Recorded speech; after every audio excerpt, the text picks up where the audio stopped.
ẹ̀jẹ̀ mi ni ẹ kí n gbọ́ àkọ́bí ewé ayò ewé tún méje ìtún ló ní ọtún ẹ ṣe ìfà ló ní kan fà ẹ mọ́ra àìbínú gbogbo àtàrẹ gbogbo méjì ọkà bàbà gbogbo mẹ́ta ọkà wáṣẹ́ orí ló túmọ̀ ẹ̀dùn gbogbo ọ̀nà ní túmọ̀ ẹsẹ̀ akọni ìmọ̀ tú ìmọ̀ ọjọ́ ìmọ̀ èmi ni wọn kì í dálẹ̀ bọ́bá lọ mẹ́lẹ́mọ́ wá fi jóye ẹlẹ́mọ́ akọni bọ́bá lọ bèbèrè wá fi jóye ẹlòkò bọ́wọ́ wọn bá tẹ̀lé wá fi jóye aláre àwọn mẹ́tẹ̀ẹ̀ta parapọ̀ wọ́n wá jọ ń pẹ́ mọ́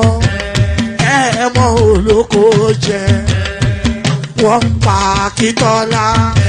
Akíntọ́lá ọmọ Ògún wọ́n pàdé ìyọ̀dà ọmọ àtàràbọ̀bà àkọ́bí wọ́n pàdé ṣàtàdàdẹ ọmọ ọba Ìjẹ̀bú Mèrè aṣíwájú odò gbólùkẹrẹ ajagun lólòdì ọ̀run tó bá ṣe pé tìyẹ tó bá ṣe pé tìyẹ lọ bá ń darí jọ wí àpérò ní kún gbọ́wọ́ ọ̀gọ́ ti ṣìgìdì máa gbé àgétì ló máa ń gbé àyàn ti ìlàyàn ewúrẹ́ ọlọ́run dákun má padà lẹ́yìn ẹ kó má gbàgbé ọ̀rọ̀ tẹ́ aṣíwájú ọlọ́run.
obodo jisike n'ụbọchị eruona oyibo it is everyone befere ayandaba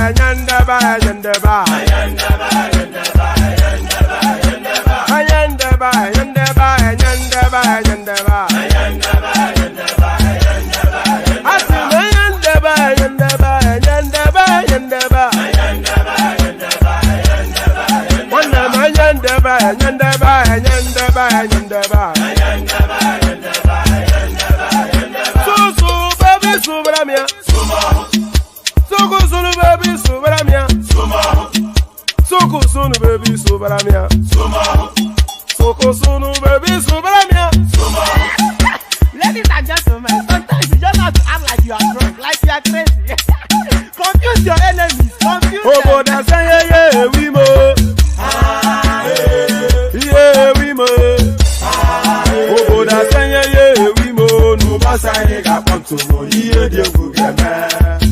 Okwitara kara mi nguru baby mo.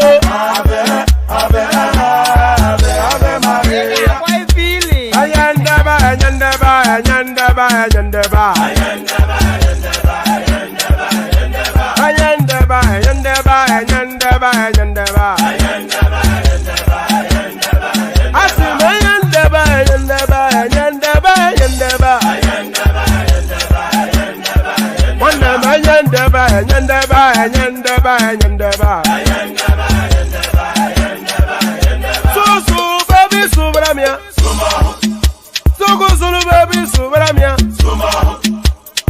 Sunu baby subramia. Soko sunu baby subramia. Ase kwa nefo ya banyo se akuna nyego bamukambasi ozo. Since I was born, but now I am getting youth. Akuna motangu akuna koga book. And there it is right there. So there it is right there. Ayendeba.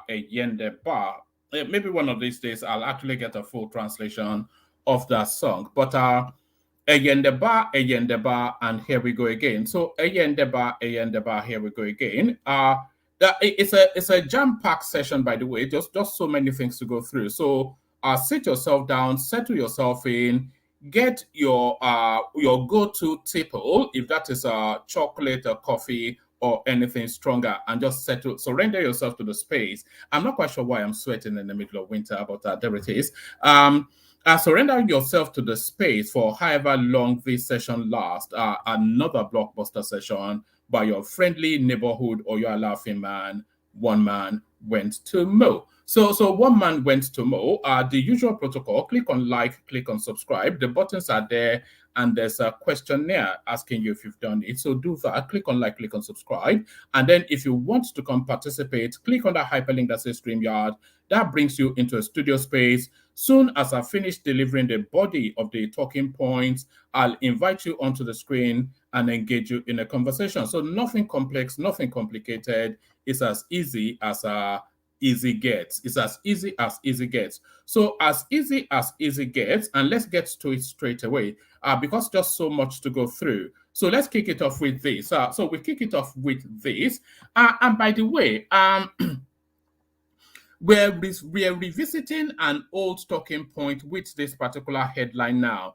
We have fought on this platform back and forth around, especially this narrative. So it has now come to a crescendo. Afenifere sacks Ayo Adebanjo as acting leader, constitutes 21-member elders council headed by Fashoranti. So Organa Master, Daddy will always be Daddy, and the empire strikes back. Also, all of those superlatives in play. So all of those superlatives in play. Afenifere sacks Ayo Adebanjo as acting leader, constitutes 21-member elders council headed by Fashoranti. So it is quite pertinent to note that that committee is actually headed by Fashoranti. So of course the rivaling for the leadership of the Afenifere space was bitterly fought between these two characters, Pa Fashoranti and Pa Adebanjo,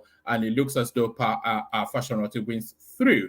Adebanjo was dismissed as Afenifere leader at the monthly meeting of the group held at the residence of its leader, Ruben Fashoranti, in Akure, the Ondo State capital. So there it is right there. That already tells you all there is.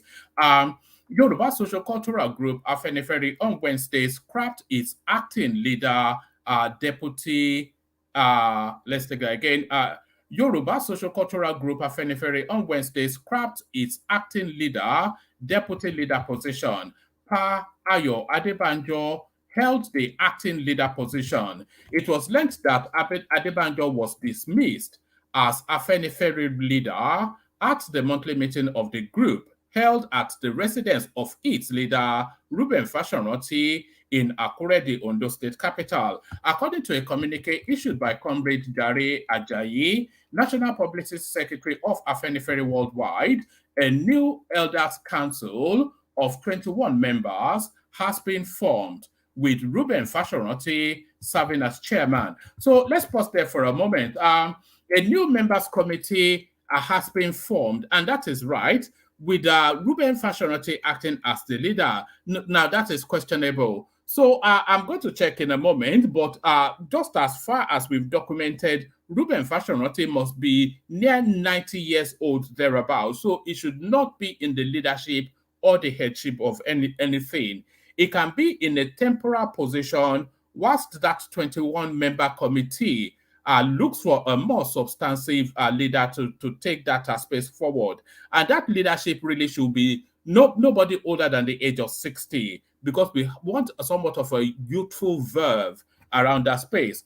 It was learned that Adebanjo was dismissed as Afenifere leader at the monthly meeting of the group held at the residence of its leader, Ruben Fashonote, in Akure, the Ondo State capital. According to a communique issued by Comrade Jare Ajayi, National Publicist Secretary, Afenifere Worldwide, a new Elders Council of 21 members has been formed, with Ruben Fashonote serving as chairman. In attendance at the meeting were representatives from various state chapters of Afenifere. So this paragraph is quite pertinent and quite salient. This paragraph right here, it gives authenticity to the action taken. In attendance at the meeting were representatives from various state chapters of Afenifere, according to the communique. So if all of the state chapters were represented, and at the end of their meeting or whatever it was, the outcome of that was to rest Fashonote as the acting leader and reinstate to rest Pa Adebanjo as the acting leader and reinstate Pa Fashonote as the substantive leader. That makes it a fait accompli. So that tells you then that is the totality of the will of the Afenifere space. In attendance at the meeting were representatives from various state chapters of Afenifere, according to the communique. The communique said, a motion on the need to abrogate the dual position of acting leader and deputy leader was moved by Dr. S.J. Ibikunle from Ogun State.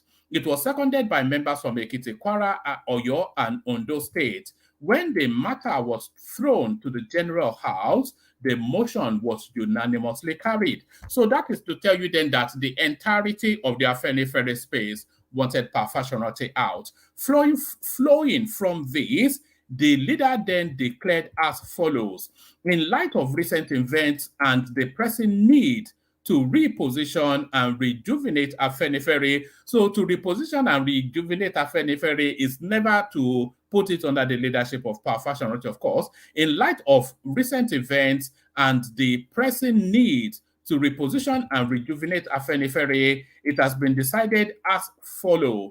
The position of acting leader and deputy leader have now been abrogated. The responsibility and authority of advising the leader, Afenifere and Asiwaju Yoruba, are now vested in the Afenifere and Elders Caucus, which is hereby constituted.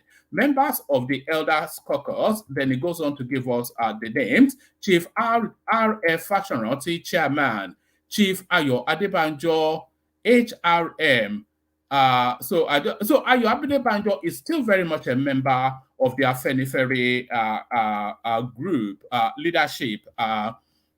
This is what is coming through, but he's no longer in that headship of that space. So members of the Elders Caucus are Chief R.F. Fashonote, Chairman; Chief Ayo Adebanjo, His Royal Highness, His Royal Highness, His Royal Majesty, should say, HRM, Oba Olufalaye. So I think Olufalaye actually took kingship of a particular domain not that long ago. So Chief Olufalaye, CFR-GCON, His Excellency Senator Adebayo, Senator Femi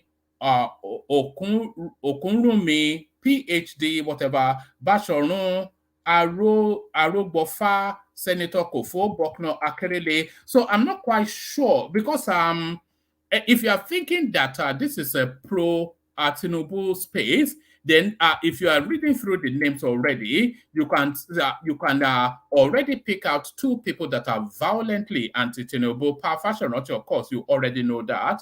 But Senator Kofo Bokno Akerele was Tinubu's deputy or vice whatever deputy governor during his tenure, and they fought tooth and nail throughout that tenure. Still very much carrying very much a gripe against Tinubu. Architect Bishop Prince Ayo Ladigbolu, Lieutenant General Alani Akinrinade, Major General Olu Bajowa. So these are all of the big names within the Yoruba space that you're and big traditional names as well, not the Pepe Rempe dollar flashers, but these are satiated, steeped in the wool Yoruba stalwarts. Major General Olu Bajowa, Professor Bolaji Akinwande Akinyemi. So Bolaji Akinyemi, of course, was the foreign minister under the Babangida administration. Professor Banji Akintoye, you already know, he's a Yoruba nationalist.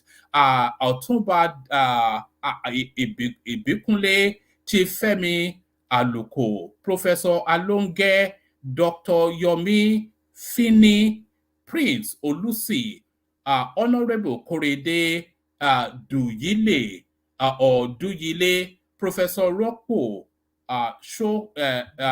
Shekoni, Honorable Lekon Alabi, and Dr. Kunle Olajobi. I'm actually glad I read through those names because this is exactly how you will want the this is the backbone of the Yoruba space. These names, they constitute a backbone of the Yoruba space. The group also resolved that the Nigerian security architecture needs to be reworked to ensure citizens can live without fear of kidnapping or harassment, including allowing states and local government councils to establish police services which could help combat kidnapping and banditry. So they are already now fleshing out their mission statement. And the real actual mission statement of the Afenifere space, as you know, has always been wrapped around the narrative of devolution, and this somewhat leans towards that space. The group also resolved that the Nigerian security architecture needs to be reworked to ensure citizens can live without fear of kidnapping or harassment, including allowing states and local government councils to establish police services which could help combating kidnapping and banditry. The communique said, the recent blast in Ibadan highlights the need for federating units to control mineral resources, particularly mining and exploitation, to prevent similar incidents. Afenifere, and that, by the way, that's another restructuring inference, by the way. That's another restructuring inference right there. Afenifere emphasized the urgency for restructuring Nigeria and urged President, and they've now landed on it where they really wanted to be. Afenifere emphasized the urgency for restructuring Nigeria and urged President Bola Ahmed Tinubu to initiate the process. The union also discussed the establishment of a nomad vigilante. The union also discussed the establishment of a nomad vigilante militia by Miyetti Allah Hure, which Afenifere deemed inappropriate. The organization hoped that Tinubu's renewed hope agenda would improve Nigeria's life by strengthening the naira, reducing energy costs, and ensuring regular electricity supply. The communique said, in view of the current high cost of living, Afenifere urged the federal government through its various organs in charge of finance and fiscal policy to accelerate actions that will strengthen the value of our currency, enhance productivity, reduce cost of items and services, or get towards reducing inflation and enhancing the welfare of the people. So it goes on and on. I'm not going to read through all of this, but you get the general thrust of where Afenifere is positioned now. So the general thrust of where Afenifere is positioned now, but the highlight of that, bye-bye Adebanjo, bye-bye Adebanjo. So that's the highlight of that. If anybody wants to hop on, so that the conversation can take place. Let's go on from that to this. Undume spoke for himself, not Senate on relocation of CBN. This is Karami. So the controversy now around yet the latest outburst by Senator Undume. There were more reactions on Wednesday to call by Senate Whip Senator Ali Undume on President Bola Ahmed Tinubu to stop the relocation of some departments of the Central Bank of Nigeria and the Federal Airport Authority of Nigeria from Abuja to Lagos. Undume, in a Channels television interview on Tuesday, warned Tinubu that there would be political consequences for his action, claiming that the president was being misled by a cartel of Lagos boys. Reacting, Senator Karami Sunday, Kogi West, described Undume's position as personal and does not in any way represent a position taken by the Senate. He stated in Abuja it was needless to attach ethnic or other sentiments to the relocation of offices, which Karami said was done for cohesion and better delivery of services. The senator said,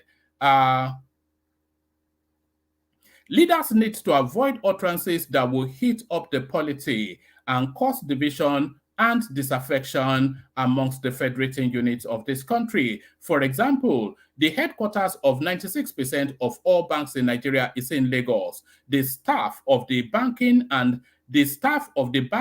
supervision division department of the central bank often travel to Lagos to check their books at the headquarters. It will therefore save cost to have that directorate in Lagos. Also, Lagos remains the hub of aviation in Nigeria. For operational efficiency, it is better to have FAAN in Lagos. What is important to our people in the north and Nigerians as a whole is how decisions of government will affect their lives positively and put food on their table at a cheaper price. They are not bothered by any ethnic sentiments on the relocation of offices of federal ministries and agencies. Senator Undume's position is personal and does not represent the position of the Nigerian Senate. It was learned that the Northern Senators Forum had not taken an official formal decision on the issue,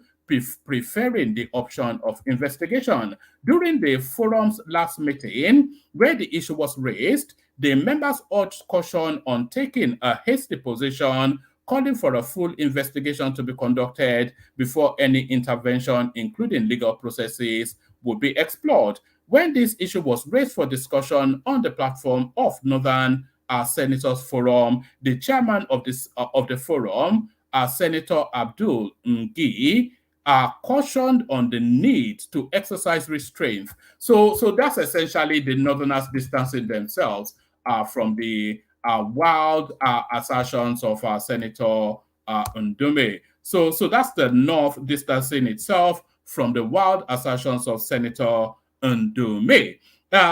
Petrol price to crash in Nigeria. So this is the CBN governor now, Cardoso. Haven't seen the numbers now bringing us a message of hope. Let me screw this in. So that's the CBN governor. Haven't seen the numbers bringing us a message of hope. The governor of the Central Bank of Nigeria, Olayemi Cardoso, has projected a fall in the pump price of petrol in Nigeria. The CBN boss, who spoke on Wednesday in Lagos during the launch of the Nigerian Economic Summit Group 2024 Macroeconomic Outlook Report, based the projection on the coming on board of refineries in Nigeria. So a lot of people have actually speculated that the coming on board of these refineries might not significantly affect fuel at the pump, pumps. But the CBN governor, but what did he actually say? It said to crash. So so to crash is a significant differential. So it's not to marginally lower, but to crash. That's what he said. The CBN governor who spoke on Wednesday in Lagos during the launch of the Nigerian Economic Summit Group 2024 Macroeconomic Outlook Report based the projection on the coming on board of refineries in the country. Correspondents report that whilst Dangote refinery has already commenced production, the Port Harcourt refinery is expected to begin production soon as well. On the basis of these, Cardoso said the expected stabilization or reduction in fuel cost is poised to have a far-reaching implication across various sectors, contributing significantly to overall economic efficiency and resilience. Speaking generally about the Nigerian economy, the CBN governor said, I am confident that we are already witnessing positive outcomes, and these will undoubtedly become more apparent in the near future. So it is important to note that he's speculating to the near future. And when things start to change for the Nigerian space, it's going to change quite sharply and change almost permanently, because they have an agricultural architecture, which of course we have to allow for the grain cycle, which will come into it will start to fruit out within the next in no more than 2 months. So they have this policy around fuel now. Dangote starts to pump, Port Harcourt starts to pump, and the prices starts to drop. So, and of course, this affects everything, doesn't it? Food prices, etc. Speaking generally about the Nigerian economy, the CBN governor, I am confident that we are already witnessing positive outcomes, and this will undoubtedly become more apparent in the near future. The dedicated and relentless efforts being made are certain to bring about significant and positive changes for our economy. Indeed, recent reports from international rating agencies such as Fitch, Moody, and commendations from multilateral banks like 3 classified as anyway, it goes on to a message of hope. It gets a bit too technical there, so let's abandon that immediately and move on to this. Move on to this. Still plenty of space in the room. Anybody that wants to hop on. Pantami annoyed some persons in Buhari's cabinet. This is Fashola. So what exactly happened under the Buhari administration are now coming out. Former Minister of Works and Housing, Babatunde Fashola, has said his ex-colleague, Professor Issa, and by the way, he's not a professor because they withdrew whatever professorship he bought from some state university in the East. So I'm not quite sure why they're calling him a professor. A former Minister of Works and Housing, Babatunde Fashola, has said his ex-colleague, Professor Issa Ali Pantami, stepped on toes in the Muhammad Buhari administration. He said this on Wednesday in Abuja in his keynote at the public presentation of a 341 book titled A Scholar's Journey, Navigating Academia, written by the former Minister of Communication and Digital Economy. Fashola said Pantami was annoying to some people in the Buhari administration because he was meticulous and his dedication to getting things right all the time. So that sounds more complimentary than I thought it was a lashing. So we don't really want Pantami complimented. So let's go on very quickly to this. Still with Cardoso. Cardoso says the Naira is undervalued. So I wonder what he actually means, because there's an element of artificiality to the way the Naira is being played at the moment. And anybody that understands where the pinch point is going to be richer than Dangote. Cardoso says the Naira is undervalued, CBN to work towards genuine price discovery. So what does this mean?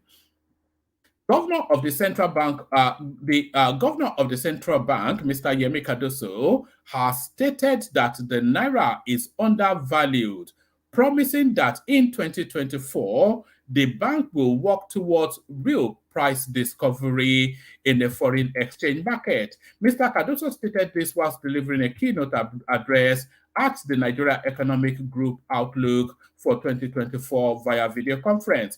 According to Cardoso, the Apex Bank will execute inflation taming policies through monetary policy instruments and collaboration with the fiscal side of the economy, which is the Ministry of Finance. So somewhat of a synergy between Wale Edun and Cardoso is what he's saying. He also promised to shrine discipline in the forex market and promptly address any infractions and abuses. He said, "We believe that the naira is currently undervalued, and coupled with coordinated measures on the fiscal side, we will expedite genuine price discovery in the near term. This coordinated approach will contribute to a more balanced and stable exchange rate. The naira created for blah, blah, blah, blah, increasing the forex reserve. On increasing the FX reserve, Mr. Cardoso stated that the bank's partnership with the Ministry of Finance and NNPC ensures all foreign exchange inflow is returned to the bank, as it will result in the accretion of the country's foreign reserves, so taming inflation, etc., etc." So Cardoso of the thought then that the naira has not yet found its true value. So naira not yet found its true value. Let me take you to two more readouts, and then we'll see if there's anyone in the room. And if there isn't, then we might well sing ourselves a song. Sing ourselves a song. Ondo Governor Ayedatiwa sacks all Akeredolu's commissioners order. So this shouldn't really come very much as a surprise, because he will want his loyalists. But it's quite interesting, actually, the photographs that he has in his office. So he still retains Akeredolu's photograph there, himself, of course, in the middle, and the president to the far left. So that's quite interesting, actually. That's politics still.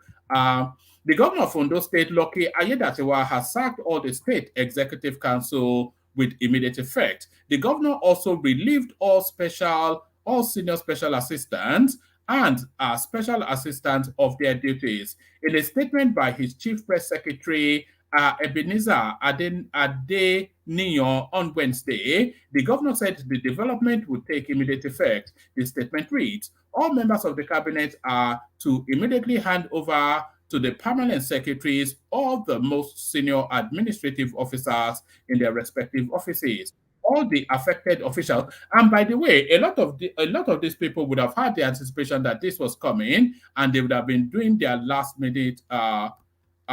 Sorry, can people hear me? Somebody is telling me that the audio is glitching. Is the audio glitching? If the audio is glitching, let me know in the in my yes, if the audio is glitching, let me know in the comment section. It may well be just that guy's system right there. So that's Ayedatiwa sacking all of whatever his name is, Akeredolu's functionary. But that comes really as no surprise. Let me go on to the last reading. P&ID EFCC demand resources boss death certificate. So the last time we visited this storyline, it was essentially that this woman was dead, declared dead in I think it was in the UK, but apparently the EFCC not convinced. EFCC demands ex-petroleum resources boss death certificate. So what's led to this? The Economic and Financial Crimes Commission on Wednesday demanded to see the death certificate of the former director of legal Ministry of Petroleum Resources, Grace Tiaga. Tiaga's lawyer, Daniel Alumun, had November the 4th, 2023, informed the Federal Capital Territory High Court that his client had died. Tiaga was standing trial before Justice Olukayode Adeniyi on allegations bordering on bribery in the controversial gas supply processing agreement between Process and Industrial Development and the federal government of Nigeria. She was first arraigned on September 2019 before the court in the case. On October the 3rd, 2020, the EFCC increased the charges to 11 and again amended the charges to 13. The EFCC first amended, EFCC further claimed that she violated various laws by entering into the agreement without prior approval of the Federal Executive Council and a certificate of no objection to the contract from the Bureau of Public Enterprises. She, however, pleaded not guilty to the allegations preferred against her. The prosecution subsequently called 8 witnesses to testify against the defendant and closed this case on February 27, 2023. The court then directed the defendant to open her defense on the next adjourned date. At the hearing of the case on November 4th, 2023, counsel to Tiaga Aluman told the court that the defendant passed away.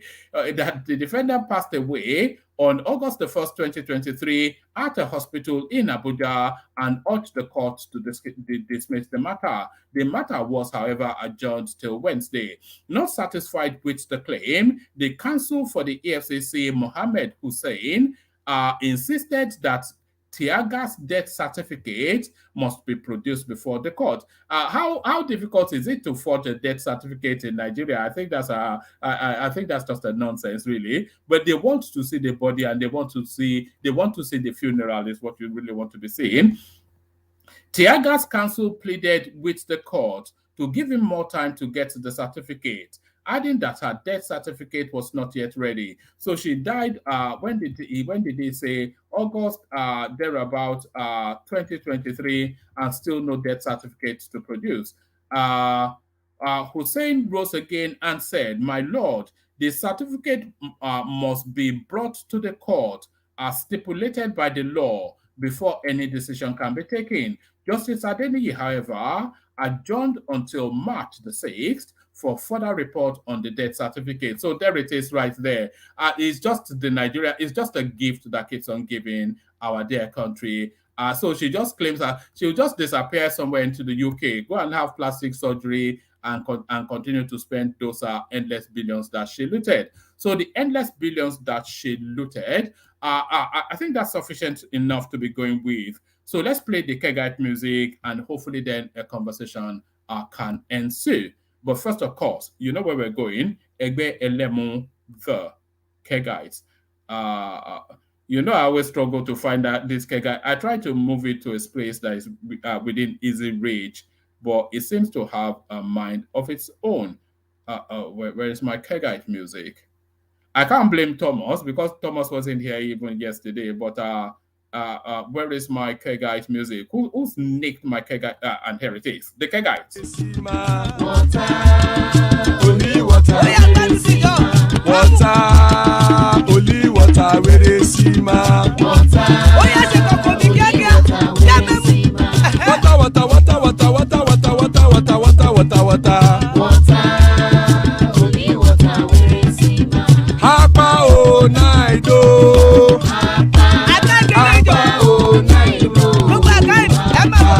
Hapa you don't come o.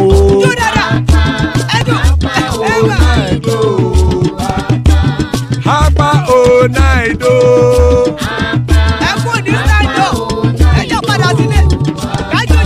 Oro kẹ̀kẹ́ ẹlẹ́mùyé o.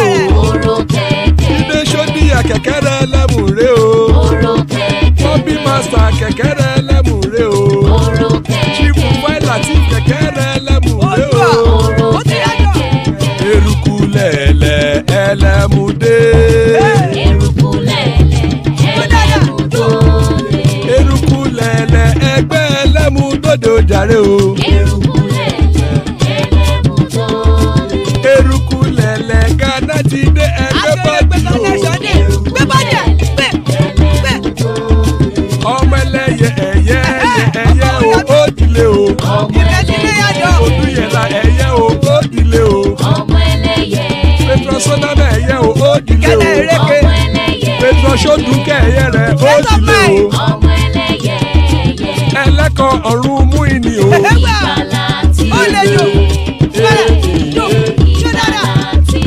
Àkùkọ ọ̀run mẹ́kọ̀.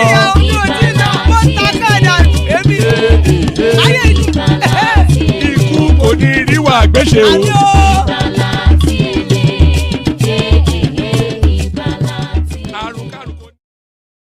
And there it is right there. Ikukuniri Agbeshe, may death have nothing to do with us. I'm here, Paul. Amen to that on behalf of myself and you, my friend. So, see plenty of room, like I said, but certainly some of the spaces occupied by Babati. Good to see you, BT.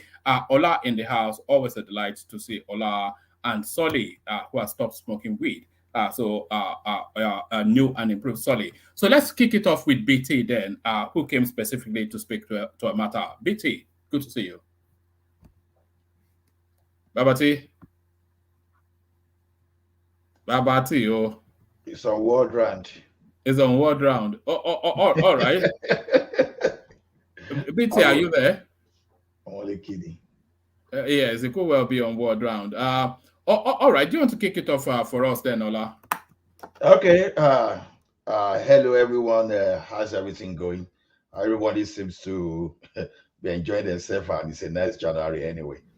So, it's a lot of things, a lot of things are going on in Nigeria, and I'm very interested. So, where do we start? Do you want to start it off with the Afenifere space? So, Ayo Adebanjo kicked out even. So go to that space, kick it off from there. What's your take on that? So, what did Ayo Adebanjo say? They were on restructuring, right? No. The Afenifere space has restructured, and Ayo Adebanjo has been structured out of his acting leader position, and a council of elders has now been constituted. Fashionroti reaffirmed as the substantive leader of the Afenifere group. So essentially, what I know now. That Baba is already old, and the Baba should go or retirement. But Papa Fashionroti is older now, and they've made him, they've affirmed him as the. All right, carry on. But I think okay. Let me get it. Papa Fashionroti resume and they retire who? Papa Fashionroti has been retained as the substantive leader of the Afenifere group. Ayo Adebanjo, who was the acting leader, that role of acting leader has been deleted along with him occupying that position. So instead, they formed a council of our elders, which he is also part of, but is no longer the leader. I think this is punishment for his antics back in Peter. Okay, why I will leave that for the like of Baba Ajale Koko and this thing. So it's so clear. Yeah, to me, do you think I support what they've done in totality? Well, I would say I support it because Afenifere normally should be for Yoruba social political group. It shouldn't be for any other interest. But it's just like having Arewa now coming out and start fighting for the start fighting for maybe the southern people or for Ijaw people. So I think that should be a unique socio-cultural group that should be fighting for us. So since all what Ayo Adebanjo did during that election was just like you are throwing your own person under the carpet and fighting for someone else. Yeah, the argument about equality, where you can say that, but it's not everything. You have to pick your fight. You have to be very careful too, because the candidacy of the person you are even supporting, if you look at it, if you need to x-ray that, he has never represented the fight, what Afenifere stands for. How do I mean? During the time of Nadeko, and when the Abacha, when the Afenifere Nadeko people, when they were fighting the military government, at the like of Peter Obi was nowhere to be found. Even the corrupt whosoever we want to call Omoburuku, that we want to call Tinubu now, he played a major role in pushing the military out. You understand? So he did a lot of things to put the military out. So looking at that, we should normally stand for what the like of Afenifere and Nadeko and all those pro-democracy groups stood for then. You understand? I now look for someone that I was a beneficiary that was dialing with the devil then, and that's the kind of person you are promoting, and you are now using the platform of Afenifere to do that. So to me, it just shows that Afenifere is now re-announcing and now trying to put a standard that no, we stand for something different from what Pa Adebanjo was standing for. So it was clear that Pa Adebanjo may be having some kind of personal grudges or personal thing to settle with Tinubu, but where at least we can see that the larger house now is taking their decision. So I don't see anything wrong in it because they really understand what they want. But that's a smaller part of the disruption, right? But the one in Abuja is the one that I'm really interested in. All this foul cry just because CBN. All right, we'll expand it to that space in a moment. But Ola, let me bring Ajane Koko into this conversation because Yes. if you remember when we had this really explosive session around Pa Adebanjo and his somewhat treacherous stance against his own tribe and kin, and Ajane Koko defended him quite fervently. But it looks as though a normal order has been resumed. So, Ajane Koko, your party man has been sacked. You guys are funny. Yes. Who is going to sack an elder? Can an elder be sacked? Who is going to sack an elder? Yeah, he has been reassigned to a lower position then. What is Nosegbe? What is Baba Segbe? Baba, why can't they sack an elder? But this is a position, this is not his natural birth, this is not his birthright. Okay.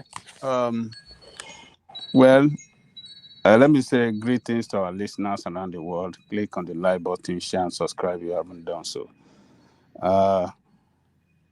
Who are the people that sack him? One man. Who are those people? Yes, it was the totality of the Afenifere space. So they had a meeting in Akure where all of the state representatives came to discuss how the future direction of the Afenifere space. And in the course of that meeting, they came up with the resolution that they were going to delete that position that Pa Adebanjo occupied. And then they were going to substitute it, but they reaffirmed Pa Fashion-Roti as the chairman of the group. So they said that position is voided, but instead of that position, they then constituted an elders council, which Pa Adebanjo is also a member of, but it doesn't really hold any title within that. So that elders council are headed by Pa Fashion-Roti, with Adebanjo, the rest of them are members, including Olufalaye and everyone else. Let me tell you this. This is a dirty politics that is going on among the Afeniferes. Do you think they are clearing the deck for Tinubu? Because that's what I thought when Those factions that supported Tinubu are the ones that are doing this nonsense. I call it nonsense. Because Afenifere have a constituted ESCO, Executive Committee. So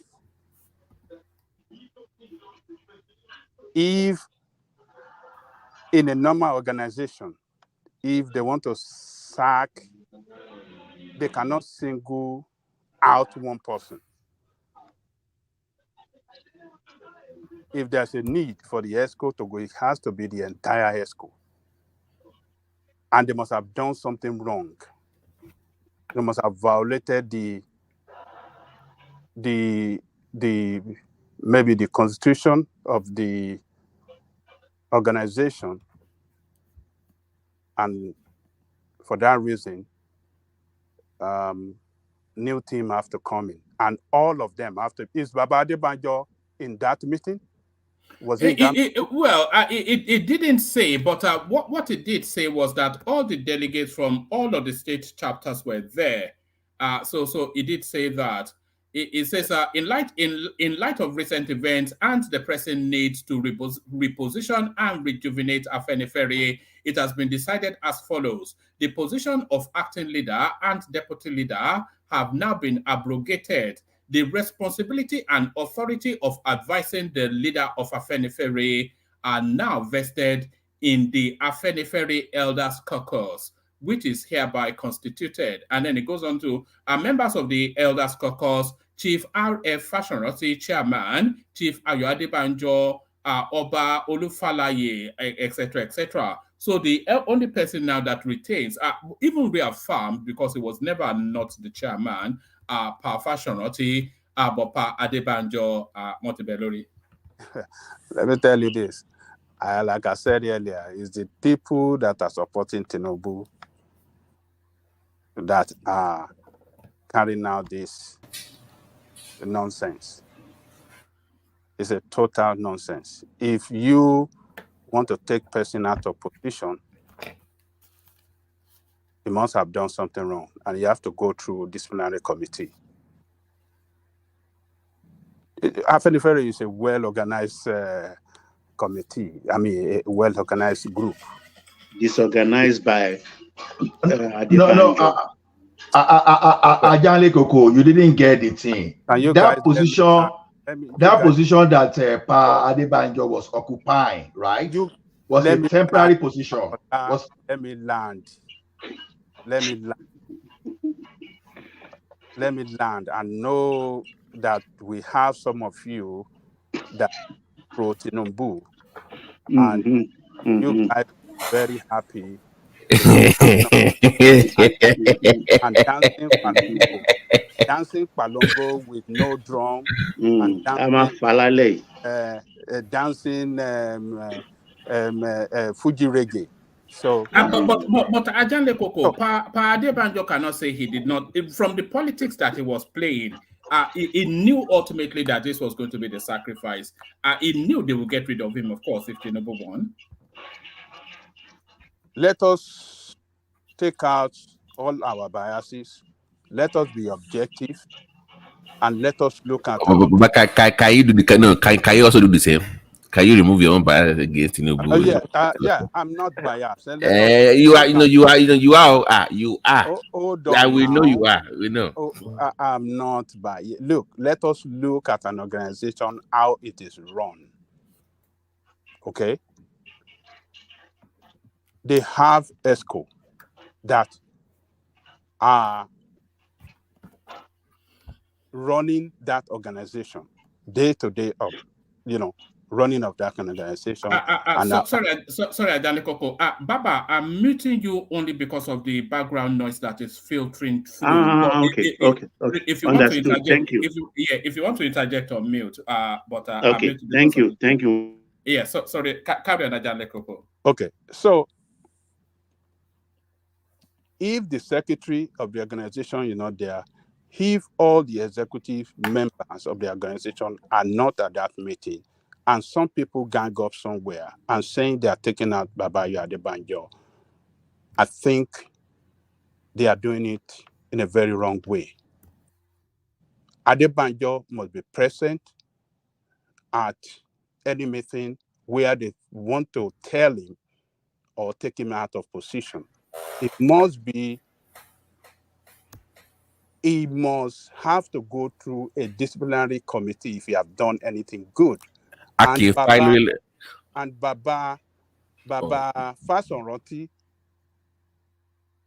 personally wrote a letter, official letter, to say, look, Adebanjo can take over from me as the new leader of the organization. Yeah, but Ajanle Koko has done a poor job. That's the problem. And I think they have the right to restructure if they want to. It doesn't have to have done anything wrong. I think it's correct, within their purview. I mean, you guys. All right, Ajanle Koko, let me take this window to give you this paragraph as well to address what you just said. They said the communique said a motion on the need to abrogate the dual positions of acting leader and deputy leader was moved by Dr. S.J. Ibikunle from Ogun State. It was seconded by members from Ekiti, Kwara, Oyo, and Ondo State. when the matter was thrown to the General House, the motion was unanimously carried. So it was constitutionally, it wasn't in the dead of the night or anything. I am telling you, people that have ganged up to do this are playing politics. They are for Tinubu, and they are prepared for that meeting. They have reason to call that meeting outside the real executive committee that run. No, let's not do it. So time don't supposed to be. So we'll play politics by any. It was doctrine of necessity. Doctrine of necessity. Let's be fair now. Let's not do this tonight. When it was supposed to be, say kilo by. They even call Afenifere a political party. So when he ignored his own base to support Peter Obi, what do you call that? Oh, hold on now. Politics why are you people? And that was treachery of the first order. Anyway. Can you people let's not do this now. I mean, sometimes you want to run your emotion on things. Not be emotional. And this you don't want to go. You don't want to hold on. Let me please, sir. You don't want to look back.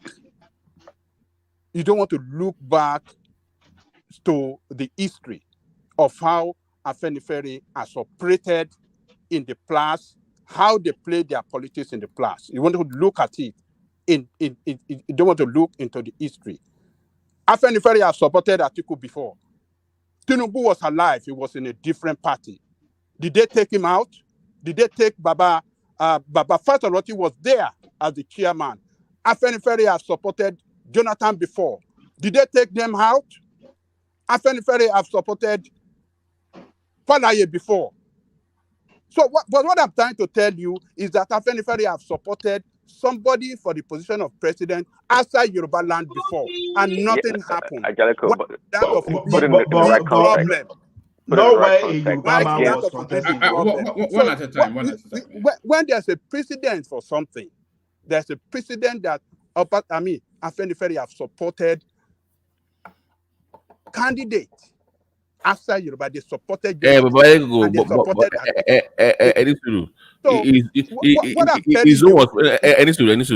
His own was very personal and very vindictive. Not the typical Afenifere. No, don't go personal this time. He made it personal. The man made it like Tinubu now. You know that. The guy made it personal. That was the problem. You guys just hold on. This is not personal. They have a precedent. They have history of supporting people outside Yoruba land.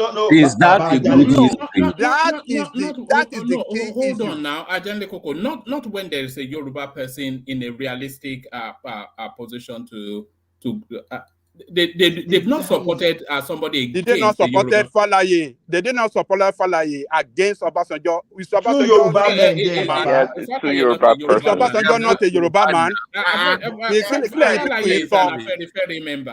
People you saw.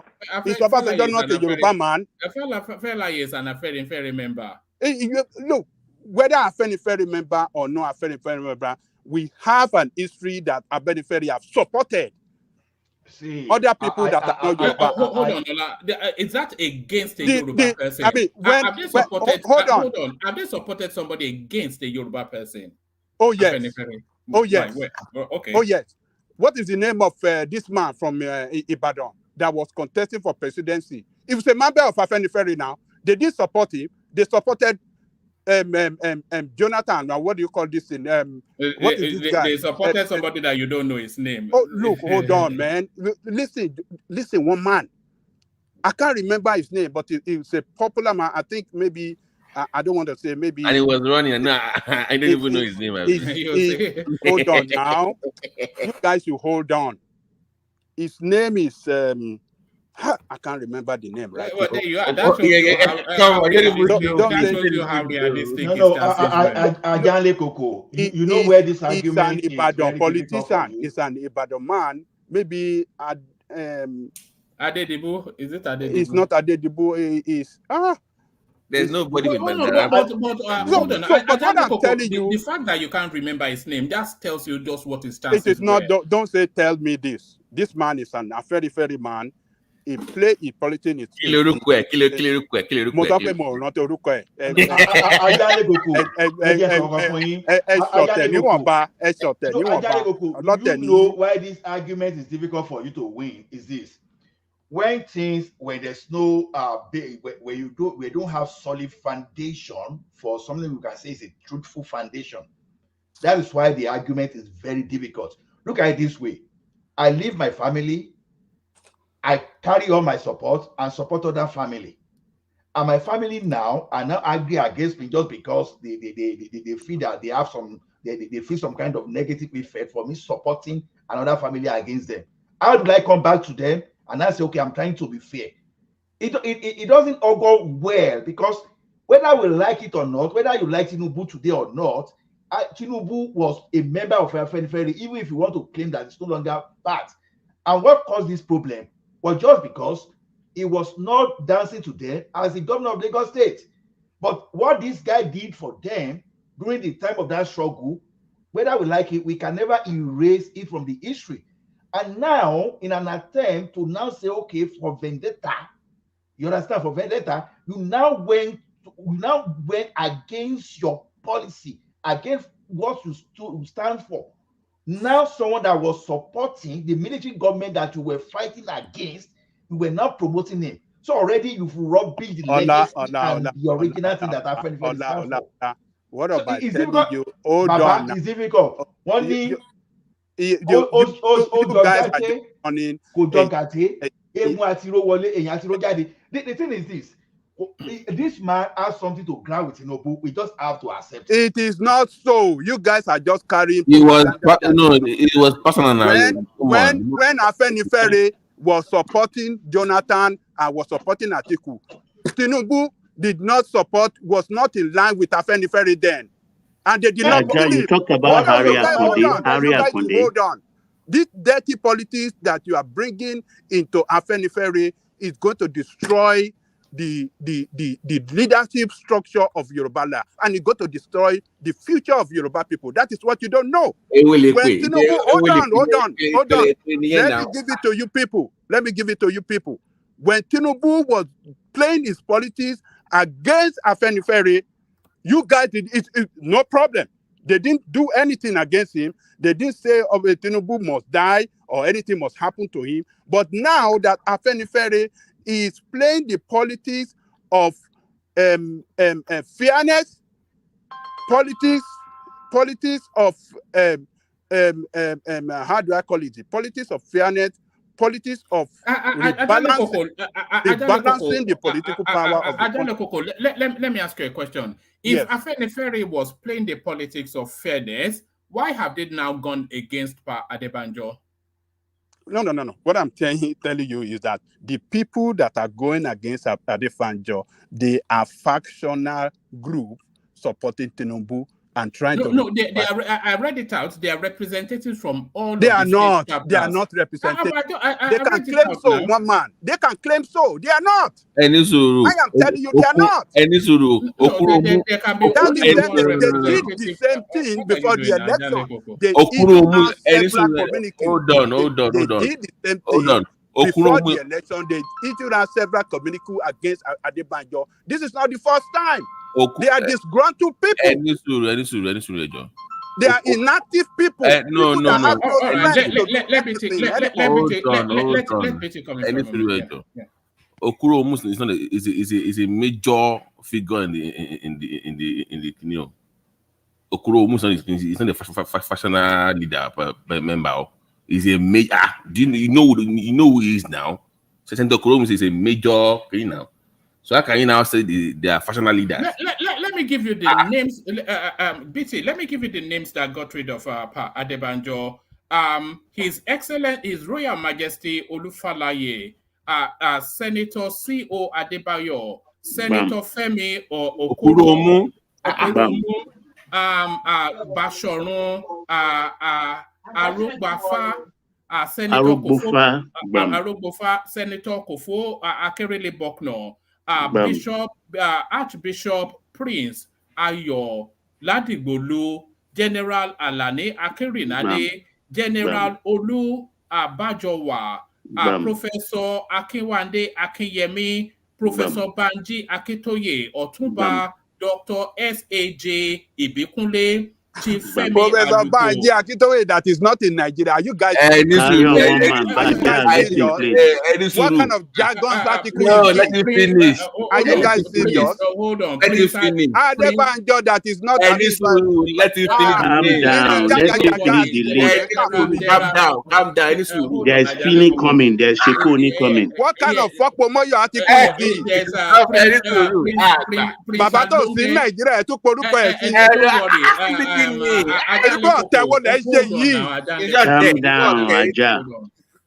Even if it's not in Nigeria, there are means of communication still for people not in Nigeria. Prince Alunge, Dr. Yomi, Fini, Prince Olusi, Honorable Koyede Duyile, Professor Rokpo, Shekoni, Honorable Lekon Alabi, Dr. Kunle Olajide. So Yoruba can you see? It's just that's just the Yorubas have turned their back. Well, what I'm trying to tell you guys is that what has he done wrong?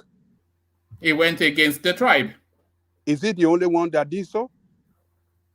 His position is not to go against. Hold on. My question was he the only person that took that decision to say we are working for Obi? Was this sold by him? Yes. I mean, why are you talking like this? Who is this? Who is saying? Me, Baba. Okay. He picked his boys, including Ibisheni, took them to Ijebu Igbo, and that's where they decided to follow Obi. How many people took that decision? How many? Himself and his boys. Who are these boys? Tell me, was Olufalaye there? No. Was Alani Akinriade there? Was Bajowa there? Was Fini there? Was Solusi there? They have executive committee. It was the decision of the executive committee of Afenifere that's what he claimed. Those names are the backbone of the Yoruba people right there. That's those names. That's the backbone of the Yoruba people. If you single out one man against the decision, how can you call them personal leaders? You call them you call them personal leaders of the party, which is not true. They are major stakeholders now. I mean, one man. I'm even surprised. Baba to Wani Republic of Benin, they even mentioned his name. That he was he can join via Zoom now. What is via Zoom? Zoom will not say that. That man has been coordinating via Zoom. Look, we have to look. It is time for us as people, I mean Yoruba people, to look at things right and do the right thing. This is not right. If you want to sack him, it must be at the meeting. Other members that took that decision that with him, where is the secretary of the organization? Where are other members of the organization? Everybody must be involved and let's take the decision. When some people that are pro-Tinubu gang up one place and they say they took, I mean, that is not the way to run an organization. It's going to break the organization apart.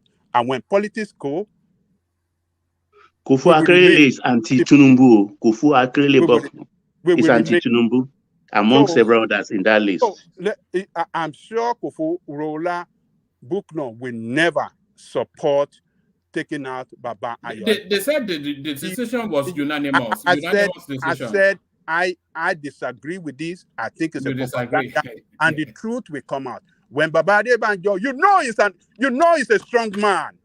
You know he will speak. You know he will speak. He will speak tomorrow to the press, and you will hear the truth. This is propaganda sponsored by APC and APC affiliate in what do you call it? In Afenifere, and they will all be disgraced. They are trying to disgrace us as Yoruba people, but they will be disgraced. It's a matter of time. The truth will come out. But Adale Koko, you cannot say they want to disgrace us as Yoruba people, because what Yoruba people wanted was not what passed for. You remember the rage now during the election from the Yoruba space, that why is this man acting in such a treacherous manner? So they are not disgracing the Yoruba people by doing as the Yoruba people will. They are disgracing Yoruba people because this is not the way to handle issue among ourselves, particularly the elders. The elders should be able to sit down, settle their scores, and then, move on and carry us along as people. But when you have a situation where some people, because of politics, dirty politics, want to rubbish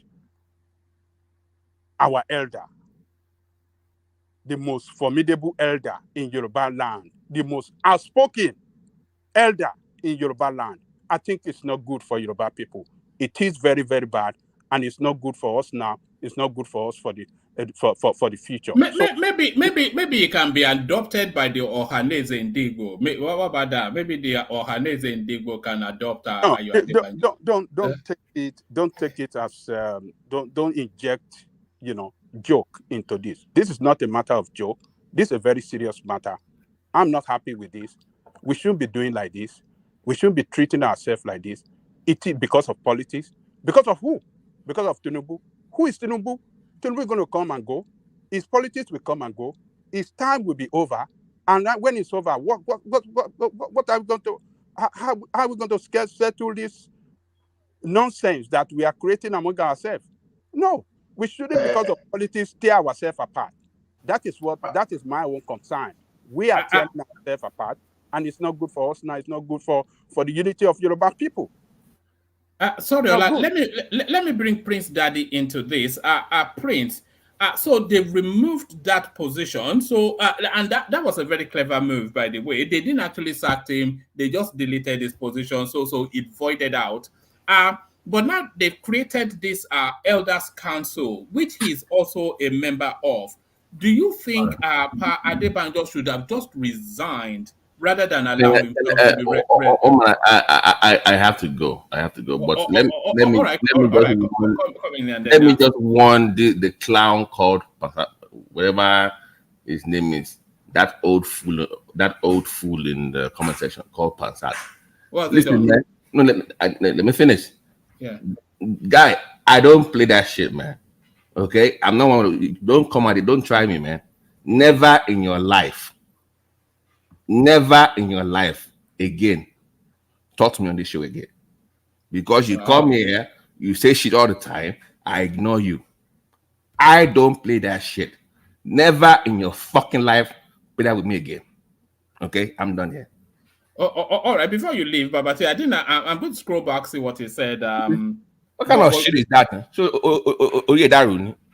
Really, but you know, Pansat. Okay, no. It comes because it comes with the I never engage him on your show.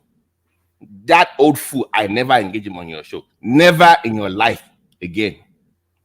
Okay, I'm done here. Before you go off, Babati, you said you especially wanted to speak to the CBN storyline. Yeah, it was just I was just because I had to go read the article because I kept seeing online. Apologies to Prince Daddy, by the way, for hijacking your space just for a few seconds, because I kept seeing that they said they were moving the CBN to Lagos. That was the headline I saw all over the timeline. So I had to go read the article. But it turns out that they were only moving the department that supervises the banks to Lagos. And because their headquarters is in Lagos, that's why they're doing it. But I was driving yesterday and I was hearing that you were discussing that there was the debate on the platform yesterday, right?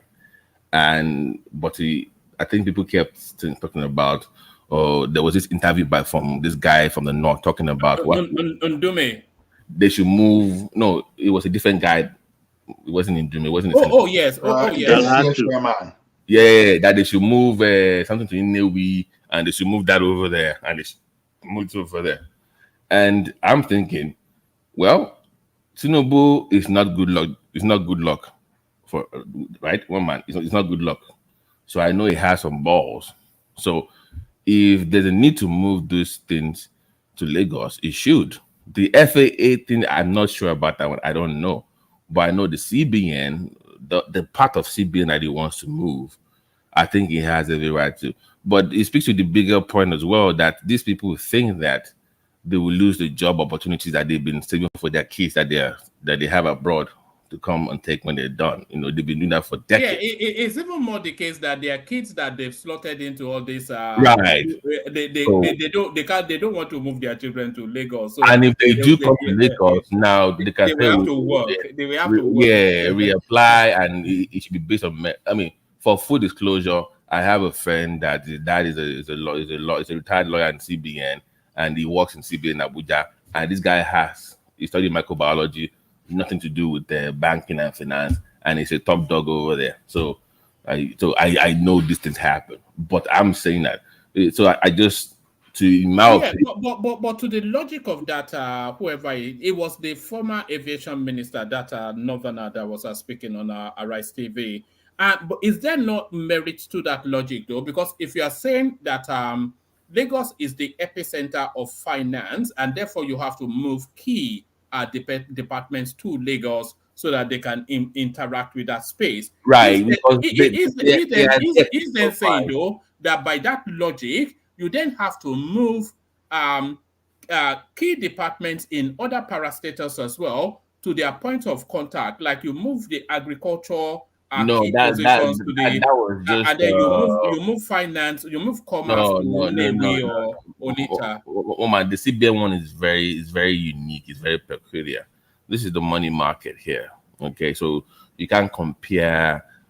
They only moved the department that one man. I hope you read the article, right? No, we debated it extensively. So it's just they are moving the department that supervises banks to Lagos is what they are doing, not the whole CBN. So the argument that they are moving CBN somewhere or they should move different, that does not apply to the argument. So I had to go read up the article myself, but I have to run. I have some rounds to make. One man, by the way, apologies. I saw your email. I will reply. I apologize. All right, no problem. Come back when you're less busy. I think we may well have Thomas. But pan start or pan full.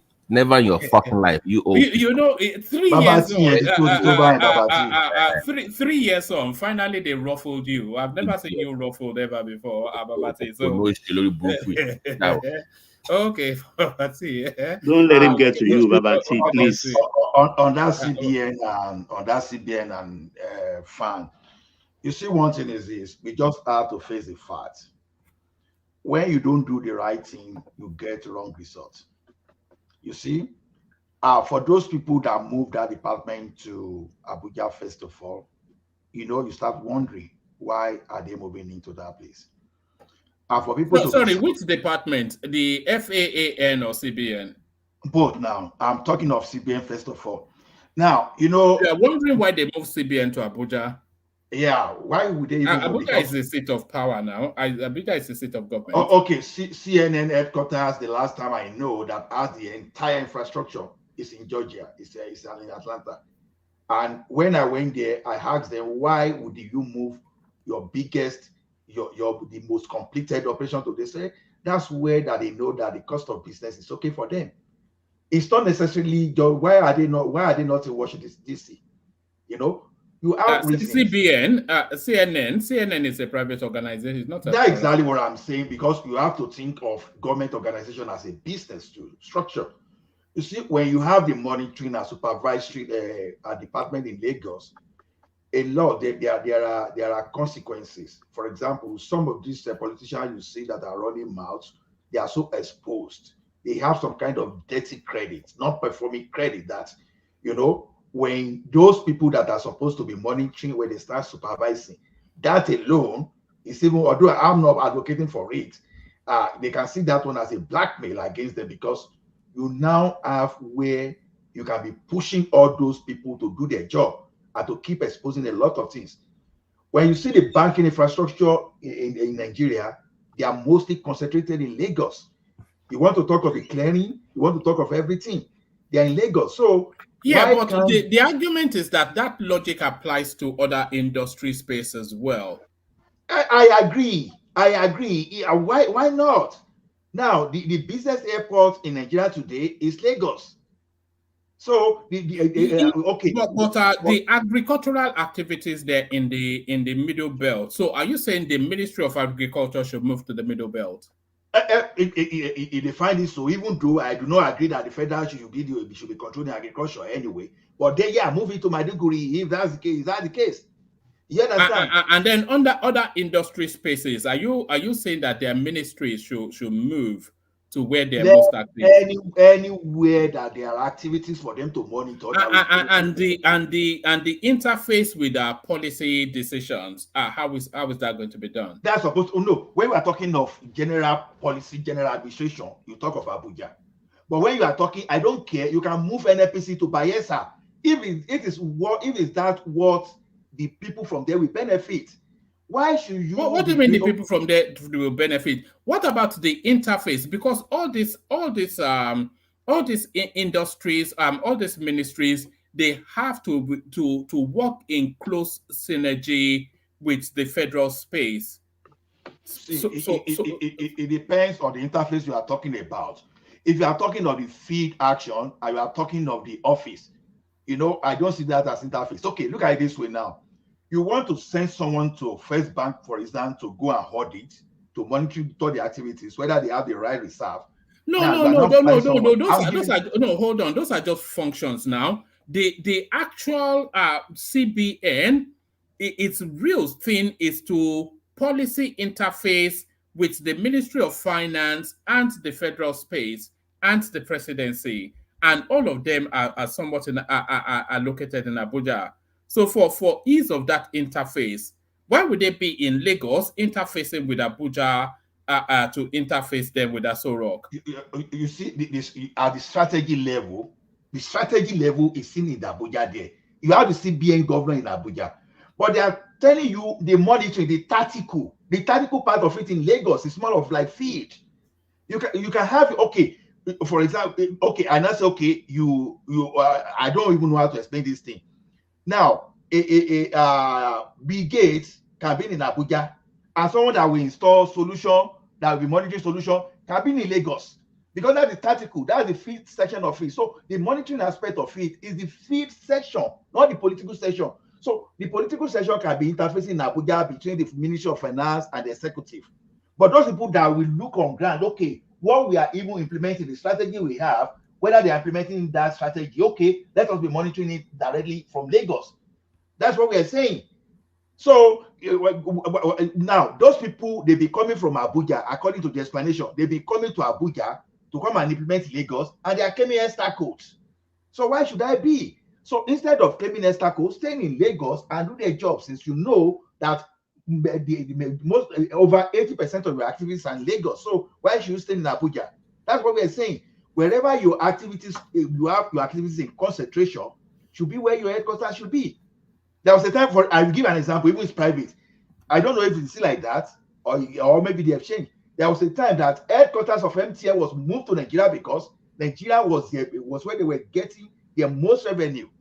So I can't just understand the way we bastardize things.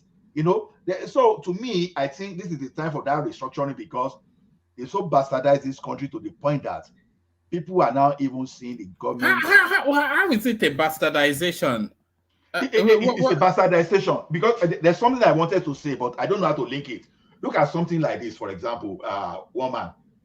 If Abacha, Babangida, if they've not moved the Amori and all those heavy machines from Ibadan, from Enugu, from Okitipupa, from Lagos, if they've not moved, relocated everything to Kaduna and that the so-claimed northern region and border region they were claiming that time, you understand, just because of their activities, probably we won't have problem of Boko Haram today in Nigeria. Was in another place they were looting military barracks. Anyhow, they were looting military this thing. Who will come to Lagos and who will come to Ibadan to come and loot easily?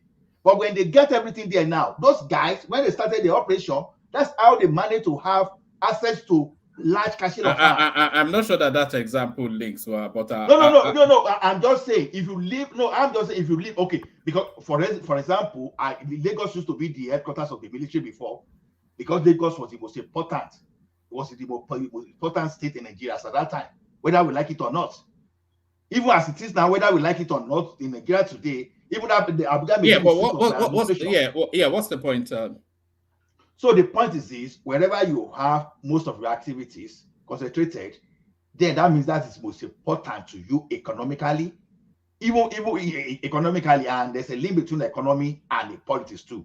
So concentrate there, go to that place. So Lagos is critical because the center of finance of Nigeria today, whether we like it or not, is the southwest of Nigeria, where you may not like it.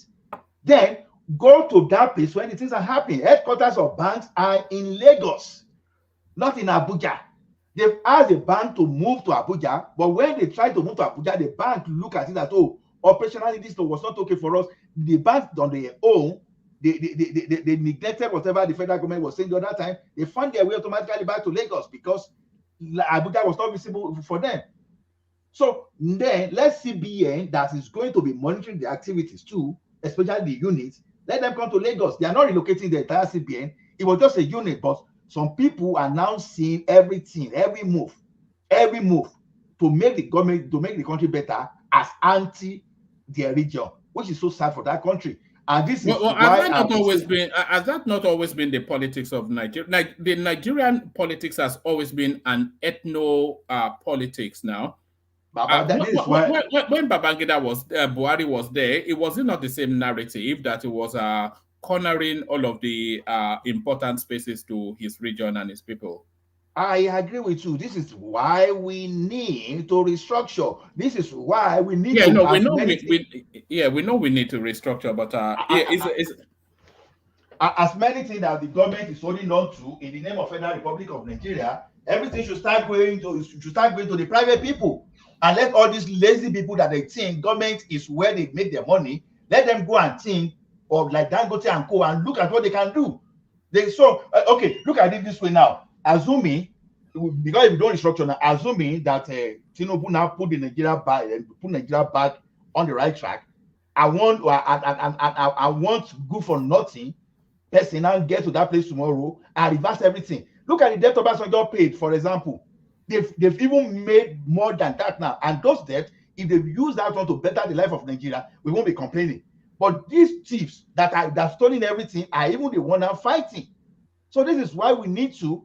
I maintain my own that at the end of the government of Tinubu, you may like electrify everywhere, give us 1 million megawatt. If you do not restructure that country, I'm still not comfortable because the worst person than Buhari is still there looking for how to use sentiment to get to power tomorrow. I listened to the careless stuff from Odume, and that and that's supposed to be well educated person. That ACF leader, see what they were all shunning out. This is the time for us to get serious, and all this kind of all this one Nigerian thing that the like of Adebanjo are supporting. There's nothing like one Nigeria. Let's not face this fact. We are not the same. Let us make sure that how do we call it? How do we do this thing? Let us piece this thing to segment and let everybody manage their own unit the way they like. So to me, whatever they are, I know that Tinubu is not like someone said, Tinubu is not Jonathan. If you like, shout from now to tomorrow. He's a politician. He knows the game. He will do whatever he's going to do. Look at Dudume was even threatening that there will be political consequence. Already he believed that he's talking to Jonathan. He's already threatening Tinubu against 2027.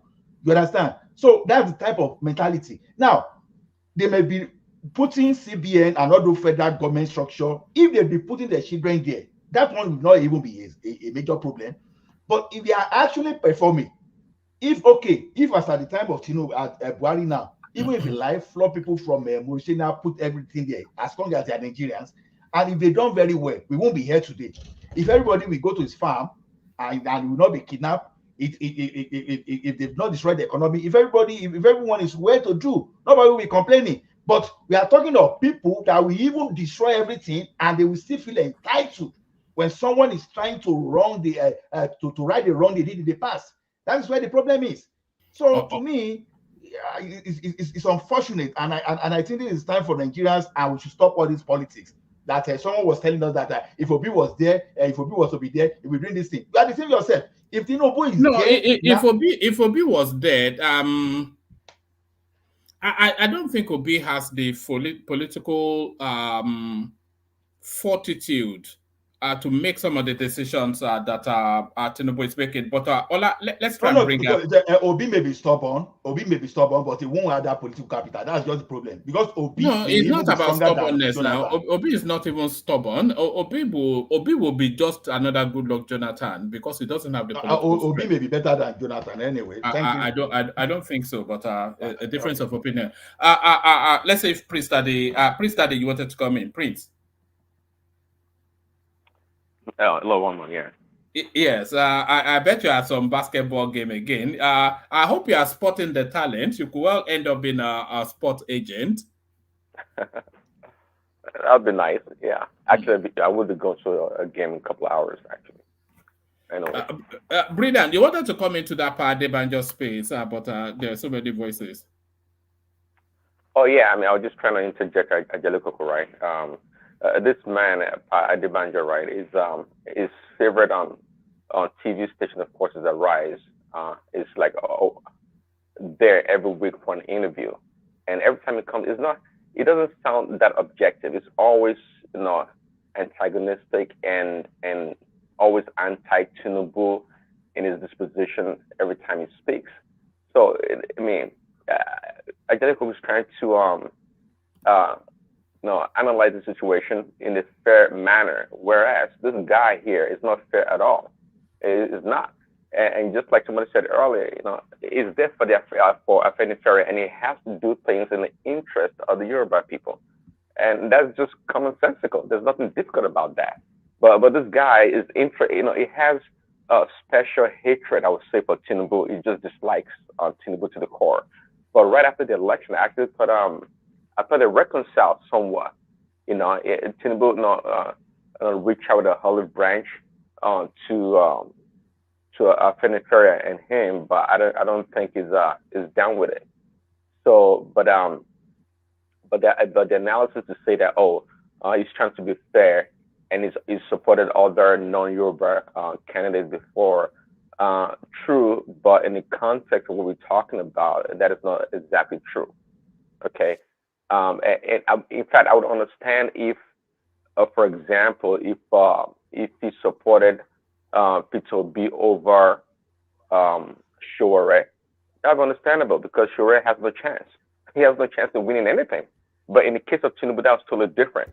I mean, he's essentially worked against Tinubu and campaigned against him, trying to form a merger. I think they actually formed a merger with Ohaneze, right? Or what do they call it? They have a name for it.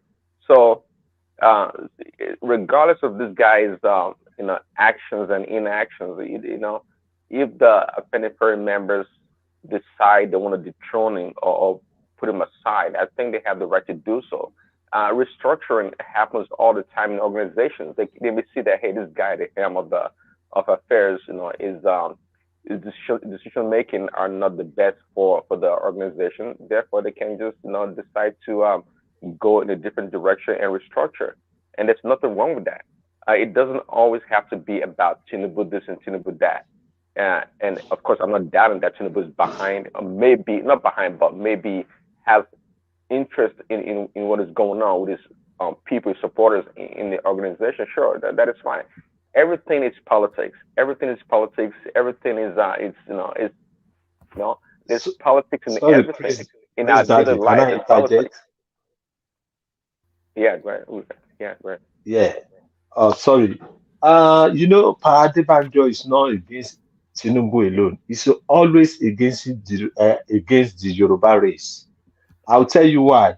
During the Awolowo period, there's this Alaafin of Oyo. Before he died, there's a video that he made, and he said that Pa Ayo Adebanjo, one of them, because the Awolowo boy, that they are the one that they went to tell the federal government that Awolowo is keeping gone Amori in some area. That's why they send Awolowo to prison.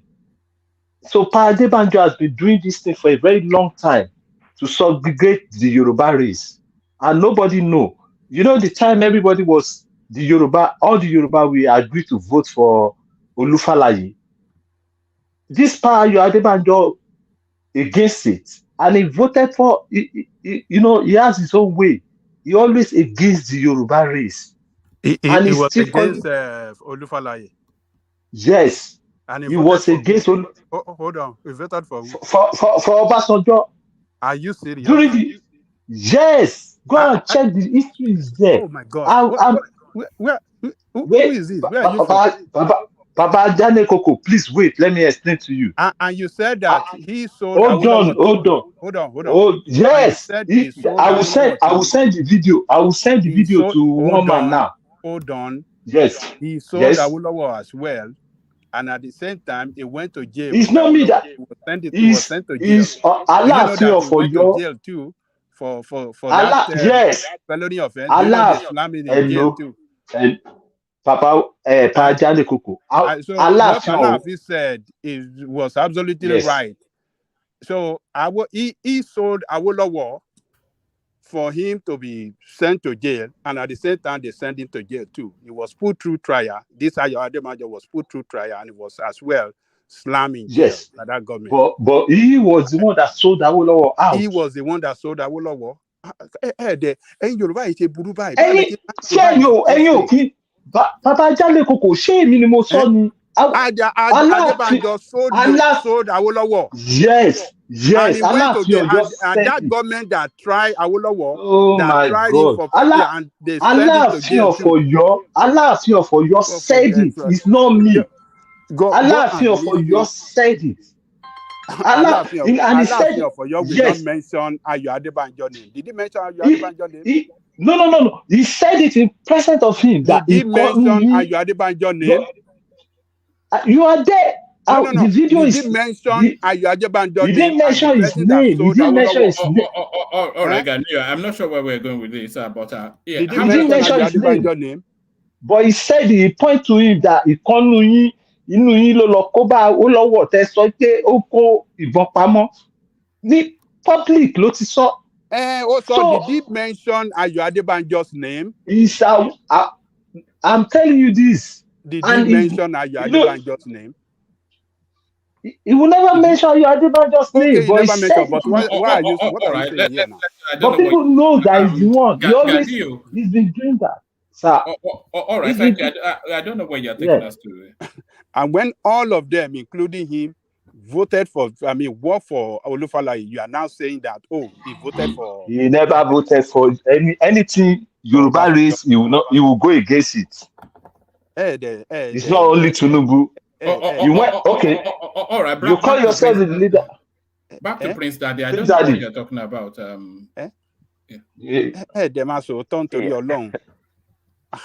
Well, after this, man, I don't know much about him, of course, but him being on television the past, months leading to the election, you can see all over his face and his words. It's just anti-Tinubu to the core. But anyway, it's personally, I don't see anything wrong with restructuring the organization and trying to take it in a different direction. I think that's totally within their purview. There's nothing wrong with it. But yeah, it's still a member. It's still a member, just like Gani said. I don't know why it would be anti-Yoruba from the onset. I mean, people say that about Obasanjo too, right? So I guess it's okay. It's okay. We can move on. All right, brilliant. All right, brilliant. Let's move on and let's bring Baba into the conversation. Baba, come in. Yes, thank you, one man. I appreciate you. And I salute all on the panel. A very fine evening to you all. And my fellow one man ass. I don't know how to put that in the comment section. Please, our viewers, like, share, and subscribe. But what we need immediately now, as a matter of urgency, is just click the like button so that there will be continuity and you enjoy more from the panelists. This is a program that is always flowered with ideas and postulation of views that are very interesting and useful to our dear country. Now, to the Afenifere issues. I think if let's go into its historical perspective first a bit, because I know my time is limited. Afenifere is an offshoot of Egbe Omo Dudua, which was founded in England. That is an incontrovertible fact.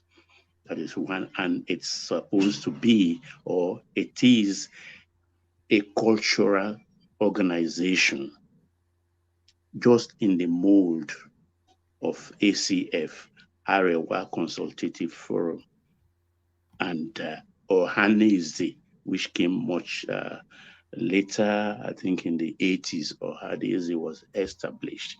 The interest of this cultural association was to defend their people, no doubt, nothing less, nothing more. ACF is for Hausas, the Northerners. Ohaneze is for the Easterners. And Afenifere purely for Yorubas. To address first what Ganiu said, let me just deviate.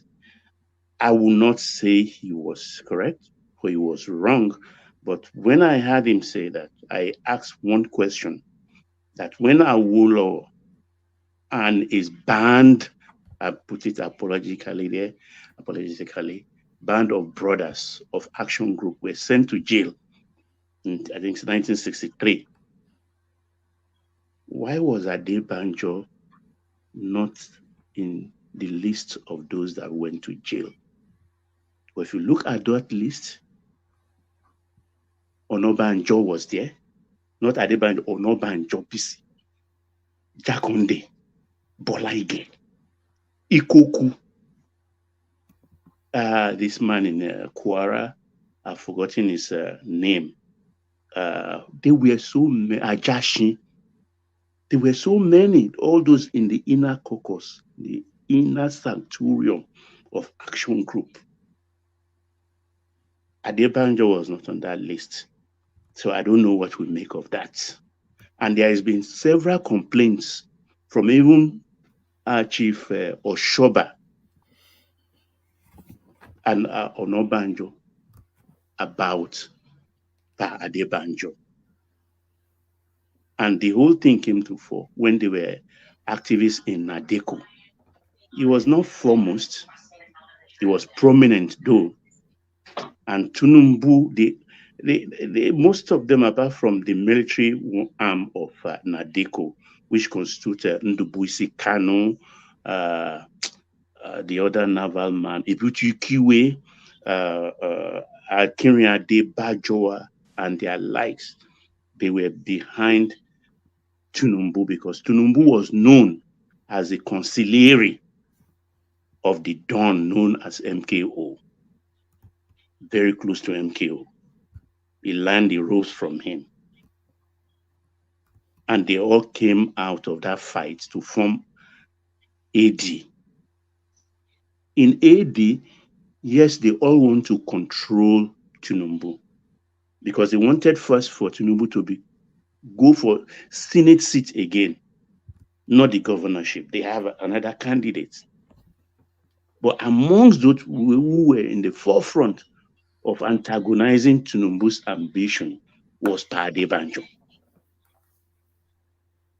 And he was not happy that Tinubu got the ticket at the end of the day. Yet he persisted. They foisted Kufuorola Akérèlé Bokno on him as deputy, even though Tinubu was free as a nominee to appoint his own deputy governor. That's where that conflict started. They were remotely controlling Kufuorola Bokno to antagonize Tinubu. That was the genesis. And Tinubu, first-class politician, he beat them all again and formed his Action Congress.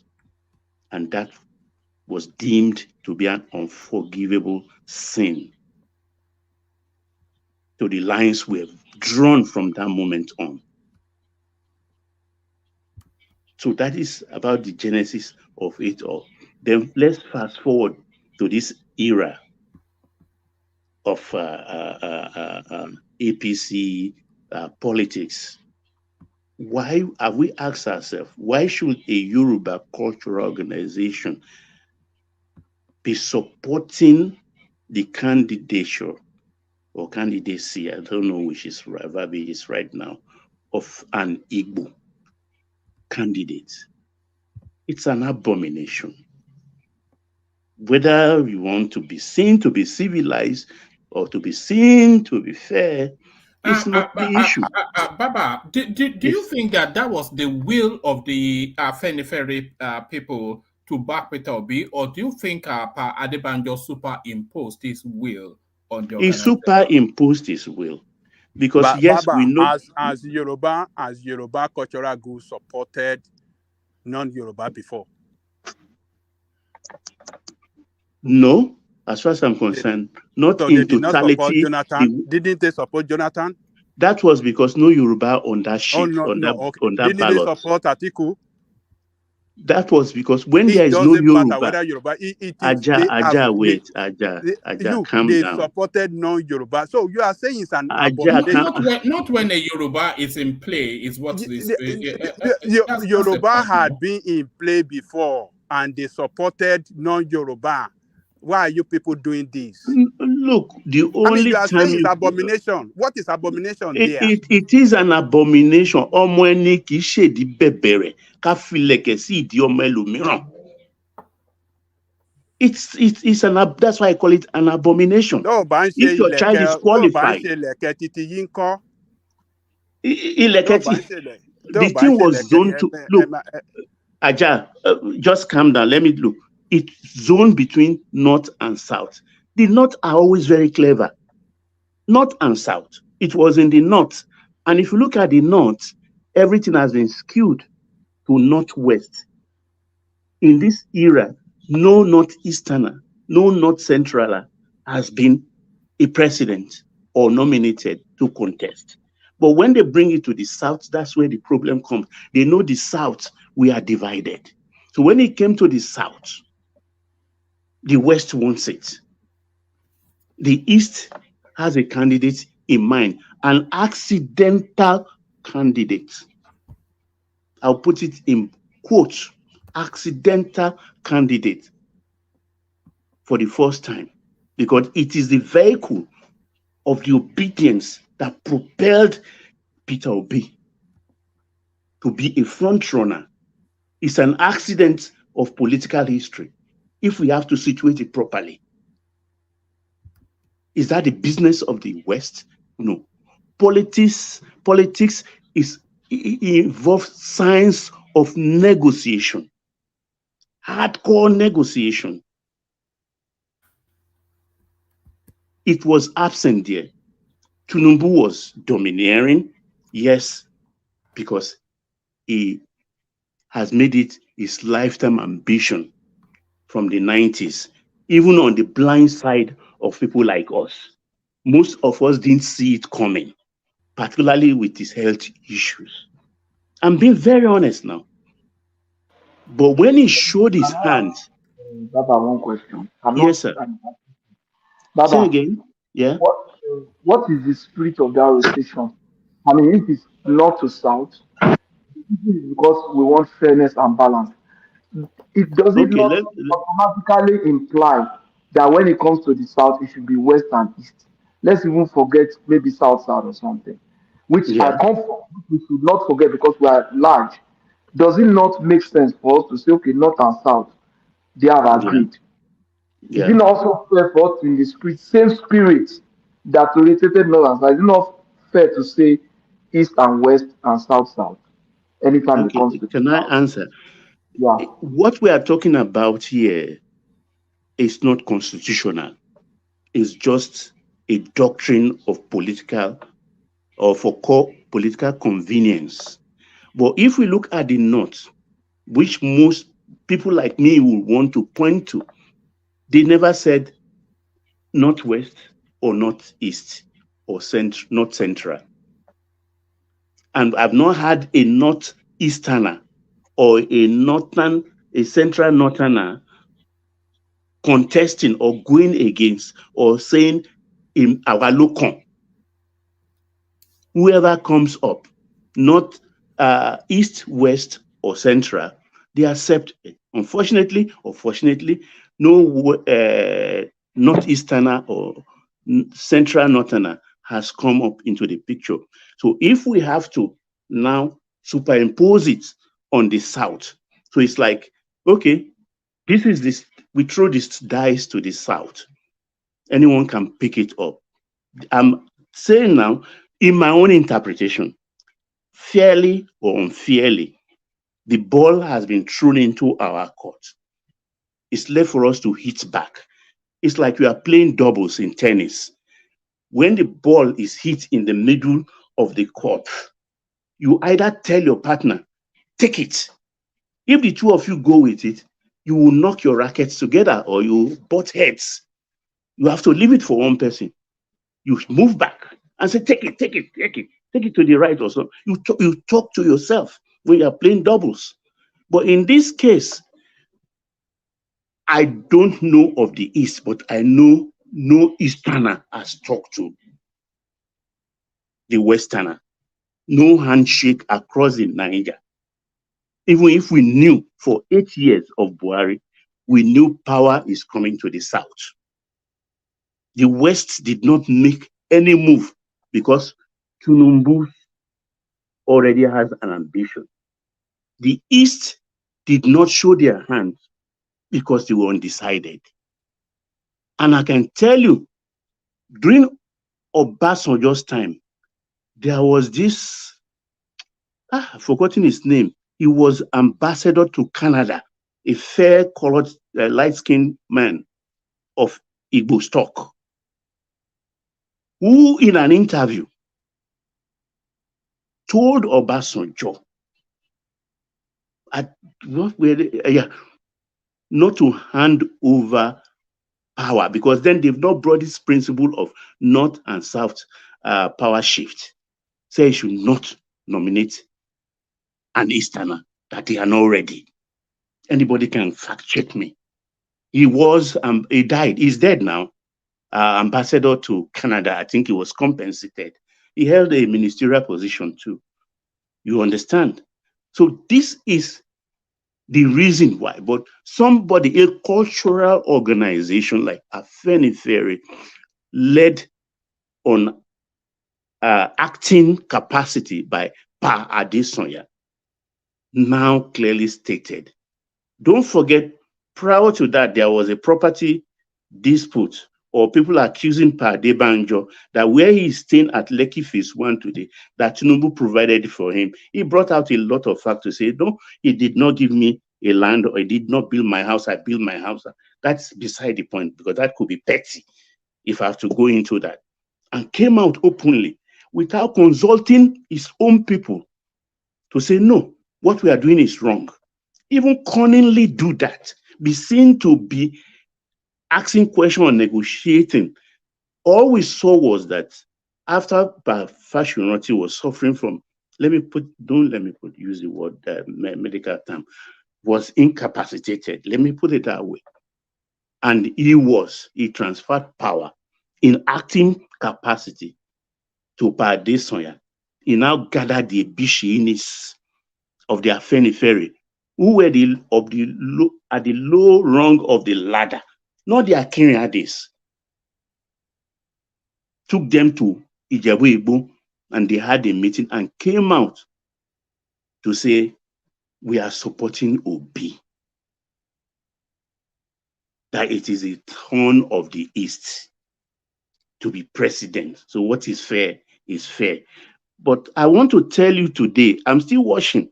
Ebisheni, who was appointed his secretary then, supporting, is now contesting or openly, he has declared his intention to contest for the Goba of Ondo State. Yet he didn't show his hand to say is LOP or it is APC. So I want to let him name. I've not seen where a candidate will say, is throwing his hat into the arena and not saying, I'm for this party. So what game are they playing? That's an aside. Take that and put it in your left hand. So when you were playing all this, it was seen to be antagonistic of the candidate Tinubu. If you had a cultural organization, it's a place of sacred trust for and on behalf of your people, not another people. You have to consult. You don't do anything unilaterally. And you don't come on TV in the cyberspace to throw your own people under the bus, thumbing your nose at your house. Respectfully, sir, that is what Ayo Adebanjo is doing. I watched several of his interviews and it made me sad. My shoulders always drop when I see him on TV berating his own people just because you dislike. I don't like using the word hatred. It's too heavy. Dislike a certain personality. Now, against all odds, this person you do not like has won. Can you just drop the gauntlet? No. He did not. And everybody, we started asking, why? What is it? Is it more than this thing? So you buy no learning. And like most old men, we've seen it severally. I pray before I get to a place of dementia, let God just take me. Because I would not want to be talking gibberish. I'm not saying Ayo Adebanjo is talking gibberish. Please. I don't have that mouth to malign an elder. No fiber in my body supports that. But it is time to let this rest. And those people that have come up now with what I will call a doctrine of necessity to ease him out of that position he coveted so much, on whose or under authority of which he is performing this onus act against his own tribal grouping. They just ease him out. And those people are eminently qualified to do so. Because is it General Alani Akinrinade you want to diminish? Or is it Bajowa? Or is it Fini? Or is it Shikuni? Fini and Shikuni were in HSC in my school when I was in class 1 in secondary school.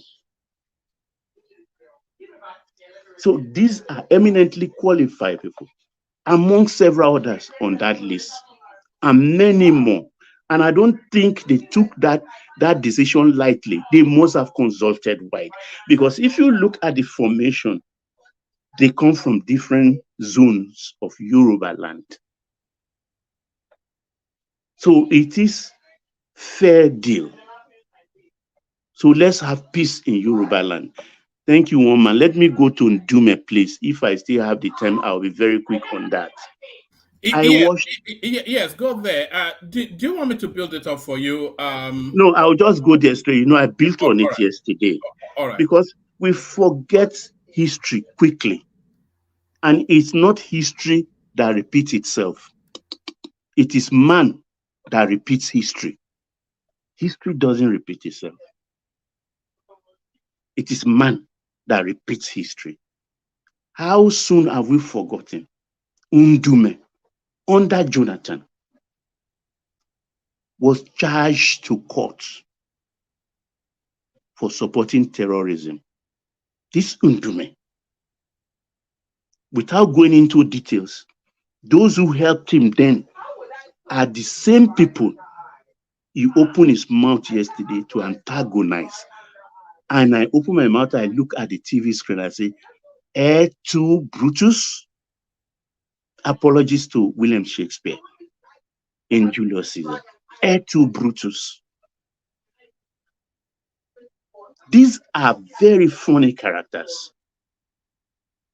He was putting outright rubbish yesterday. How can you be on a panel and openly threatening a sitting president because you are angry for selfish reason? Because most of you or those people goading you on will be losing the rents they receive from these agencies or parastatals in an economy that is down there in the pit hole.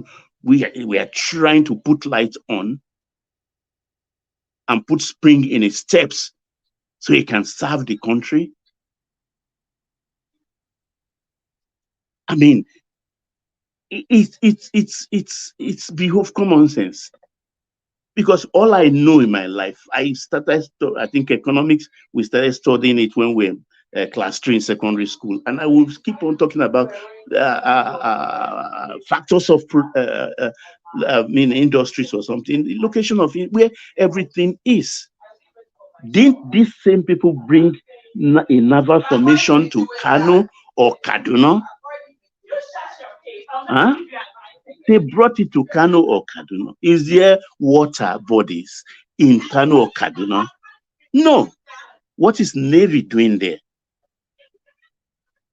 What is Navy doing there? So many examples. Was it not Sirika, few months to the end of Buhari's regime, that brought FAAN to Abuja because with himself and Tunde Diagbon, the body man of Buhari, who happens to be his nephew, want to use FAAN for their dubious Nigerian air program? This sincerity. This is why I say reluctantly, yesterday, with all sense of responsibility, I got to this situation yesterday to question our being together, because these characters are pulling us back. And it made me, I went back to the 60s when all Southerners we have surplus manpower in the South, and they have to go to the North to work. All Southerners, they were appointed or employed on contract basis, side by side with foreign expatriates. How can you stand as a Nigerian by, let's say, a Filipino, and they are even employing the Filipino ahead of you in certain part of your country? This was what was happening in the 60s. It was the principle of the Sardauna. And they maintained that for a very long time because they don't want us to pollute their political space. It is a sad fact. And coming from that, I start to question that what happened. If I must confess on this platform, I am first a Yoruba man before a Nigerian. I'm not ashamed about it because I know what happened in my country.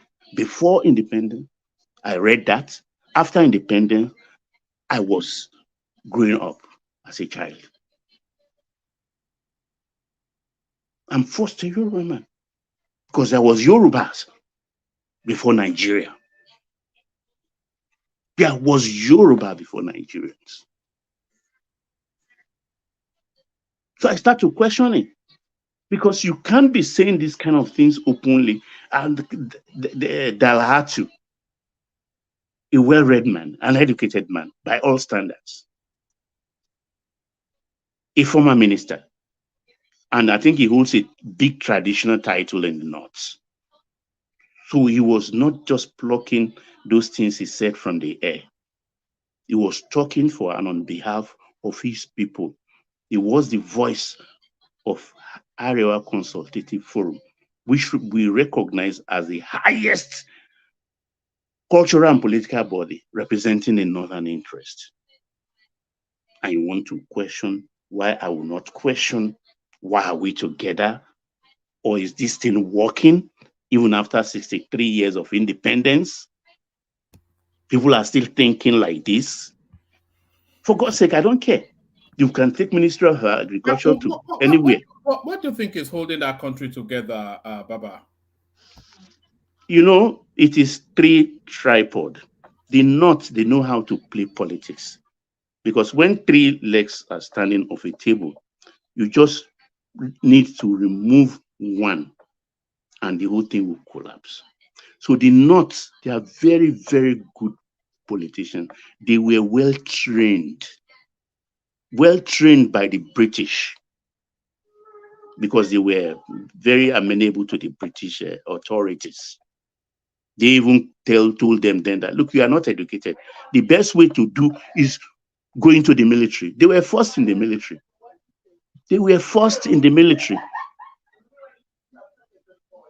And they had all their men. Even people like Ojukwu could not enter military academy as an officer. Ojukwu went as a recruit. The Yorubas came in later because no Yoruba family, what are you going to do in the army of all people? Because Yorubas were interested more in architecture, lawyering, engineering, and things like that. It was late. People like Alani Akinrade and most of even the first set of the Yorubas went on short course service, not the normal 3 years for hardcore officers, 6 months, professionals. So they were in the military, and they, as if the British were soothsayers. Yes, sir. Please. It was not as if they denied us now. We're the one that didn't go. Let me give you a good example. The first chief of staff and the GOC of Nigeria was an Igbo man. They were even more. I think it wasn't as if the North denied us from going into the army or prevented us. Yeah. The first chief of army staff, indigenous, was an Igbo man, and that is Abu Hiroshi. You understand? No, you know why? Yes, to add on to that, Baba, the officer cadre amongst the first set of military, they were all mainly Igbos. The army officers were, the soldiers were northerners. Yeah, at the onset of that coup, at the onset of that coup, more than 60% of the officers called. Yeah, go ahead, sir. If you remember, even after Hiroshi was overthrown, the next most senior officer in the Nigerian army was a Yoruba man, that was Brigadier Ademulegun. So even the Hausas were still below. And that Ademulegun was a brigadier, Gowon was a lieutenant colonel. So it was northerners were stopping us. We were the ones, we were too arrogant, we just said, let's go and study, we didn't see anything in the army, and we felt like the people that were sent to the army from the southwest were the stubborn boys, like maybe Exactly. Stubborn boy. Every time you come back, correct. Yes, the Yorubas used to send their children to the army for a the stubborn ones. Yes, we were not interested in the military. You understand? It is not their fault, but they cornered that space and they used it against us. But everything they gained, both as a political party ruling the country and as military ruling the country, which they gained, what have they got to show for it today? That's the question they are not asking themselves. But the Nigerian state belongs to them. To all intents and purposes, the Nigerian state belongs to them. I don't want to put it bluntly. You get my point. The people that we are supposed to even be crying and entrench themselves in the creek are the Jaws, the South. How many? If we have 100 wells today in Nigeria, the Northerners have 60% of this oil well. Are they just dying? They are not dying. Because I watched Dalhatu claiming that they were first the ones feeding the Southerners when they were in agriculture before oil was discovered. That is rubbish. Pure rubbish. Yes, there's the narrative that the Nigerian economy was first built on the Grand pyramids in the north before oil was discovered. And cotton. That was rubbish because in Midwest we had rubber. In the East we have palm kernel oil. In West we have cocoa. In all the regions together in the South there is timber and a host of many other things. You understand? So it was being disingenuous and, of course, being economical with the truth of that time, because they know our young ones these days, their attention span is short. They don't want to look into data or look into history, economic history or political history of where we are coming from. So they put this thing to satisfy their own political grouping in the North. Because when they talk, because before BBC Yoruba, I don't think there is BBC Ndigbo now, you understand? There has been BBC Hausa since the 50s. BBC Hausa, so they are very honed in politics. Have you forgotten that even in the 70s, all the malams in the gate, the first thing a northerner buys, even mala at the gate, is a radio transistor. Where do they tune to? BBC Hausa. It's only of late BBC is now spreading and bringing in order. So for many years they were ahead as far as information is concerned. Baba, yeah, there's a strong point there. And the way we could appreciate all the man I'm having radio is this. Can you imagine if for now only Northerners had mobile phone? Do you know the economy implication and in terms of power? And that was what their radio was like a mobile communication device for them. Exactly. The first property an Hausa man will have, even the gate men we employ, is radio transistor. Where do they tune to? BBC Hausa. Right from the 60s, 50s. British has been giving them leeways, tutoring them. So this is why, don't let me, because I know other people are waiting. This is why I start to question. I think we have to answer what Chief Awolowo called the national question. We have to answer. Which is what? What's the national question? Is this marriage working? I rest my case, woman. Oh, all right, brilliant. So that's the excellent Baba. So well done, Baba. So that's the excellent Baba. Let's move the conversation on to Solly, who's not yet spoken now. Solly, are you ready? Are you still there, even Solly? Yes. So. All right, brilliant. Solly, I wanted to play you a clip, but it's not yet downloaded. But let me play you a different one. For all of the criticisms that we make of the Nigerian state, there are some improvements. Watch this. It looks really nice. But I can say there's hope for Nigeria.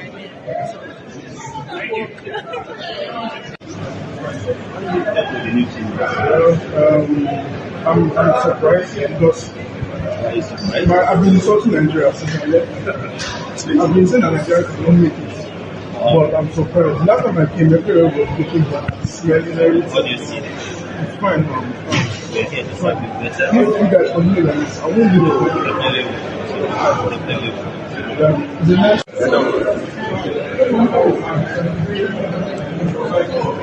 Yes, I'm a frequent flyer to Nigeria, and to be quite honest, every time I come back, I see improvement. Not more in the structure, but the personnel for immigration services. They are very cautious, very user-friendly, and I really appreciate that. Very well, smartly dressed, and so we're not there yet, but to be honest, we are moving forward. I think it's a great hope. Thank you. All right. So those are improvements in the airport. Is there slow progression being made within the Nigerian state that we're not acknowledging? Solly. Uh, it's better than nothing, you know. You're not impressed? Not really. It's better. I would say it's better than majority of other African countries, especially in the West. However, this is just like breadcrumbs. You know, if they had a farm and they had chicken, they would feed the chicken more than what they are feeding the Nigerians, basically. you know this is really nothing. If this thing was serving only Nigerians, would they have gotten it to this level?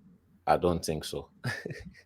Oh, you oh, know all right. Let me take you to a say. You don't seem especially enthused with that. But I'm not excited because they are still doing their normal shenanigans, disturbing and annoying people that are coming into the but country. the one thing is they say they are bringing automation very aggressively into the airport system.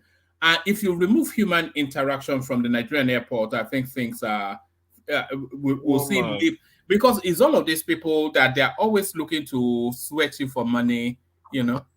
woman, what I want to say is world-class hospitals. I want to say world-class hospitals because world-class hospitals are not expensive.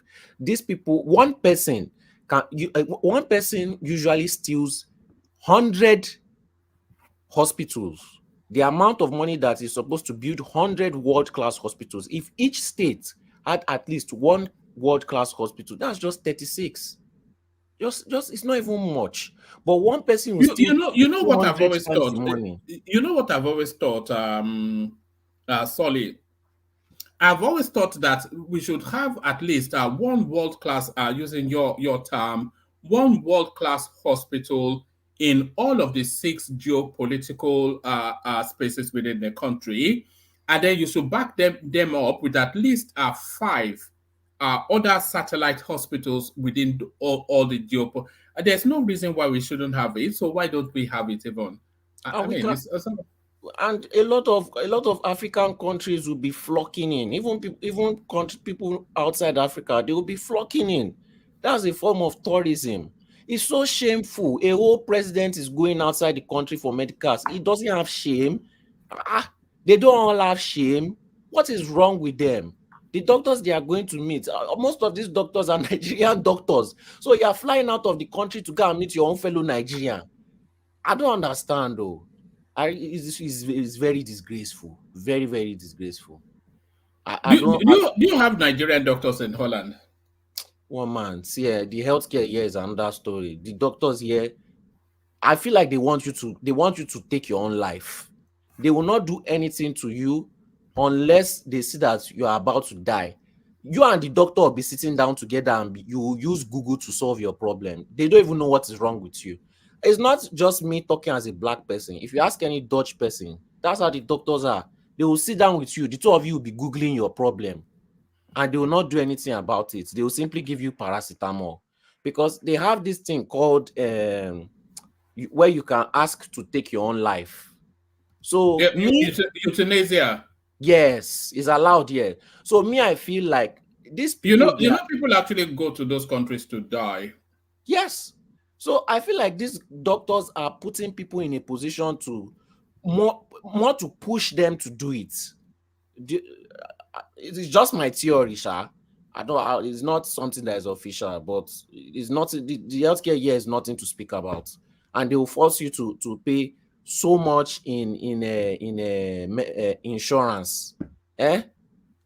Just if Nigeria had good healthcare, plenty people will be running to Nigeria. We just want one standard. It's not even that expensive. That's the most painful part. It's not that expensive. It's not. But one person will steal the money for 100 hospitals. With the amount of, Nigeria is so dangerous. Just build hospital.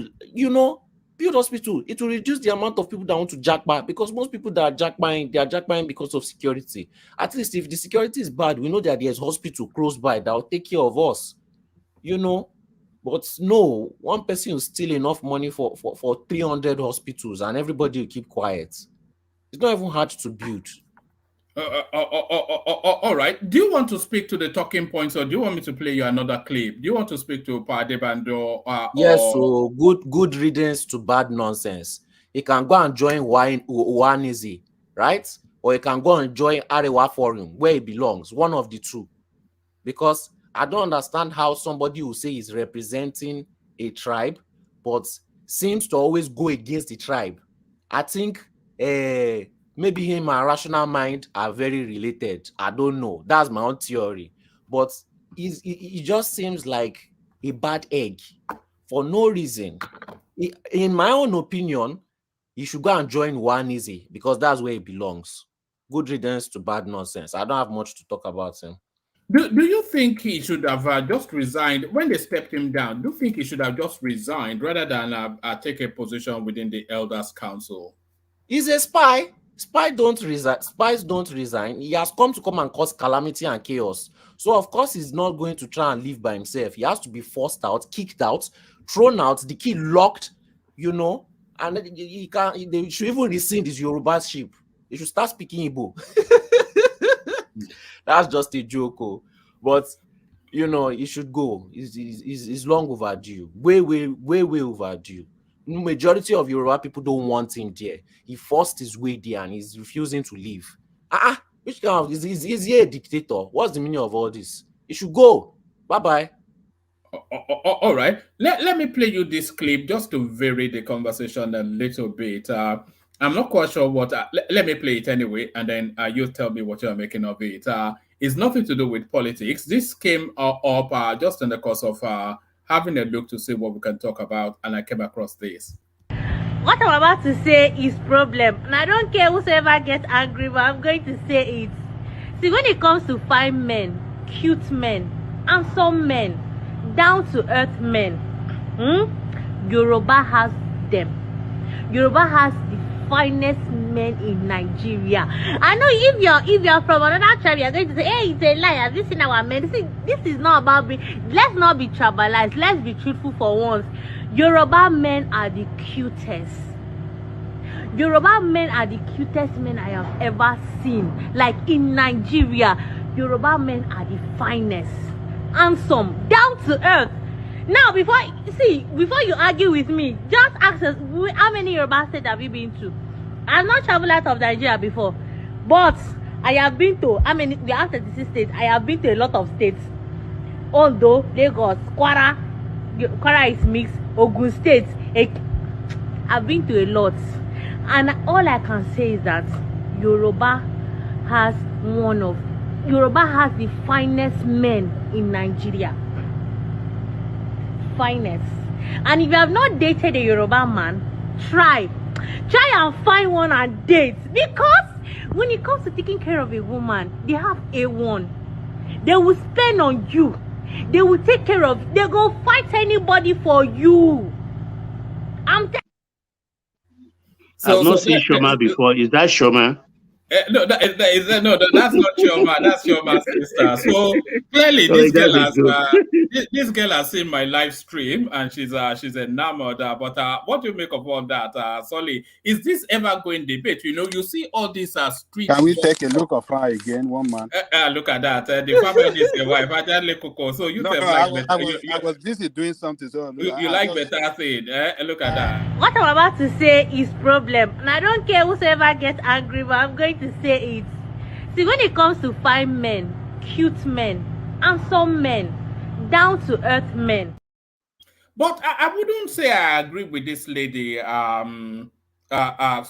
I would suggest that Igbo guys are better looking than Yoruba guys, just on average. I'll have to say that, Solly. I see no lies detected in what she said. But it's also true. Igbo guys too, they can look very nice, and they can look very masculine.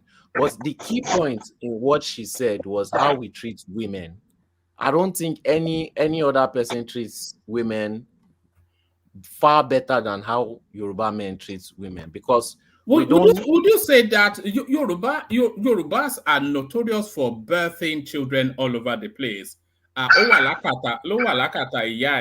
that, No, I think that's Igbo. Because wherever you go in the world, you always see a half Igbo, half even Yemen. You go to Yemen, you see half Igbo. You go to Afghanistan, you see half Igbo. So they are all over the world birthing children, not Yoruba people.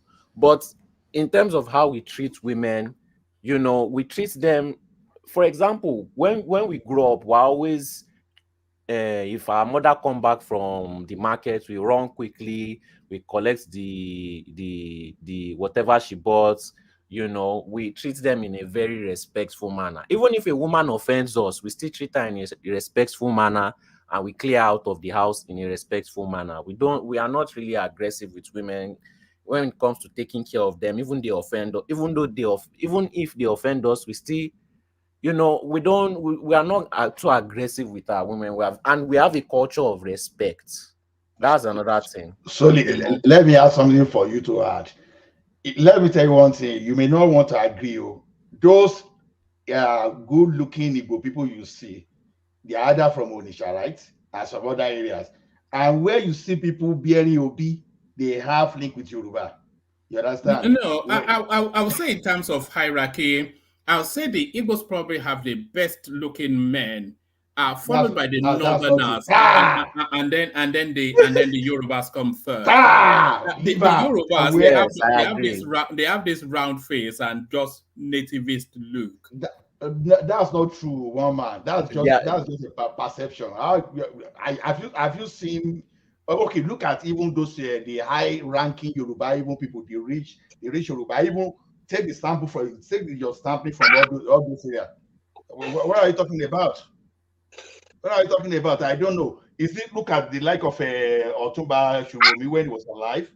Look at the like of of course, there are good looking. We're talking on average. We're not talking about and in terms of masculine looking, Igbo people are usually the most masculine looking men. But to be honest, may I chip in? Sorry, coming, Baba. But in terms of masculine presentation, I've not seen a man more good looking than Abubakar Rimi. Abubakar Rimi, do you remember him? Yeah, Abubakar Rimi, the Fulani guy. State, yeah.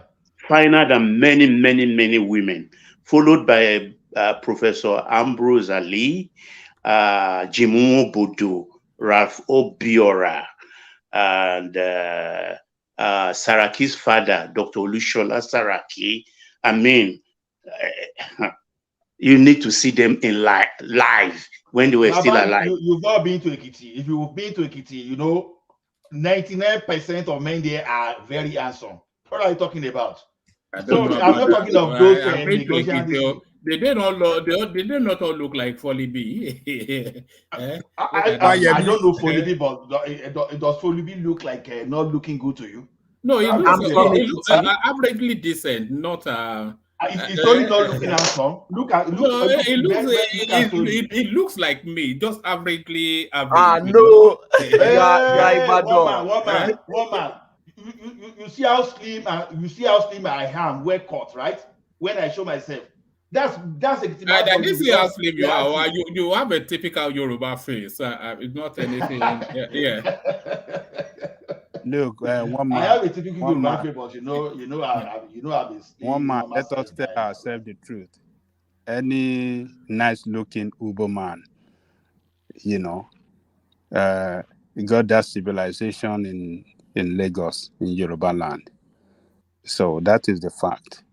They can't tell us that I'm not talking about their ladies. So their ladies are, pretty right from the Igbo land. They're pretty, but their men, we civilized. I think the North has the better looking women. The best looking women are from the North anyway. Yes. Those Shua Arab looking types. Yeah. So comparing Arab what I to say here that every good looking Igbo man is civilized by Yoruba people. So you cannot say that's the fact. No. You say that. I'm going to show you something about that's the fact. That's the fact. They got Woman, every one civilization man. I saw Ola. Ola is a very handsome in guy. Oh. Yoruba I think land. Ola I don't come know to my about house. that. Yeah. All those civilization, everything good looking, they saw it in Yoruba land and they yeah, Ajale Koko, just yeah, what you are saying, can you see on yeah. your screen? This is Igbo language by the Right Reverend Bishop Crowther. So the first documentation of the Igbo language in terms of a functioning language was actually done by a Yoruba man. So this is it right here. Oh yes. Yeah, by Oh, Ajayi Crowther.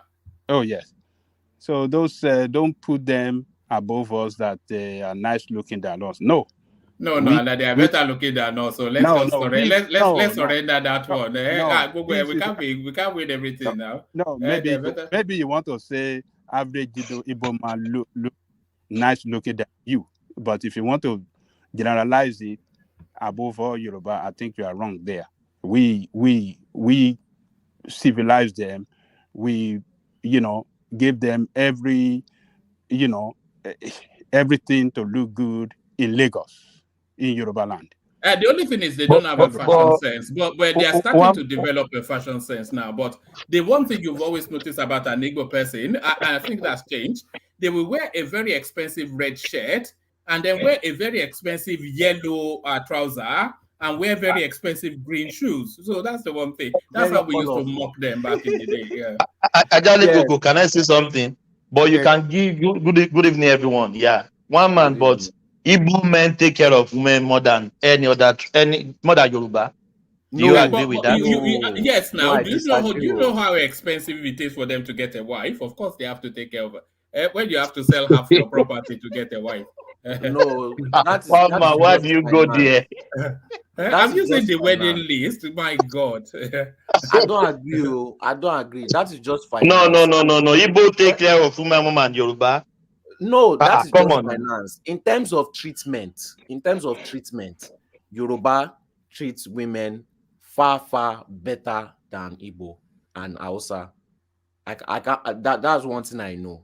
One thing I know. Igbo women are always complaining because Igbo men are very masculine, so they have a very masculine idea of how the household should be, and sometimes it can be too domineering for the women.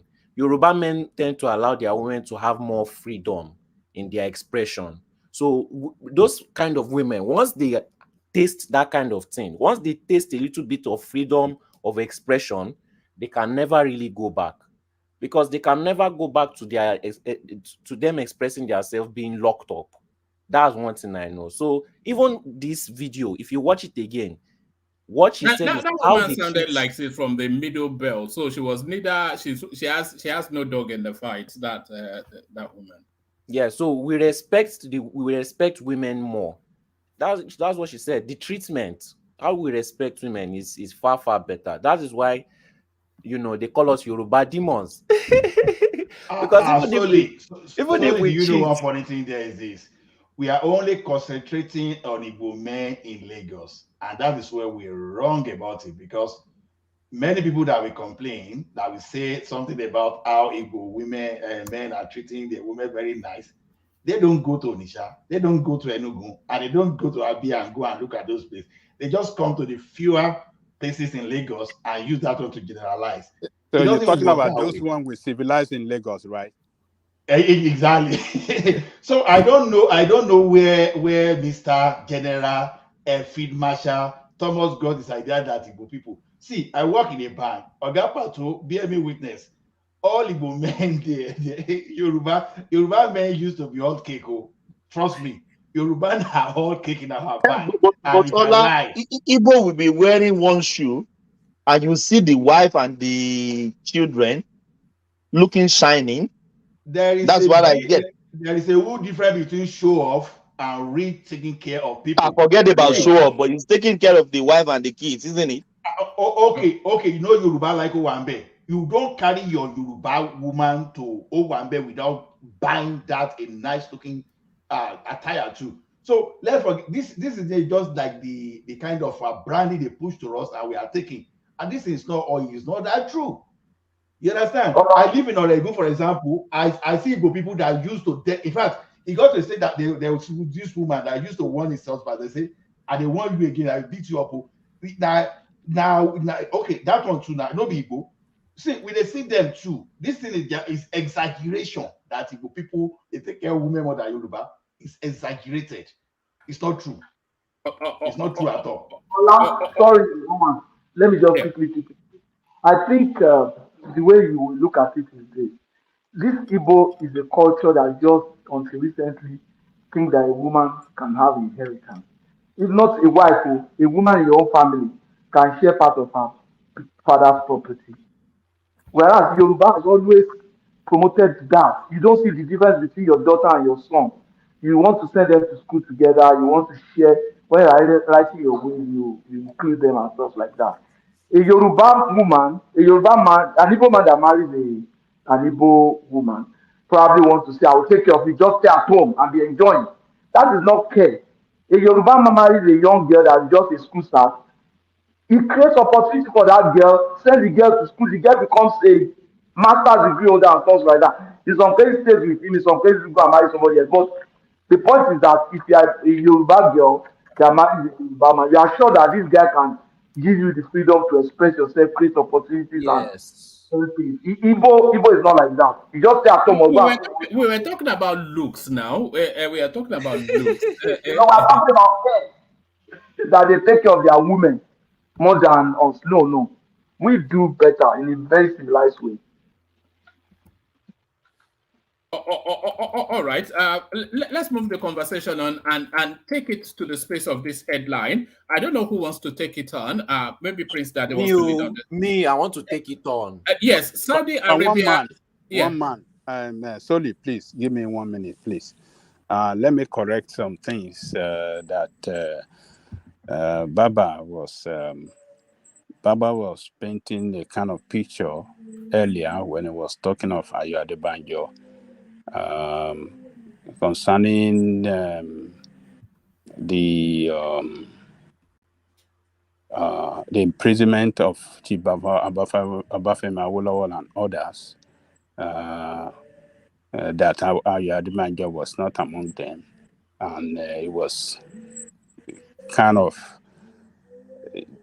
I don't know, insinuating as if, yes, as Ganu was saying earlier, that what do you call it? Alaafin of Oyo mentioned in an occasion that some of Awolowo associates were the one responsible for the,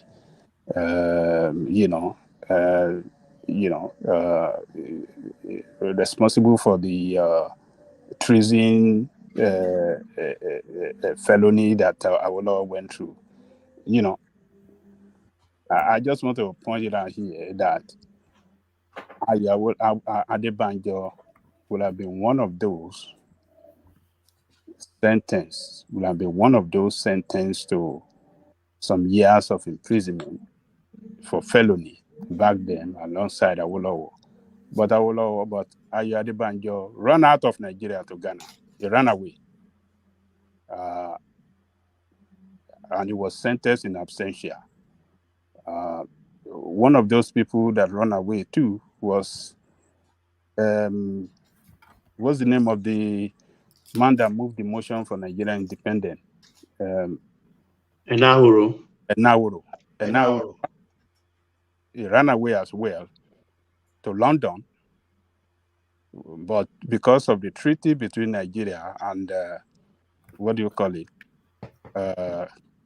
and Britain back then, this treaty of reparation of fugitives, yeah.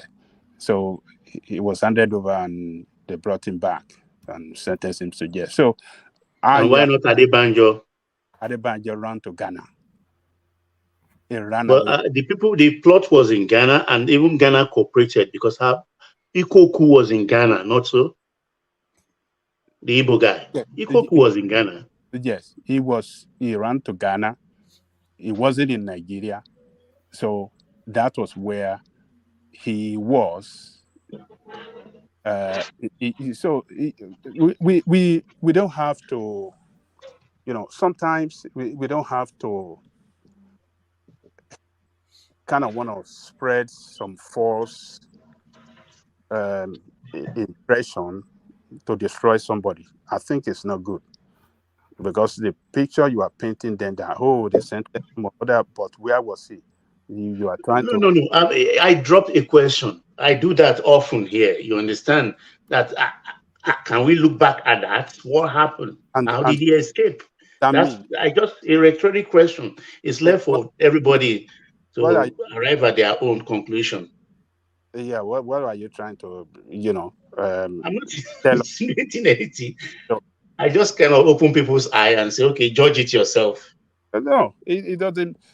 I mean, such a rhetoric question should not even come in the process. We didn't see him, so judge it yourself, because you're trying to show that, he was the one referring to as one of those that sold out Awolowo, and so I didn't say that too. When I say Baba and you put Gida, now you say Baba Gida.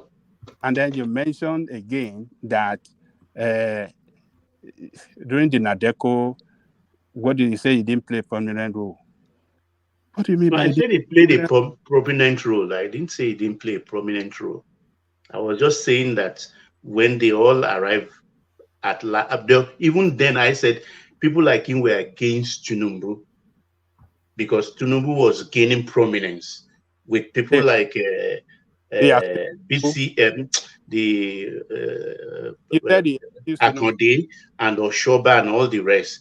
They were coalescing around Tinubu, and his own faction of Nadiko didn't like that, because people like Ndubuisi Kanu and all the rest, because actually Tinubu was holding the bag then for Nadeko. Carry on, don't let me disturb your train of thought. Carry on. He was the one that made it possible for Tinubu to be governor of Lagos State. Ayo Adebanjo. Well, that's do you want a matter of opinion. That was not true. He was the one responsible for Tinubu to be governor of Lagos State. So he didn't hate him. Because a lot of people are painting, he hate Tinubu, he did this, he did that. No. It's just that the politics does not align. Even that Tinubu that you guys are celebrating, we had 3 deputy governors under him. Is that the right? Does it show that? Does that not show that Tinubu have problem too? No, he has exacting demands, so they couldn't keep up with him. So that's 3 deputy governors under him. It's a terrible man as well, that he has to fire 3 deputy governor. Ajale Gogo, let me push back. Is that a crime? If they are not aligned with his dream and objective, why can't he kick them out? How many deputy governors have been kicked out in where you live? Ajale Gogo, you are doing what about now? No. If they don't align with his dream and ambition. It doesn't have to. If the deputy governor raises concern on how the state is being governed, it doesn't mean that it should be kicked out. It should not be kicked out because he was part of. He was jointly elected. Exactly. Patrick, you are very echoey where you are. They have the same mandate. They were jointly elected. So when you people want to celebrate criminality or bad character, sometimes I don't get it. We have to say were they impeached? Were they kicked out by the house? They were not kicked out by the house. It was the governor that kicked them away. So look, are you sure? Just go and research on your own. If you so the governor have the power to kick his deputy out without the house. Go and research on your own. So I don't believe that. Google. Oh, okay. So what I'm trying to tell you is that it is not everything that Tinubu did in the past that was perfect. Tinubu had it wrong. Two, He got the big ticket items right, the important matters, he got them right. I don't know what you mean by important matter. So it is not everything that he did right, and it's not everything that he did wrong.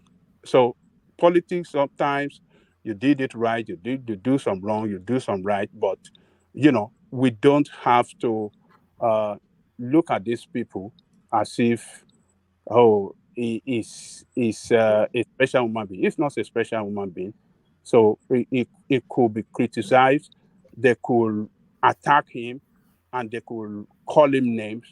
That is, is part of the treatment that politicians get. But for some people to want to say as if he's the most perfect human being on earth or the most perfect politician, he's not. I've not had anybody say that, either on this platform or anywhere else in the world. I've not heard anybody. He's the most accomplished politician that Nigeria has ever experienced, Tinubu. It's not. Well, I disagree with you on that, and a lot of people will disagree with you on that. So to you, it might be. Who is more accomplished than Tinubu in Nigerian politics? Do you want to tell me that Buhari? Nobody readily comes to mind. Hold on. Do you want to tell me that Buhari is not an accomplished politician? No. Buhari is not an accomplished politician? No, Baba. He's not. Being the president doesn't mean he's not an accomplished in the politician. history of Nigeria, Tinubu is the most accomplished politician we have ever had, and is almost set to be the best president we've ever experienced as well. Tinubu has never done anything good. He has never done anything that you can measure as good for Nigeria. You can give him some credit, but to want to say, in Nigeria, he has not done one thing. He has done more in the 7-8 months that he has been there than every president we have ever had. That is lie. No, Baba. What is the definition of Nigeria? He has not done 1%. Okay. I'll tell you what he has done. Let me make this point. He has not done 1% good of what Obasanjo did for that country, and he cannot accomplish the record of Obasanjo. Obasanjo had no record. Oh, okay. Okay. He cannot accomplish 1% of what did Obasanjo accomplish? Huh? What did Obasanjo accomplish? Obasanjo, number one, was a military president, head of state. Yeah, no, that's an illegality. Okay, and a civilian president. And when he met you cannot count a military as an illegality. Let's leave that out. Let's leave that out. Yeah. Let's take that out. But history cannot be rubbish away. He was a military president or head of state that handed over. It was a criminal. It was a criminal. A military head of state is a criminal. Yeah. Okay, let me land. One man, can I talk, please? Yeah, hold on. Sorry. He was the deputy in command. The commander was killed in a coup, and he assumed office as the. Sorry. And you didn't even start from the beginning. Obasanjo had more accomplishment than almost any Nigerian alive today. At the critical point in the history of Nigeria, when the country wanted to break, this was the man that stood the ground, ended the war. And this the man that won the war. It cannot be accomplished by any human being. They said over. The Biafran surrender to this man. That's the first accomplishment. Number two, it was a president, a military head of state, and he promised a date that we will hand over, and he handed over. And not only handed over, but he handed over a buoyant economy that the civilian destroyed. The same thing he did when he came back, the economy was down. There was political instability. There was economic disaster. The nation was heading towards, the stabilization. This man, Obasanjo has no abiding legacy. Tinubu has. He brought this nation back, put the nation on track. One man, can I talk? Do you want Ajale Koko to stop so that you can talk? I mean, let him stabilize the political terrain, put in place an economy, a buoyant economy, a well-functioning economy that attracts investors all over the world. And it grew an economy that was, during his time, we have 15% GDP. Your man you have today cannot achieve that. Go and mark it down. So there are a lot of accomplishments that Obasanjo, made that he can never be a match to Obasanjo. So that is just just so to give you that the difference between him and Obasanjo. He never accomplished anything, but rather. All right. Let the prime come. Let the star come in. Ajale Koko. I think he can. Yeah. Baba Ajale Koko, I think you are right to some extent. OBJ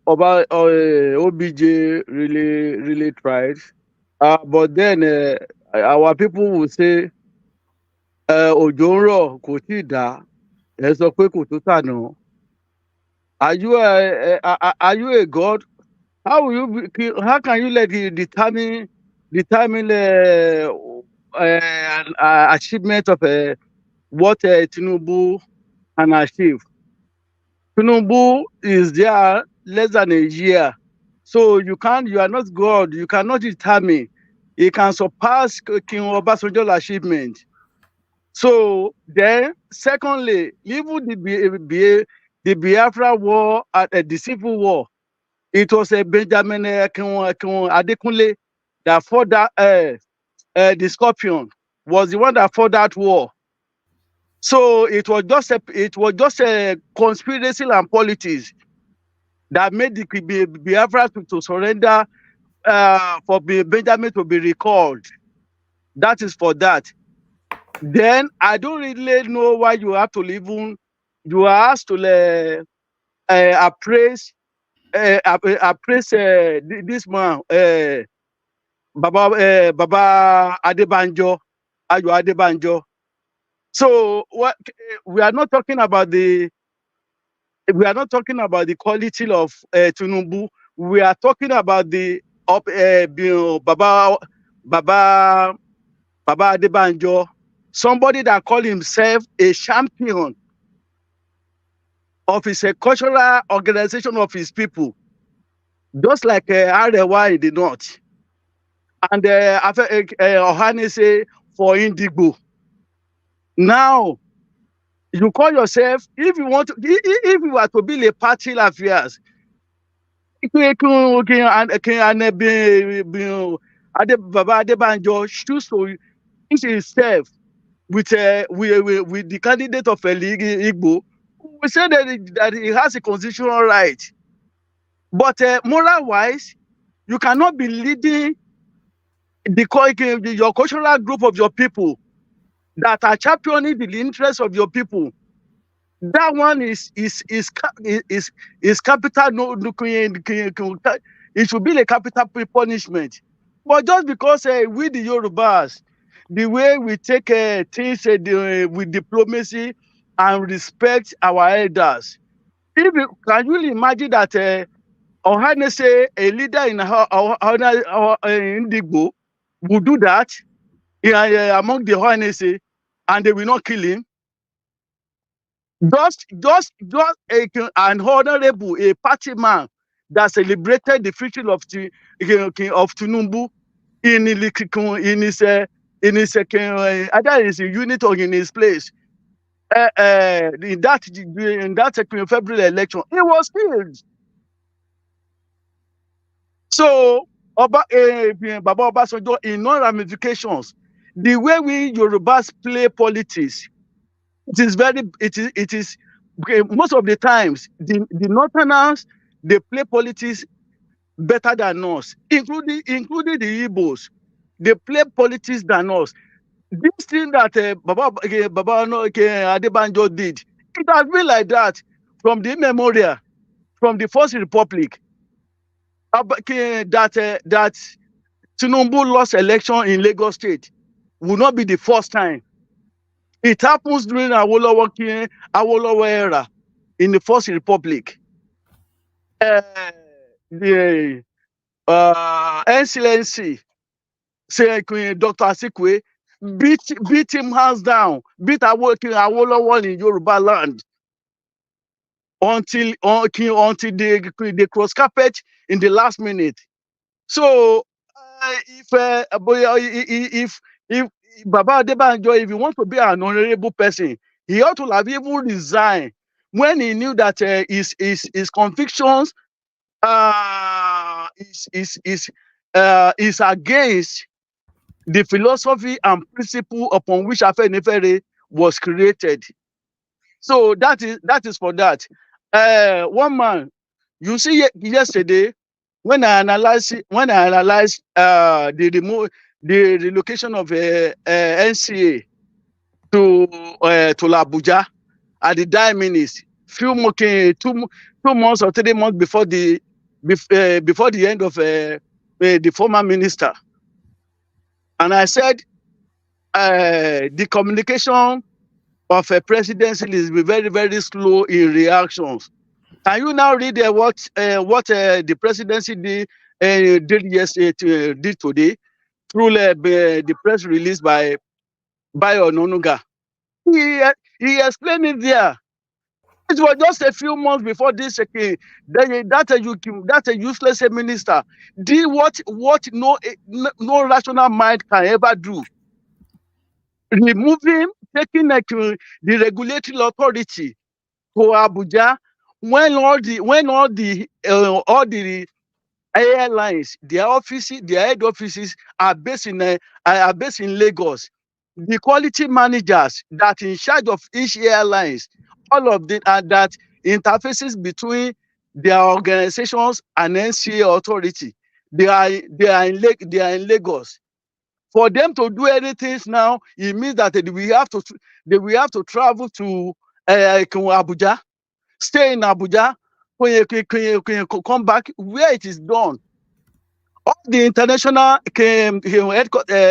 airlines, they are based in Lagos. Is there any rational mind in that? But because when anything that is done against national interest and Yorubas, the Yorubas, we don't talk. We take everything. Excuse me, can you please go? Take him out. Take her out. So everything that 3 months ago, before the 3 months before the expiration of the former minister, when he did that, there was no single Yoruba man that raised alarm over that. Go and check. One man, go and Google it. Engineer Ade,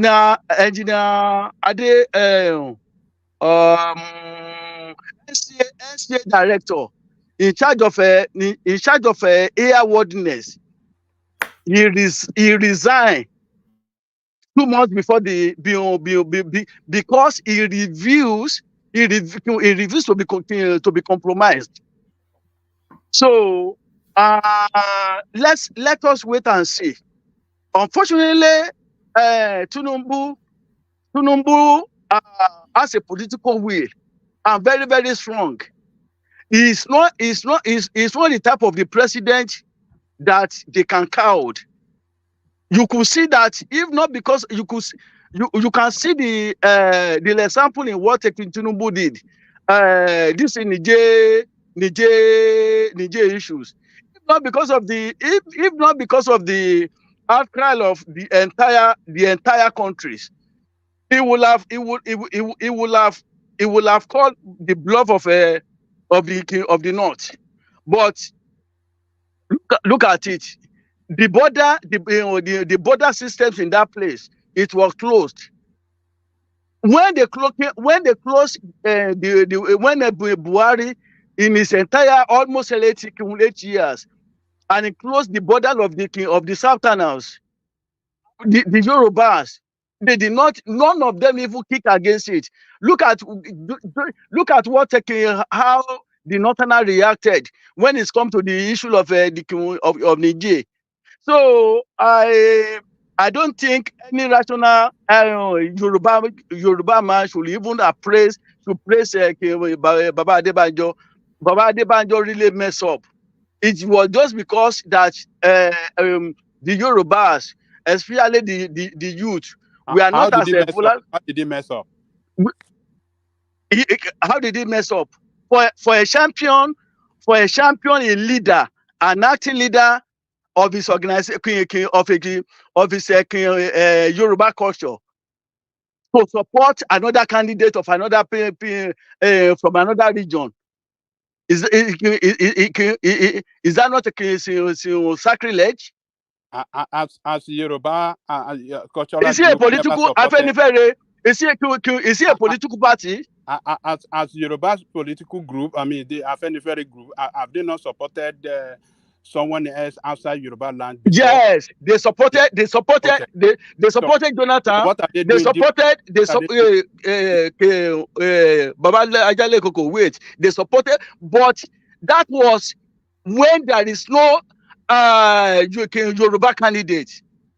That is when that is when they are allowed to support another candidate. Okay, tell me, can you give me an example when Arewa or how they say when they supported any other candidate apart from their own?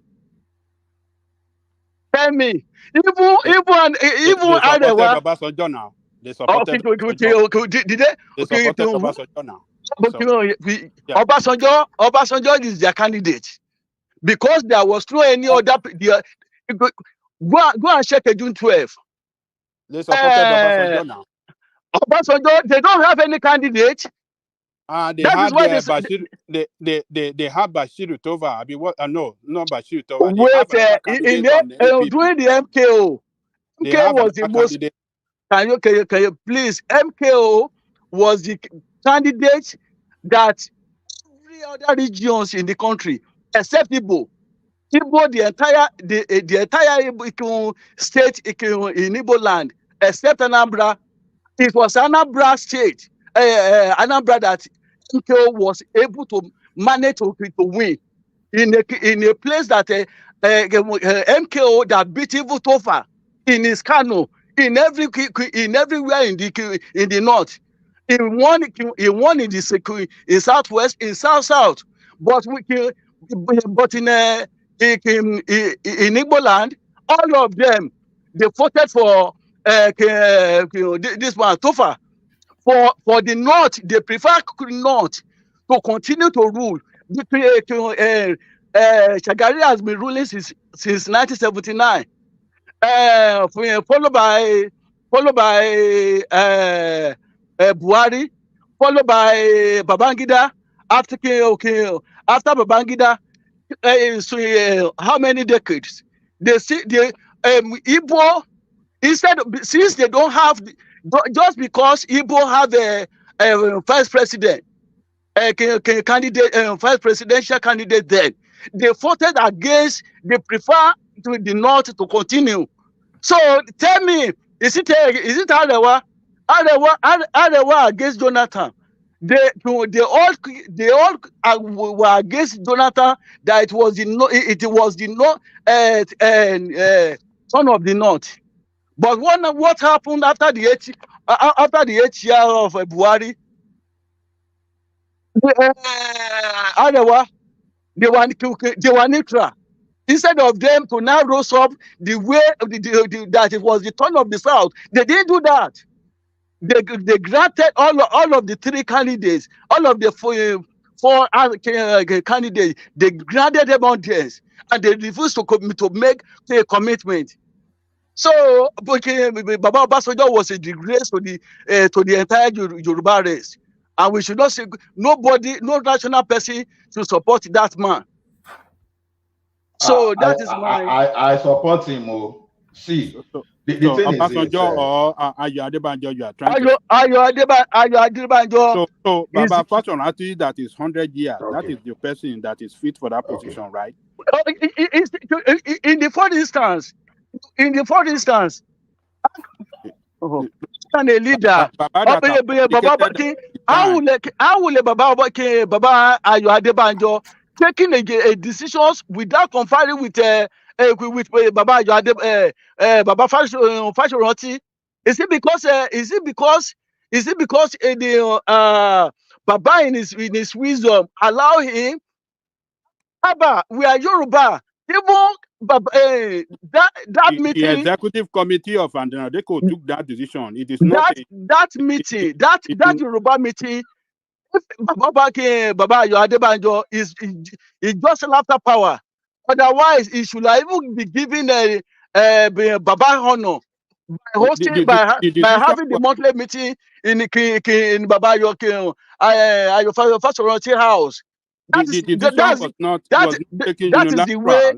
That is the way Afenifere meeting. Afenifere was by the ESCO of Afenifere, so you can't blame the executive. Who is the leader? Who is the leader of Afenifere? Ayo Adebanjo. He's an acting leader. He's the leader. He was acting leader. The leader, Baba Fashion has resigned. He has resigned. He did not resign. All right, gentlemen, we have to move the conversation from here at some point. But he did not resign. He appointed him as a acting leader. Was he not the one? Did they vote for Ayo Adebanjo? Why has he not been active? What is responsible for his inactiveness? He asked him to act. Why has he's an acting, and they've now removed him. It's okay. What has he? Okay, what has he done? What is his achievement? What is his achievement? His achievement, his achievement now. He's been pushing for restructuring of Nigeria. All right, we have to move the conversation on at some point. Yeah. Woman, just let me chip in this one fact. All right. This restructuring and that this constitution, military constitution, is not by the people. I disagree. Because I'm saying this for historical reference. All our constitutions, starting from that of 79 up to 99, the federal government instituted what we call a constituent assembly. Those that attend during 79, that was Chief Rotimi Williams, was the chairman of that constituent assembly that ratified it. Then the military put their stamp on it and say, we the people. To an extent, we the people is right, because the military didn't sit down at Defense Academy or Defense Headquarters to write those constitutions. Ditto for that of the one that 79, 92 or so, or 89, that brought MKO to power. And the 99 one was done. I think Professor Nwabueze, the late, who just recently passed, was the one but Baba, it was altered. 99 was altered. No, IBB added some things. Obasanjo added some things from the military perspective. But 95% of that constitution was by civilians. Professor Nwabueze was the last one. The major thing is this: the alteration, the small alteration is enough to cause trouble. No, it cannot. The military have to cover their own ass, and then to bring it into the fore, to activate it. Abdul Salam activated, I think, rather promulgated Decree 24, and it came into being. Baba, look at it from this angle. Just for history. See, no, look at it from this angle, Baba. See, the thing is this: truly, civilians is sat to suggest, but after they did everything, Absalam Abubakar single-handedly pick someone and they alter some things.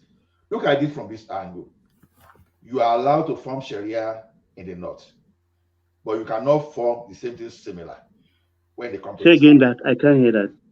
For example, the constitution empowers you to form Sharia in the north. But when you want to talk of some other thing that you can form in the south, it's so cumbersome for you to just go and form something similar. So what type of constitution is that? Have we tried it? Have we tried? Have we tried? We did not try. Sorry, and besides that, sorry, did the constitution say you could only form Sharia in the north? The constitution didn't say you can only form Sharia in the north. Look at how the constitutional contract. it is where, what is it called? Penal, is it penal code? Because we run two different law systems. I think in the north they run the penal code, which embraces the Sharia into its code. That's one of the problems of the Ogbeni constitution we are talking about. correct me if I'm wrong here. It's a different law system. No, that's what we are saying. See, the thing is this now. No, or maybe for another day, people are waiting. I just put that down, chip it in. Maybe another day because it's something very contentious. Please. No, the main point is that constitution that you are in, because you are painting a picture like as if, it is 1979 constitution that Abubakar just gave to us. Professor Mabwezi. Yeah, but the main issue on this constitution is that 79 constitution has been altered. Exactly. They altered it to give us this 1999. No.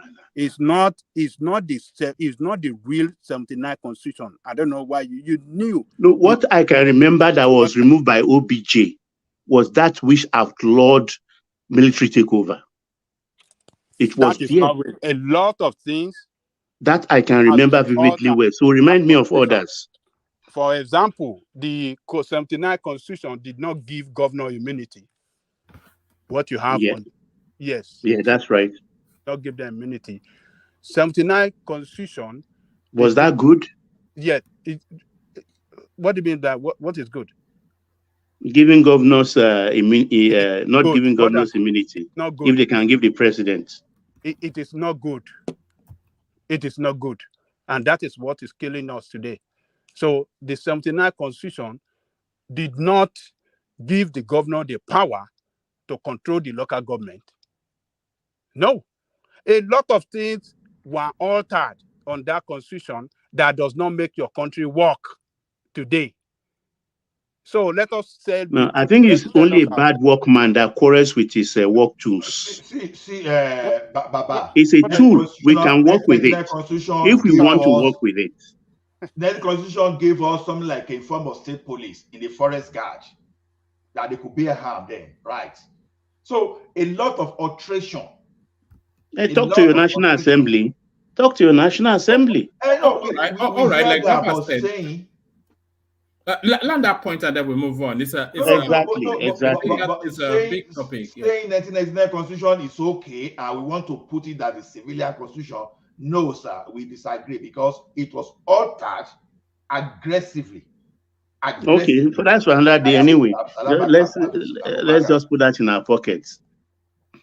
All right, let's move on to the headline on the. This one came as a surprise to me, and ultimately everybody has to toe the line. This is what this is telling us. Saudi Arabia to open first alcohol store in its capital exclusively for diplomats. So that's the last stronghold that is falling now to that space. Who wants to comment on that? This came to me as a real surprise. You know what came to my mind? Okay, go on. Yeah, go on. What came to my mind is this: our people, our Sharia-loving guys, brethren from the north, are they reading this? Now, if Saudi Arabia can say to open first alcohol store in its capital exclusive for diplomats, right? Now, are they learning something from it? See, law is dynamic. Whether you want to call it Sharia or whatever, see, the law is just to promote your civilization, not to take you backward. You understand? all those things that those of us that we are so fanatic that we love the religious fanaticism. I think we can read from this one. It's Saudi Arabia, and it's not going to stop here by a woman, because a lot of things that America wants to, because Saudi Arabia, they are trying to liberalize the economy, just like Dubai, United Arab Emirates. That is exactly where they are going to, because they know that it's going to come to a time that this oil, because the aggression towards this green energy. So I think is getting the message to these people by the day, and they are trying to reposition. So if those people that are even bringing these religions to you, if they can be flexible and they are trying to change their way, this should be a real lesson to people that want to use religion to put us in bondage in Nigeria. That's all I have to say. Thank you. Yes, sorry. It was my turn. So yeah, carry on. As for me, it's not even a surprise to me at all. You know, I don't know if I should say this. So Dubai, please let me allow me to enter again. Oh, please. Are you suggesting that it is Dubai that is forcing their hand? Because yes, it's plenty things. Okay. It's plenty things. They are in deep, serious competition with UAE. Deep, serious competition with UAE, especially for that tourism. In UAE, Dubai, nítorí Ọlọ́run, I beg, forgive me. In UAE, do you know how easy it is to buy coke? Do you know how easy it is to buy marijuana? They will even be disturbing you. You know what I saw when I last went to Dubai? I saw two men walking, wearing very short shorts, holding hands and walking down the road. And that was I think my first time in Dubai as well. And I was very apprehensive that all these people with their Islamic whatever it is, and I saw that and I thought, how can this be possible? I was waiting patiently to see the stones being thrown at them. That didn't happen. And then people were getting drunk and whatnot, women cavorting on the beach. Hey, see, there's no difference between that Dubai and Europe. Whatever they are doing in Europe, they are doing in Dubai. Just that they don't publicize it. The things that they are doing, you would think you are in Europe. It's one of the biggest prostitution hubs in the world. There's a whole hotel dedicated to it. A whole hotel just for woman Taubo. Just for it. You will see women of all nationalities. Australia. So you got to say, let me give you my experience. Hold on, Ola. Let him have a moment. Let him. You see, they were not lost Benny. See, you can't avoid it. Even if you go to the mall, it's one of the first few things you will see just from entering. You know, they have a lot of these flyers. They just stick it on your car. Women, you know. It's just in open. I was shocked when I went there. You will see it on the road, on the streets. Because I had an Arabian expectation, some conservative fundamentalism, total opposite. See, all these women from Australia, Europe, America, Canada, they are all running there to go and do prostitution. Majority of them. Even if they have job there, they are still doing it because the money is so... There's so much money flowing there. Those guys, there are guys there that are ready to give women $50,000 just for one night, $1,000. So these women, you know what there's unbelievable money in that country as well. Right? Yes. You know what they do? They order babes off Instagram, fly them in, do all sorts of unspeakable to them, pay them off, and send them back. Yes. And you would think, oh, it's only poor women from poor countries. It's a lie. You see rich women from rich European countries, rich first world countries going there to do all these things. So when I met an Arab man, and one day he told me if they have business to do with Israel and money is involved, they will do it. That's when I knew that religion was for the poor. Religion was for the uneducated. Since this man had this Khashoggi issue, he has been pushing that Saudi forward. They allowed them to drive car. That's when I knew that, bam, this is it. From there, it is going to turn into pure Europe. If you see all these people from all these Muslim countries, they are crying online. They are crying. They are saying, no, how will he do it? They hate the man. They hate the man. I just used to look at them and laugh. Like, you people don't know anything. You think these people care? You are just tourism to them. They use this whole situation, all this religious pilgrimage and everything, they use it to collect money from you. They are just blessed that it is happening in their zone. Then you will see Mumu Africans fighting Israel and Palestine war. These people hate you. And they don't hate you for a logical reason. They hate you because your skin is black. But you want to kill yourself for their gods. These Israeli people spit on black people on the road for no reason. They just spit on them. You go to Palestine too, they treat them like shit. So why are you fighting for their gods? I don't understand Nigerians though. If they see you that you are fighting for them, if they see you today on their streets, they will spit on you unprovoked. I don't understand. So you see these northerners, I'm not insulting you, but I saw them online ranting, rating, saying subnala. Hey God, this one, they were crying. Most of them, you have not traveled to these countries. When you travel to this country, you will think twice about all the rubbish that you are doing. They don't care. All they care about is money. Russia and US are fighting war. Not war, but they are doing embargo. They are not allowing you to purchase things. They are not allowing you to fly to Russia. But US is still doing business with Russia. US is still importing things from Russia. All these things is hypocrisy. You will be fighting their war. Meanwhile, behind your back, they are doing business. They are laughing with each other. They are drinking wine together. So I like it. I more is coming. Somebody was arguing with me that, it's just this one, it's just for diplomats. Stay there. You think it's only diplomats that is taking. You don't know nothing. They are building a futuristic city that they are calling Neon City. I think that's what they call it in Saudi Arabia. And that place is going to be the den of iniquity. So they will remove Sharia from that space and just let it go wild. So they said their goal is to be the Vegas of the Arab world. And what does that mean? And that's the direct opposite of what they've always preached, by the way. It's money. When money is involved, is it actually money, or are they feeling increasingly isolated as the world starts to converge under this libertarian sort of lifestyle? And they still want to be Sufis and Wahhabis and whatnot? No, it's money. It's pure money. Because and they're really doing sports washing as well. All the major boxing events in Saudi now, they've even bought my club, Newcastle.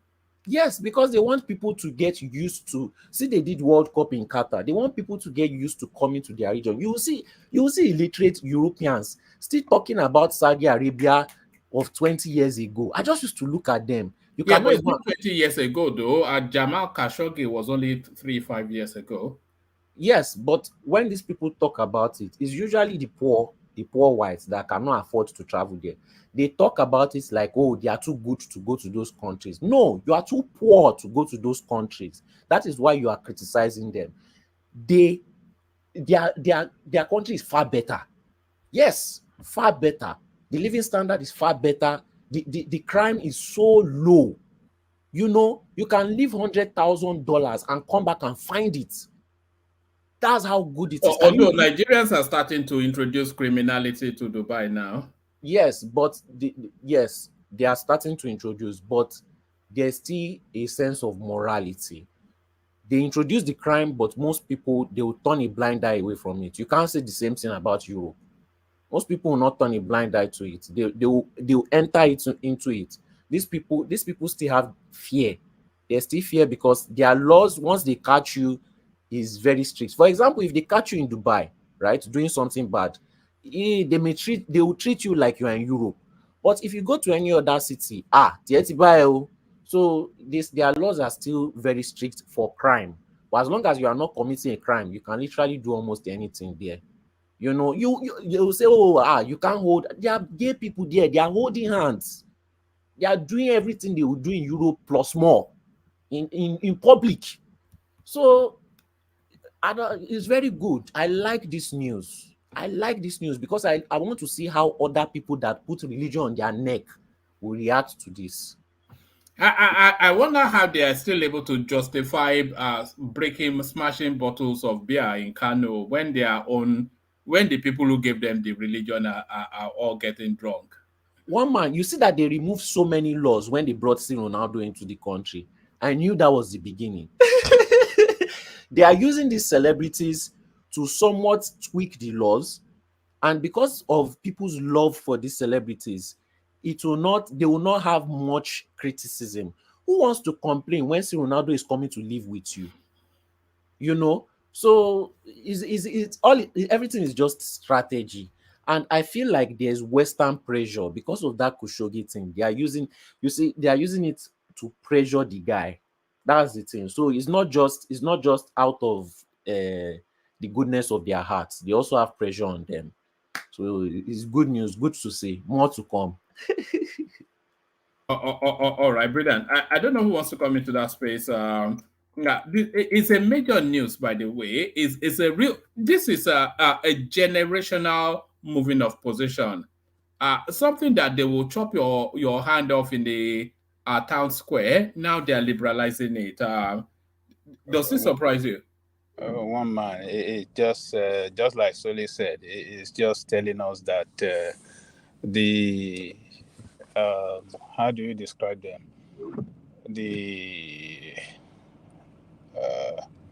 How do you describe these people that brought this religion self? Missionaries. The missionaries and people that brought these foreign religions to us. It's just telling us that it's all about lies and religious was meant to colonize people, colonize them mentally, psychologically, and enslave them forever. That is what this action that Saudi Arabia is taking. That is what is it's telling us, because specifically it's a taboo to take alcohol according to the Holy Quran. That is what the scripture says. It is clear.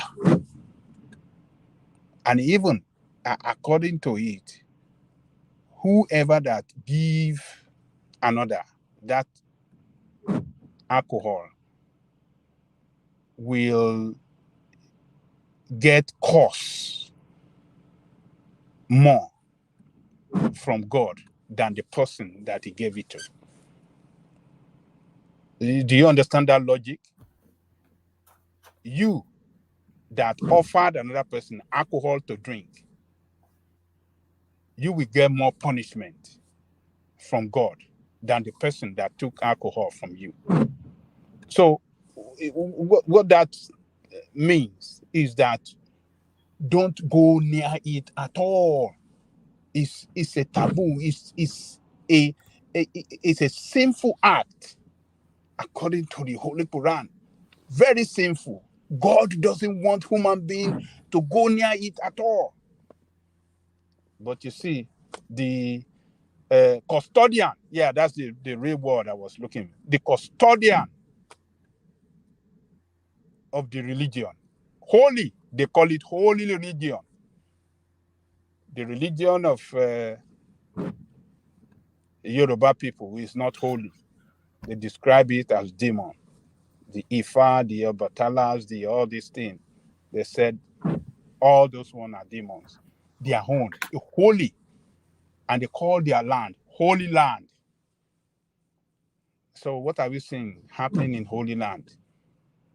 Holy Land in Mecca and Holy Land in Jerusalem. Everything is coming to open. We are seeing it clearly. But yet, do you think it's going to? I believe some of the new generation, the generation of the younger generation that we have today, I think they will turn the table against them because they don't even want to even practice their eyes are more open than ours because they are seeing a lot of things via the social media that tells them that there are too much lie out there and they must not accommodate lie. So everything is coming open, it's coming clearer, and it's a matter of time. Abdul Momoni will convert to Onifa. He will hammer you from the comment section now. Abdul Momoni, I'm expecting you to change to Onifa very soon. And Anomuti, they have not allowed you to become Anomuti in Saudi Arabia. Yeah, well, I bet by more seriously. Look at that. So it is just shameful. It's deceitful, and they have. Because I know it's not good for my body. It's not good for my health. So, they have made it known for a long time in the holy book, that do not touch it. So if the custodian of the religion is now acting contrary, what does that tell us? They are acting contrary to the scripture. So one man, all those Northern University, they don't have Kegai program. They can't. You know, the one thing I've been seeing coming out of those northern universities now, they are now turning into fashion police, telling women that they cannot dress in a certain way, telling men that they cannot have certain haircuts, that you can't have a tattoo, or all of these sort of things. Same thing in the south too. Yeah. The University of Calabar, University of Benin, even Unilag, VC, Lagos State University, they pronounced it, I think, a couple of weeks back. Actually, the kind of dressing, no. Kuda. If we are imitating Europe, that is different of the way Americans dress. Yeah, but you cannot tell them how to dress. That is different, now. But how can they tell we are Africans, please. I beg. We are to barrier. If you see some of our girls, young ones, they won't wear it from home. It's in their bag. As soon as they jump down from Okada. Let me quickly correct. Yeah, but that's the free expression of youth now. The experimentation of youth. No. One man. Are you sure you're a Kegite? No, I'm not a Kegite too. Okay, because northern people too, they have their Ilya, they have their Ilya in all those areas. They have in Maiduguri, they have in Kotangora. So they not try those people, they get their own. It's only maybe only now they can't but they get. So I want to agree with Soli that what is driving this is money. It is money. There's big money. Woman, let me tell you, there's big money in alcohol business. Big money. Very, very big. Look, one man is a big money in the United States here if you own alcohol store. Oh, Lord, that's a big money. Do you know what? Other than you are running it, you are making profit. When you are retiring, you want to sell that license to another person. They don't easily give that license to anybody. Mm-hmm. So that license that you have to own alcohol store is the money. It's an investment. By the time you want to quit, you want to sell that license to another person, transfer it to another person to own, it's millions of dollars. It costs millions of dollars. I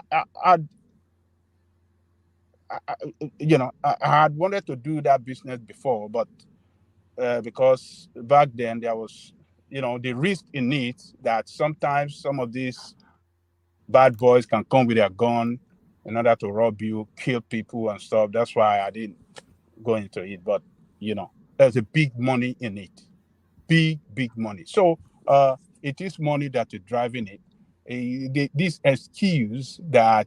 But Saudi Arabia does not really need money. They don't. Who told you that? Who told you? I think it's more acceptance than anything else. They want to come into the mainstream. One man. Everybody needs money. These people have mega projects. The Arabs don't need money now. They want the money. They want it. I think the reason why they are relevant is because of the money that they have. The more money they have, the more relevance they are. It gives them we're power. in a competitive world now, where who has the most can rule, can govern, can lead. You must have money, tons upon tons of money, to control this world, to be in the mainstream of this world. It is money, one man. Do you know how many investors that will come in after some time into their spaces? They come and invest in alcoholics. Yes. I think one of the things, maybe Solly can also confirm this is as in Dubai. I think one of the things is that they would have seen that they are losing money. I think people will still be bringing those things in and drink, and yet the government is not making money off it. You get what I'm saying? So now the alcohol is smuggled. The government cannot put a levy on it or tax it or anything. It's available in the black market. So they would have evaluated the black market size of alcohol in Saudi Arabia and see that, man, this is even almost 1/3 or maybe 1/25 in tourism. I say, let us just leave it. You understand? Maybe that's why. Because people still drink anyway, so. Very soon after, from there, they will introduce it into their hotels, into their market, into their this thing, and then the money will start flowing. I mean, once they've allowed it, they've allowed it. All this nonsense that exclusively for diplomats. What does that even mean? Once it has entered, it has entered. What is that? Look at that. The drunken Arab. Is that where we are now? The drunken Arab. One man. What do you call this thing? Our contingent, or do they call them contingent? What do they call them? What do they call those people that are visiting the Hajj? The pilgrims. The pilgrims. Yeah, the pilgrims. They are diplomats too. When they are visiting there, they can go and shayo in all those stores. What do you think? Millions of people that come in there every year. Do you know money? Do you know how much they make from that pilgrimage? No, but you can't take it to the holy city. You see, that's another thing. I'm sure that if this guy, the holy city does not only belong to Saudi Arabia. The holy city belongs to all the Muslims. So forget that. Don't Saudi is just a custodian. Saudi is just the custodian of the holy city. That city, if you are not a Muslim, you can't enter that city.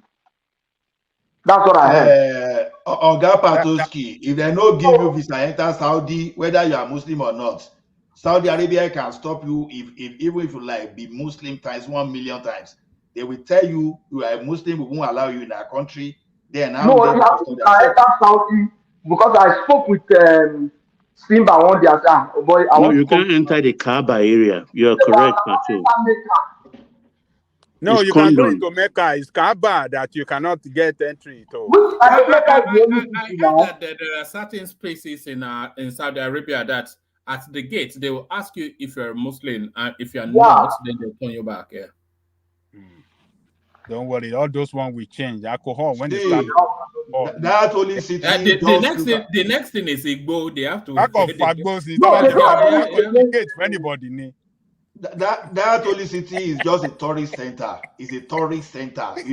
You can come to Kogus, you want spring to and put anything there. You can go to Idoria and put Ogun there and say Ogun is talking there. So see, this thing is religion can be fraud.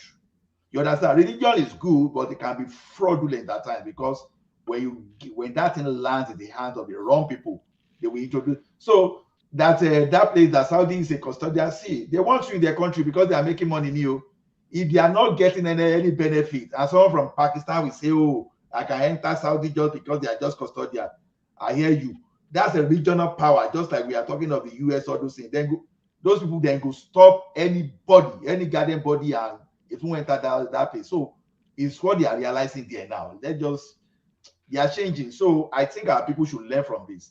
Let us find a way to make money from people. Those people that like to do whatever, find a way to collect money from them. That's my hope. Well, nobody want to talk again.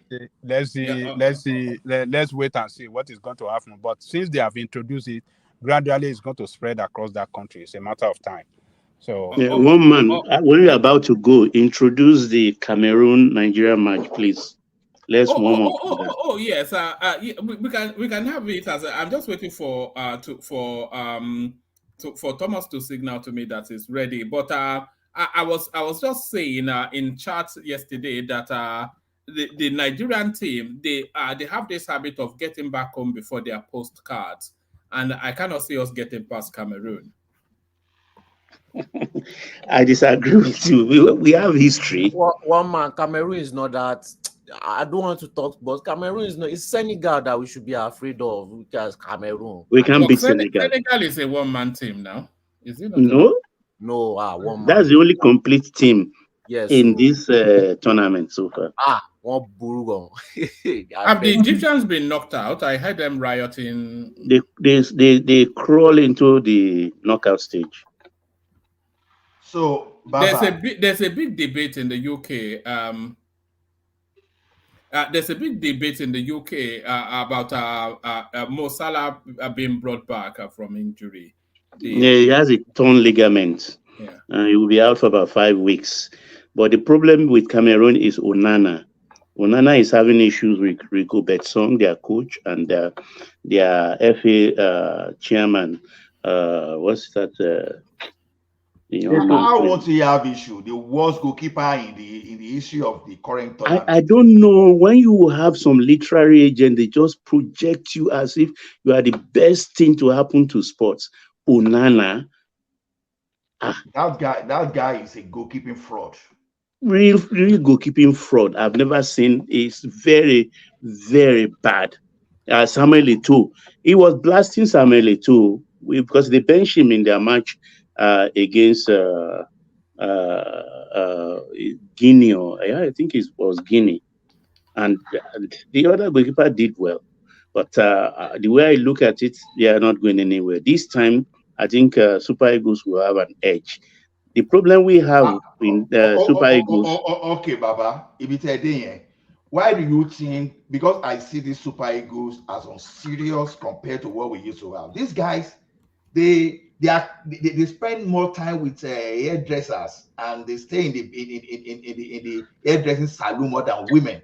So they seem to take care of their head more than. Let me tell you what these boys have been doing. They've been playing video games every night. It's not about video games alone solely, but you watch Tunisia 94, right?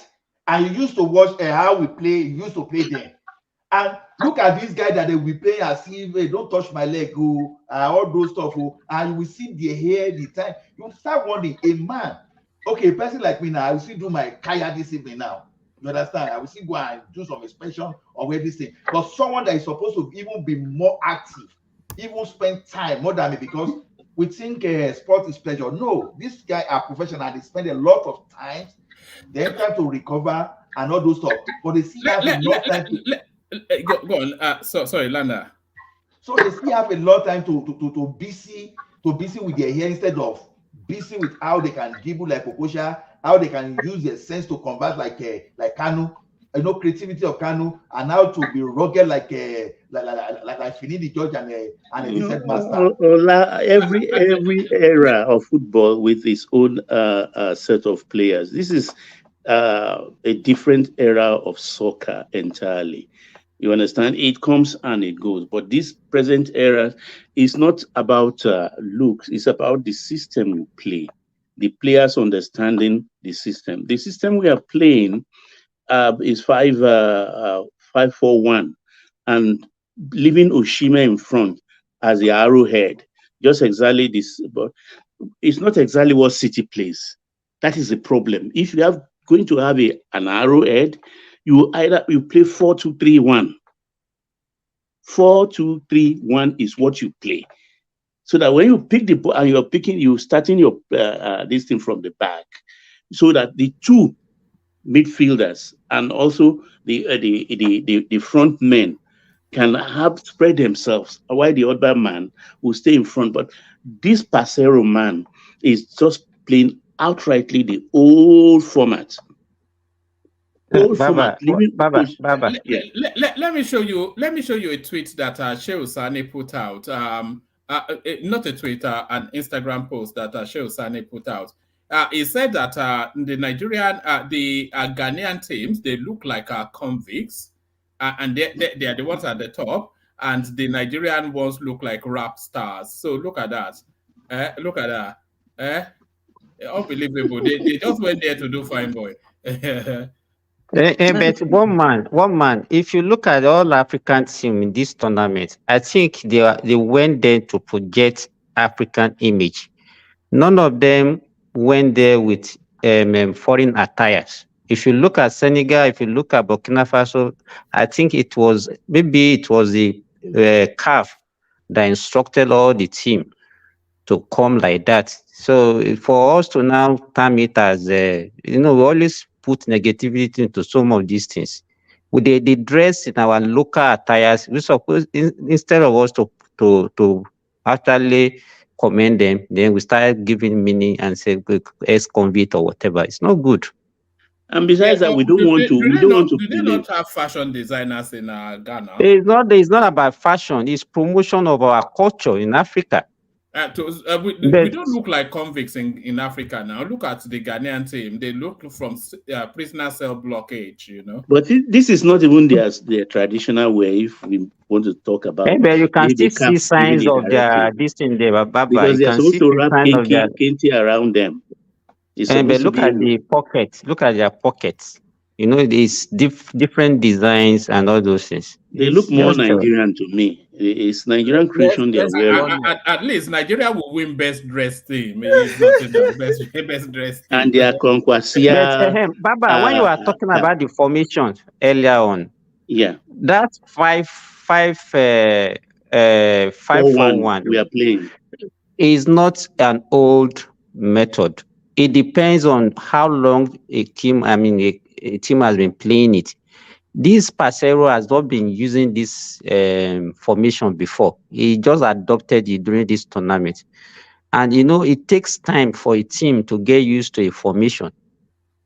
Maybe because he lacked some of the players I wanted, some of them are injured. So a player like Ndidi and Co that can actually play the 4-2-3-1 formation that you earlier told. That one you have a 2-man pivot as your defensive midfielder. Then you have the 4 front men are the attackers. With that one, we're able to attack very well. But this one is more of a defensive form of play. So, and that is why you see that Nigeria have not considered much in this tournament, and they've also scored least goal for them to progress. True. Because very correct. Very correct. So this one, if you can play it very well, if you are able to manage to score a goal during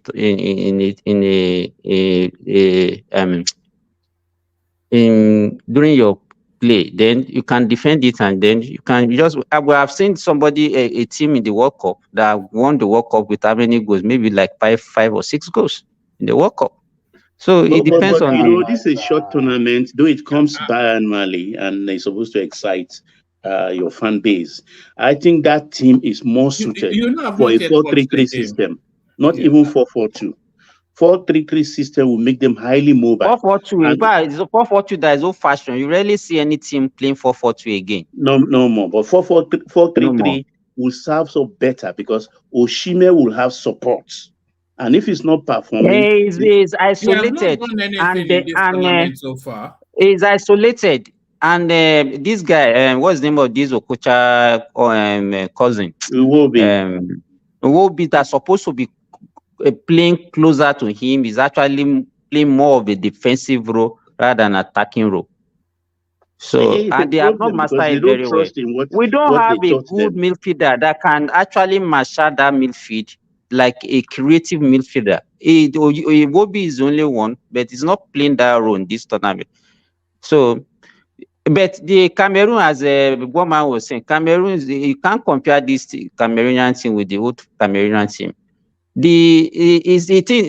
What we have in the world now is these Gen Z players. They are not hardworking like the player we Yeah, used to have before. they are more like models than that. This is what shows that Exactly. And then they are just there to do even fine the boy. coaches are afraid. Before the coaches are like bullying. I remember there was a time Joe Cole and then even Didier Drogba, even Obi Mikel were talking about the way Mourinho used to deal with them when they were in Chelsea. That he will abuse them, he will rain curses on them, and they take it like a normal thing. You can't do this one to all these young kids these days. They will sue you. So they No, just yeah, like I everybody agree with you. All these players have their so things have changed in idiosyncrasies. the world, No and you doubt. see. Let me. Look at the world now. How many players can you before you look at teams like AC Milan, Juventus, Chelsea, Manchester United, and we have stars that you can mention. Can you mention any star in any of these teams now? Even in the likes of Barcelona and Real Madrid, who is the star in Real Madrid now? Who is the star in Barcelona? So they're all average players, any big money, and that's why you see all of them misbehaving like that. Like it's just a generation of a bunch of young kids that are just spoiled with money. Yeah, but I think with Odegba Media now and Okucha, The one thing I object to is us not having an indigenous coach. No matter how badly we play, we must have an indigenous coach. I support that too. I agree. You understand? Hey, Because you we don't cannot have have that. indigenous. Let me tell you, how many of these players?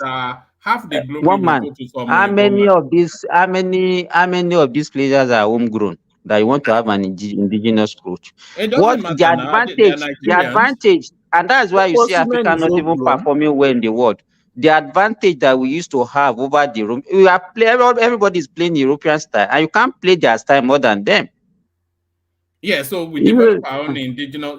Our style is not for the regimented European play. Exactly. Look at when Cameroon went to that World Cup that time. Our style They is bully everybody, woman. We play with flair, not with organization. But let's bring Pansat into the conversation. Thank you. I suspect you've come in to do a bit of Arab bashing. Is that what it is? It's not necessary. You have a considerable crowd today. Substantially, everybody's been contributing and they've been flowing. I've been enjoying listening to everything. Now, why are you against Coach Jose? I'm not against him necessarily, but I just object to if we are let the thing be purely Nigerian, and then if we get kicked out, let us get kicked out. I just object to the glory. If we win now, half the glory will go to some Oyinbo person. Okay, that makes one man. sense. Have you done the statistics of the coaches, the coaches in this tournament? How many African countries actually use their local coaches? But look, one last man that was coaching the Cameroonian. Let me say that what you should be pointing out, it's how Nigerians they trust Stanley Nwabali, for example, as a goalkeeper. You don't trust an Igbo man to be president because he's Biafra. Aside from when it comes to these games, right? Well, look at the roster. Look at the roster. You know what I'm saying? You carry Nigeria on your head. Who's wearing the country? Who's flying the colors of the country in Olympics and all this stuff? Who? It's a good thing for us to come together, especially with the spirit of these games. So what you are saying now is only Igbos that play football. I want you to be quiet, okay? One man, please help me. Nigeria. I haven't talked all day. He's been here running his mouth. But Pansat, you can't inject Igboism. That's what I'm trying to do. I don't know why one man allowing to just come and be putting what is Igboistic got to do with Nigerian sport? I was going to be giving you credit. I'm not going to say it anymore. I was just going to say how you've been here representing the country when Rational Mind is not here and I'm not here. Then you step up, and they've been beating up on you, and you've been holding on your own. So please don't ruin it, else I'm not going to give you credit. So what I'm saying, what I'm saying, Ajare Koko wanted to patronize you to keep short. That's what he's doing. What I'm doing now is to I want this you. is I a want Nigerian you. I team want right him. here. That's right. It's not Igbo. It's not Igbo, Nigerian. right? Yeah. That's my point. It's not Igbo. As you could see, the roster though, it's not Hausa Fulani, right? And they are not particularly from. I don't know if it's Simba. Who is that? Simba that's talking from Saudi over there, right? Ahmed Musa, our linchpin, is a Hausa man. Not necessarily, right? There are a lot of minorities who have all kinds of names. Even Yoruba answer that kind of name. But if you look at that, that's Nigeria. You may be looking at number 21, Ugelumba, and people. They may not be core Igbo, but the point I'm making is that the spirit that brings these teams to sell, to sell and do very well, compete. We're putting out our best without sentiment, tribalism. This is purely on merit, right? That's what you have to. I've come in here for because of these kids here, this youth here, Simba and all that. They always, cheering for the team, but they don't look and say, okay, what do we learn from this? We could really do good if we let everybody, women, Igbos, Hausas, I guess you could add Fulanis there. I don't think they know how to play soccer. They don't go to restaurants and they don't play soccer. So if you are going to be doing this, then you're going to do much better. You can't be always running your mouth when it's time to fly the colors of the country and nowhere to be found. Now, who's more Nigerian than the rest of them here? Who? What is your point now, Pansat? We don't understand. What is your point now? Well, what you need to do is peel back your eyes, have right? not said nothing. Peel back your eyes and wax your ears and keep your mouth shut. There's a graphic on the screen. Right? We are not making sense now, so and you cannot abuse people to make sense. I think that one man, you're gonna have to come in and hold this guy back because I'm making the best sense you've made here all night. I'm trying to talk about something important. You said you were enjoying the conversation, so you've come to dabaru it. Is that what it's okay? Well, okay, go ahead and enjoy that. Come back to me so I can talk about substance. Carry on, but keep it in the light spirit that you bet it. But carry on. All right. Thank you very much. Now, I would say, with all candor, our country will do very well in these games, the economy, governance, if we embrace every talent in the country. Now, I'm also talking about women here, right? It's not, you go to work, you come home to this conversation and you start having a good time. Too bad if you want to have a good time, let's fix the country, then we'll have a good time. All these people, Sally, Thomas even, people at that age, they don't understand. They just watch these games, they're enjoying it, but they don't know that what's producing this kind of effort is treating everybody equally. It's right? Right? No, but I haven't, since I came in here, I haven't even thought about it that way. One man put up a graphic, but you're going to have to deal with the truth, though, if you want to go that route. Igbos are indispensable. They are the linchpin of the team. They're indispensable in the country. I mean, it's all in the government. Everybody's indispensable in the country. Yes. Yeah. Right. Everybody's indispensable. I don't even know why you fighting me. You should be applauding me. Peel back your eyes, wax your ears, keep your mouth shut, and take the lesson I'm giving you here. You think I came here so you're going to like me when everybody is talking? One man, Cameroon versus Nigeria. That's the topic. All right. What's your take on that, Pansat? Cameroon versus Nigeria. We're going to whoop their ass, right? You think so? Absolutely. With all these Ajebota people in the team? We're going to do very well. Unfortunately, it comes here very, very early in the morning. Which is late at night. But we'll keep praying for them, keep our fingers crossed. But I appreciate them. The way that these people are going to do very well is that when they're playing that game, they should be mindful of the country they're going to come home to. That really helps the morale of a team. You know, you have to be respectful. Not just waiting for this match to be over so you could cheer up your country, you know, nationalistically, but you're going to have to, when they come to, if they slip onto one man show a night before the game, and they just say, let me go on social media, and they tune into one man show, they should be hearing things that should make them play. But with the kind of stuff you're talking about here, if I'm that goalkeeper, I'm going to let it slip in. I'm going to let it slip in there and have Cameroon whoop their ass. Right? That's the way you have to look at it. A lot of people come and they soften the net. They want to come in here. They want to hear you talking nonsense how they're not Nigerians. They're IPOP. But when it comes to put on that uniform, you're nowhere to be found. What about Ajayi? What about Aino? Are they which tribe? Which village are they from? But that's you're reducing it to the bare minimum. That's not what we're talking about. That's talent all across the tribes. But what I'm saying is that Ajayi, Ayena are important, but so are Nwabali, Ugochukwu, Chukwueze.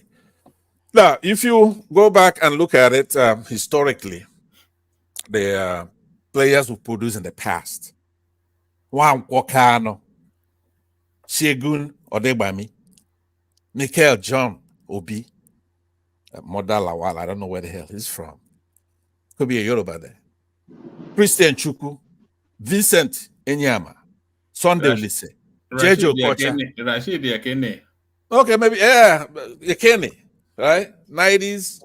So, but Emmanuel Amunike. Who are Adebanjo, Dimeji Lawa. We can name them for you. Yeah, but if these are Nigerians, just like Ayena, then let's make it happen. Ayena, which one is economic, Ayena? Yeah, I think it's manufacturing. A wild dog, I know. So I know Ayena, not Ayena. Ayena is a wild dog. You know what I'm saying, right? We want to make this. Let's have a team.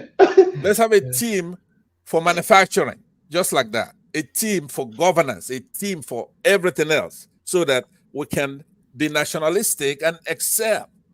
That's what sports are for. Sportsmanship, the spirit. You should be learning a lesson from that. So with that, if you... Yeah, one man, I introduce a topic. Can I carry on? Yeah, carry on, Baba. Yeah, the Cameroon and Nigeria, we have a history. It's like a local derby. It's like a local derby anytime we meet. They've injured us more than we've injured them. And who do you think we enjoy beating more, Cameroon or Ghana? We don't have a good history against the two. We don't have a good history against the two. And when it comes to local, because with Ghana too, I consider it a local derby. And in my house, for instance, tension always rears its head when Ghana and Nigeria is meeting. Baba, you remember when Nigeria hosted it with Ghana? We were beaten right there in Lagos by Cameroon at the final. At the final, that was I don't want to. They went that night with the cup with Isaiatu, afraid that we are going to attack them because they cheated us, and they know that. And when Isaiatu was kicked out at the behest of Nigerian delegates in CAF, I was the happiest man that day. So the thing with this match actually is it's not about form. Derby matches are like cup tie. It's not about form. It's about passion. Yeah, it's who about wants passion. it more. It's about who wants it more. Exactly. And that is the thing I think people like Okocha and Odegbami, who are on the ground there, should be talking to these boys about. And that is where I wish we had or we are having a local coach there instead of Pasero. Because the local coach will have come out of the old crop of players which we revered. And that will have acted as an impetus in prompting our players, in whipping up their passion. It's about passion. And I think that is lacking. Did you see that clip of when Victor Osimhen met Didier Drogba? Oh, I saw it was like a god. It was almost like it was Dobale for him.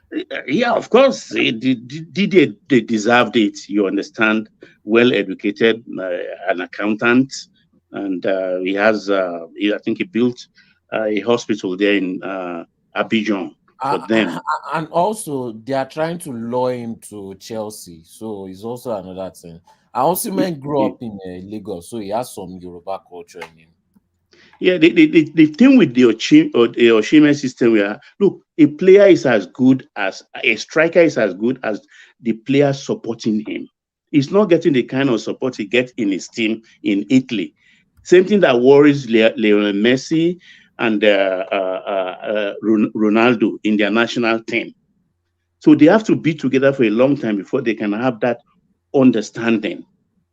But I think a player like Iwo, if we play a better system like 4-3-3, player like Iwobi and our old man, what is Uncle what? The guy with in City, Leicester, and now I don't know where he is. The old man now. Okay, not old man now. That former under-17 guy. He's an old man now. I mean, Raheem Sterling always call him uncle. Uncle when he was in City. And you want to tell me he's 28? I beg. You understand? With the three of them in front, these are there's no longer in form. That is the problem. It's no longer in form. Form is the first thing that goes out of the window in a derby match. Baba. Yeah. That pattern, this pattern you are talking. You know, this Anthony Conte pattern. You see best of our wingers in this game. Yeah, but it's not producing results. Somebody like Aina and the other guy playing the other wing, doing very well in this kind of pattern. No, but Simon is not playing. Is not playing winger. Simon is one of the three front men. You are talking about Bassi. It's a wing back. It's a wing back.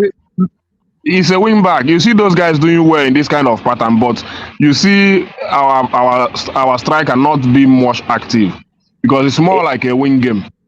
There are so many chances he has got in this tournament. He's been wasteful also. If you look at our match against he get more chances to score. He get more chances to score. Wasted a lot of chances. Yes. Even the last match, there was the one. Do you think his reputation has been diminished somewhat in this tournament, Victor? No, but he's doing well. If you notice this match, his personality is doing very, very good work in the opposition defense. Constant threat. It's a threat. Just like what we did to is it Ivory Coast? He was the hero of that game. He has the experience. Because if not because of the experience he has, that penalty wouldn't have gotten it. Yeah, and what happened in that game was that, look, the Côte d'Ivoire, they made a fundamental mistake. They put 2-3 men on him. That is the problem they face because that is the threat and that's the usefulness of him in this competition. It's not getting clear-cut opportunities, actually. Because the people he plays with in Europe, I mean, it's like they lay the ball down for him in the tradition of Didier Drogba. But one thing I see lacking in him, because even he could do well if he comes back to the third, like Didier Drogba and Rashidi Yekini, they roll the ball on the floor to ahead. He has the speed, he has the legs. But there is one guy you guys are not noticing in this Ego team. That guy is the best in this African tournament. One is it Basil or some from defense? Which team does he play for? He played for Fulham. He played for Fulham in England. That guy is the best. And then there's one other guy in the midfield. I think Nwabali is the best player. First match is been injured. One Sanusi. He controlled that midfield very well against Equatorial Guinea. That guy is the best in this tournament. You guys are not looking at him very well. He's the best in this Nigerian team, and even almost in this tournament. He's the best guy. You guys are not One looking man at is not a guys. football person. So let's predict. My prediction: Nigeria 2, Cameroon 1. What about you, Ekene, and all the rest? Okay. I see So let's Nigeria winning. The only I see Nigeria hold on. winning Cameroon. Can I just hold Yeah. on? Let's take that round then. So predictions for the Cameroon and Nigeria match. We started off with 2-1 Nigeria. We started off with Thomas to land on DG. So Thomas, I'm sure you're not there, but predictions? No. Solly, Nigeria v Cameroon predictions. Me, I cannot see. Random people are winning. I just hope Nigeria will win. It's hope I have. So what's your hopeful score line? And that's to the comment section as well. Predictions for the Nigerian Cameroon match. So give us a prediction. We go to Simba. 2-1 or 2-0 towards win towards Nigeria. All right, 2-1 Nigeria. So I'm writing it down. So you are all have to come and account for your Simba. You're up next. A draw and then penalty shootout. And then who wins the penalty shootout? Cameroon wins. Oh God, Pansat, you are a patriot, Pansat. All right, I think we are Pansat just yet. Baba, I think you already gave us your prediction. Cameroon v Nigeria. No, I said Nigeria 2, Cameroon 1. 2-1 Nigeria for me. 2-1 Nigeria. Yeah, Pansat, we were taking predictions for the Cameroon-Nigeria game just for the fun of it. Okay, I'll pass for right now. Go ahead. Where's your patriotism?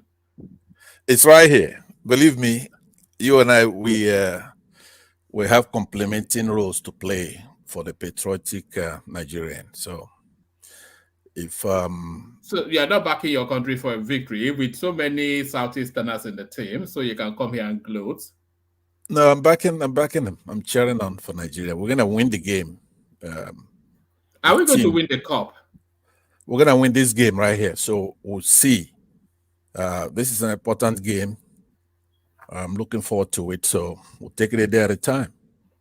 Overall, once this game, if they overcome this, reverse history, and then it's going to boost their morale. Once Nigerians are charged up, none of these teams have anything to do with us, as a matter of fact. You know, it's we're Nigerians. There's 230 million Nigerians. So just, I think it's even unfair to be pitting them against us, to be honest with you. So let's take it a day at a time, go there and win one for the Biafrans who dominate that team. So let's go. Baba, a victory for Biafra. Baba, you and I are on the same team this time around, right? We're on the same team. Right? I thought you said Baba was an Islamic fundamentalist. How can you be on the same team? Get out of here, Pansat. You know, it's the funny thing. We're all on the same team and we keep fighting one another. It doesn't make any sense. So if we win this match, the whole match, we have to do a show that will say to all Nigerians, this is the way we do it. This is the way we win. Everybody has to feel good about that country and do by merit. And imagine if we did it otherwise. So we shouldn't talk until let's go bring the cup home. If they win learn the cup, something from it. Will it be a Tinubu victory if they win the cup? Absolutely, in that sense, because now we're talking nationalism, right? But what he ought to do if Nigeria wins this thing under his watch, he's supposed to say, you know, this is the way we win. Imagine if we do it the way we're picking our leaders or picking our political or our economic team, you do it by section. There's no way you're going to win a game if you just put Fulanis there to go and play. Let's say Buhari did that. If you picked and exclude Southerners, Yorubas, other minorities in the country, and you just pick a team based on might of the population who could rig the picking of the team, there's no way we don't have a chance. I don't even think they have a goalkeeper in the Fulani tribe or midfielders or any kind of talent. So we have to do it by... Do you think being a goalkeeper is anatomic to their cultural being in the North? Absolutely. right? Because if you look at the analogies, like somebody wandering around.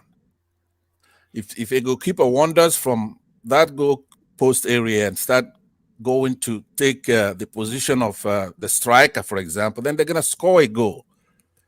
We need people who understand the teamwork. You have goalkeepers, you have midfielders, you have strikers, you have all kinds of things to make that team a cohesive team.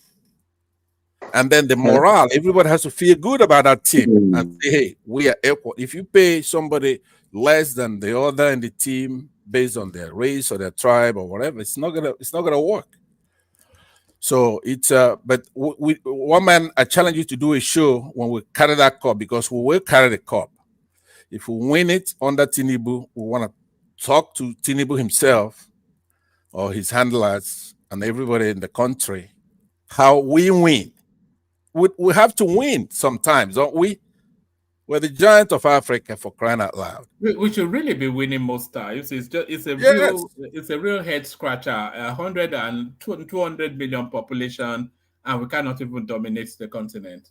Look at our geography, right? If you develop that country from desert to the sea, everywhere Nigeria is developed, right? Our musicians are doing very well. They are selling. I mean, I was at the beach.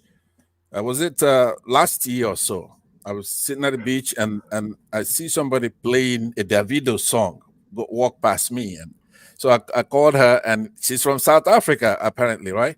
But since then, you turn on the radio stations here, or you go to nightclubs, and they're playing Nigerian music. Now, when I was, in the 70s, 80s, 90s, you would, no matter how good our musicians are, you would never hear any beat from Nigeria being played in America. So those people are doing their own. If you come to Nollywood, look at what they've accomplished. If you go to Caribbean, no matter where you go, they're playing Nigerian movies, enjoying it. On the Prime here, they're doing their own in that arena. So culturally, we're hanging in there. So if you were to bring that inflation down to 3-4%, or you have nationalists who would talk to Britain and say, hey, look, we want this thing to be 1 naira to 1 pound. Or pack your stuff and get the hell out of here, including America. We don't need these people. The problem is that we don't have any real patriots, not even one. So that's what we do. So you want to do a show when we win the cup, I'll help you sponsor it. Let's do a show. The show doesn't need sponsoring. I only need to sit on the laptop. You always cry about that, but every show you shouldn't feel bad about that. I know you need to be sponsored. You need a lot of people here. For example, on this one-man show, it shouldn't be. There's 230 million Nigerians. There shouldn't be a show done here that's less than 17,000, 37,000 people. Stay on that thought. I'm going to show you something in a moment, but stay there, land that, and then I'll take that topic round. One thing you just said there is going to make me show you something, but land the point and then. Okay, yeah. The point I'm landing is that this goes to everybody, every other show that's been done, including Niger Watch, Dr. Damages, every Nigerian show. We have 230 million Nigerians. A lot of Nigerians in Nigeria itself are online. A lot of Nigerians in diaspora are online. So every time you have less than 20,000 people, when you put up a show after you've established, then shame on you, because you should have a lot of people here that you're doing something wrong. The marketplace determines what's going on. So what you should do is to be introspective and say, why don't I have 20,000 Nigerians here? And what do you call it? The sponsor, what do you call it when people give you some change here? That place should be lit up all the time. We're Nigerians. You should be lit up. You should be making a lot of money. You should be innovating on how to do this show, get people out in the field and do a real show. All right. You always go too far. But no, but I'm trying to tell you that's what it is. Only people tell the truth. There's a video that I did a couple of years ago, and there are about 130 million Nigerians that buy internet data. Do you know what that means? I'm not saying they are buying data for communication. They are buying data for accessing the social media. And that was, I think that was about 2 years back ago that I did that. So all of these so-called platforms that we have, we are not really doing anything. And you are right. If you are not getting 10,000 consistent on every stream, then you are not doing anything. Because the mass is there. They are buying, and that is in Nigeria, by the way. We're not talking about Nigerians in diaspora. We're talking about Nigerians in Nigeria buying internet data, 130 something million as at about 2 years ago. So all of That these is right. all I of could these see if it's a silly little. Ghanaian show or Cameroon, right? Maybe they get these I'm kind going of to go and numbers. look for that video and dig it out. I did it quite a while ago, but all right. Let's take the football on. Predictions for the match.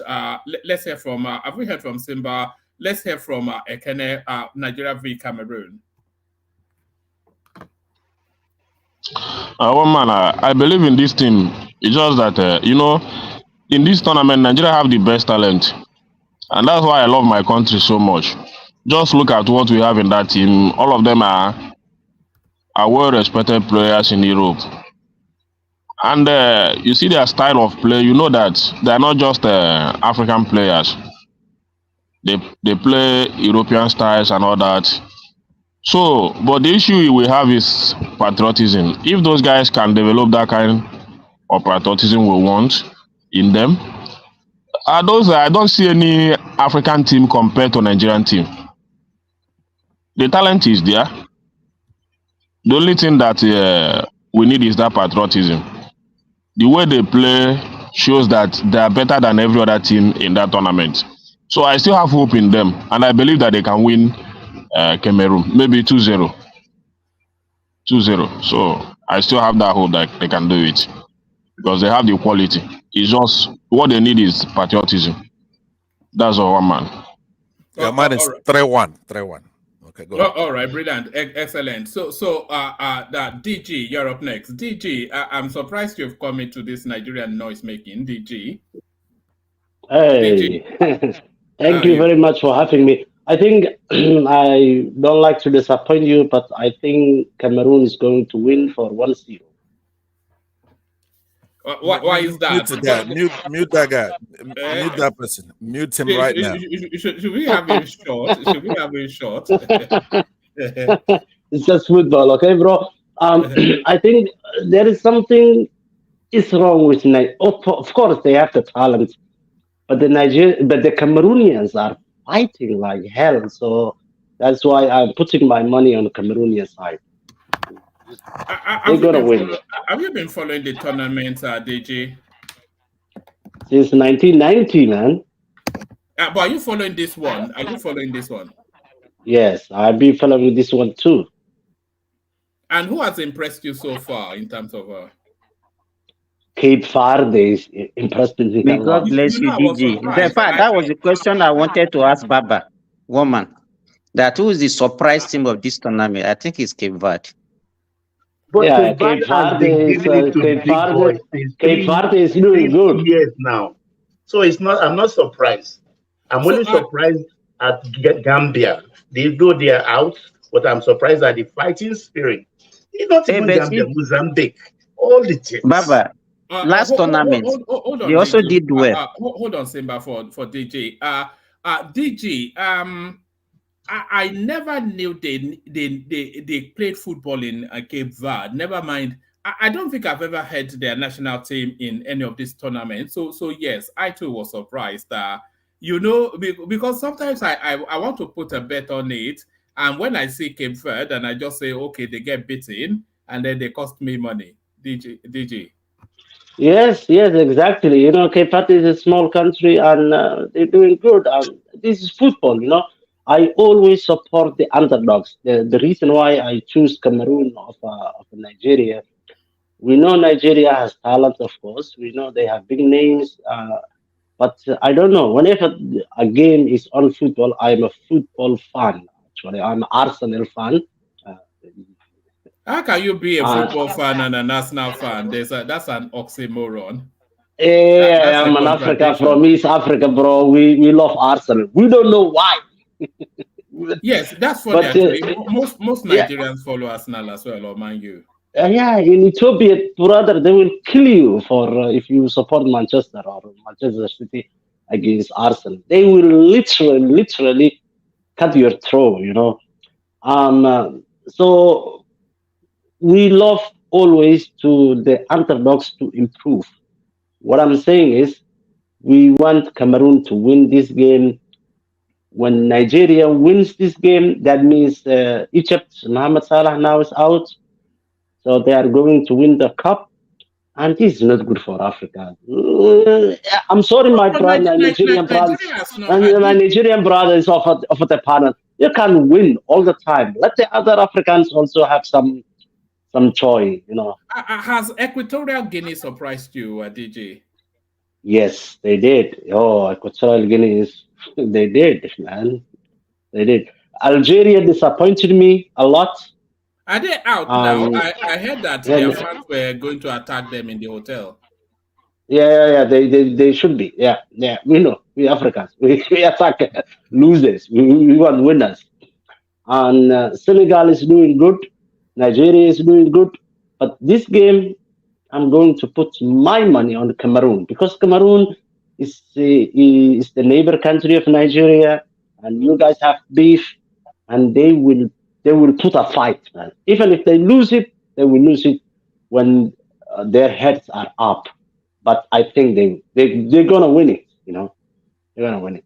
But in the And last that's game with Gambia, it was like 0-0, and Cameroon was lucky to get out 0-0 with the first half of that game. With Nigeria, by that time, Nigeria would have scored at least 2 goals. That's what I think is going to happen again. Nigerians will study that tape with Gambia. It was lackluster on this, even though they're 80 points ahead of Gambia in the rating. But Pansat, what DG is saying is that when these African countries play Nigeria, especially one that borders Nigeria like Cameroon, there's that extra impetus because they feel that they are already over dominated. You only have to go to their space. All they ever do is complain about Nigeria, that they are playing too much Nigerian music in their, and they are using too many Nigerian slangs on their they just it's rivalry. So if they get the chance to stick one to us, they would go superhuman. They give it all they got. Yeah, exactly. just to yes, they will fight. So they will fight until they want their ladies to come back to the Cameroonian men, because whenever that you win, you are taking their girls, So why not? If I was a Cameroonian, I would fight, man. I would fight because I don't want a dusty Nigerian to win and take 10 of my Cameroonian ladies. It's true. So we know the last time we played with Cameroon, we won them. Hands down. It was Nations Cup, so you remember. It's not like we're sitting fat and and coasting. Right now, we're not happy. So I feel sorry for anybody who's gonna get in our way. We need some good news. And this but if history has anything to do with football, any tournament that Nigerians beat Cote d'Ivoire in Nations Cup, anytime they beat Nigeria, went on to win the tournament. Yeah. Besides, it's not a constant. These players. What is a woman? No. I've not been following the tournament, so don't let me pretend. Yeah, this year is different from other years. I believe that if you watch that Gambia game, if I'm the one coaching Nigeria, that's what I would consider. Sorry, guys. Do you want me to shut it? Do you want me to shut it down? Sorry, I was muted. Do you want me to shut it down, or are you happy to carry on? Yes. Well, let's Okay. vote. Carry on, man. This is the trending topic. Oh, I beg your pardon. I was speaking. Sorry, I was speaking to Kaizo's stream. Sorry. Carry on. Hey, but if you look at this tournament, generally, there are so many surprise teams. Okay, look at a team like Mauritania. When last did you hear Mauritania play football? To me, even if I want to take, I would rather take Mauritania in this tournament than Cape Verde, because if you look at the last tournament, Cape Verde actually even performed in the last tournament. So I'm not surprised that they continue in this trajectory during this this tournament. Again, but Mauritania surprised me.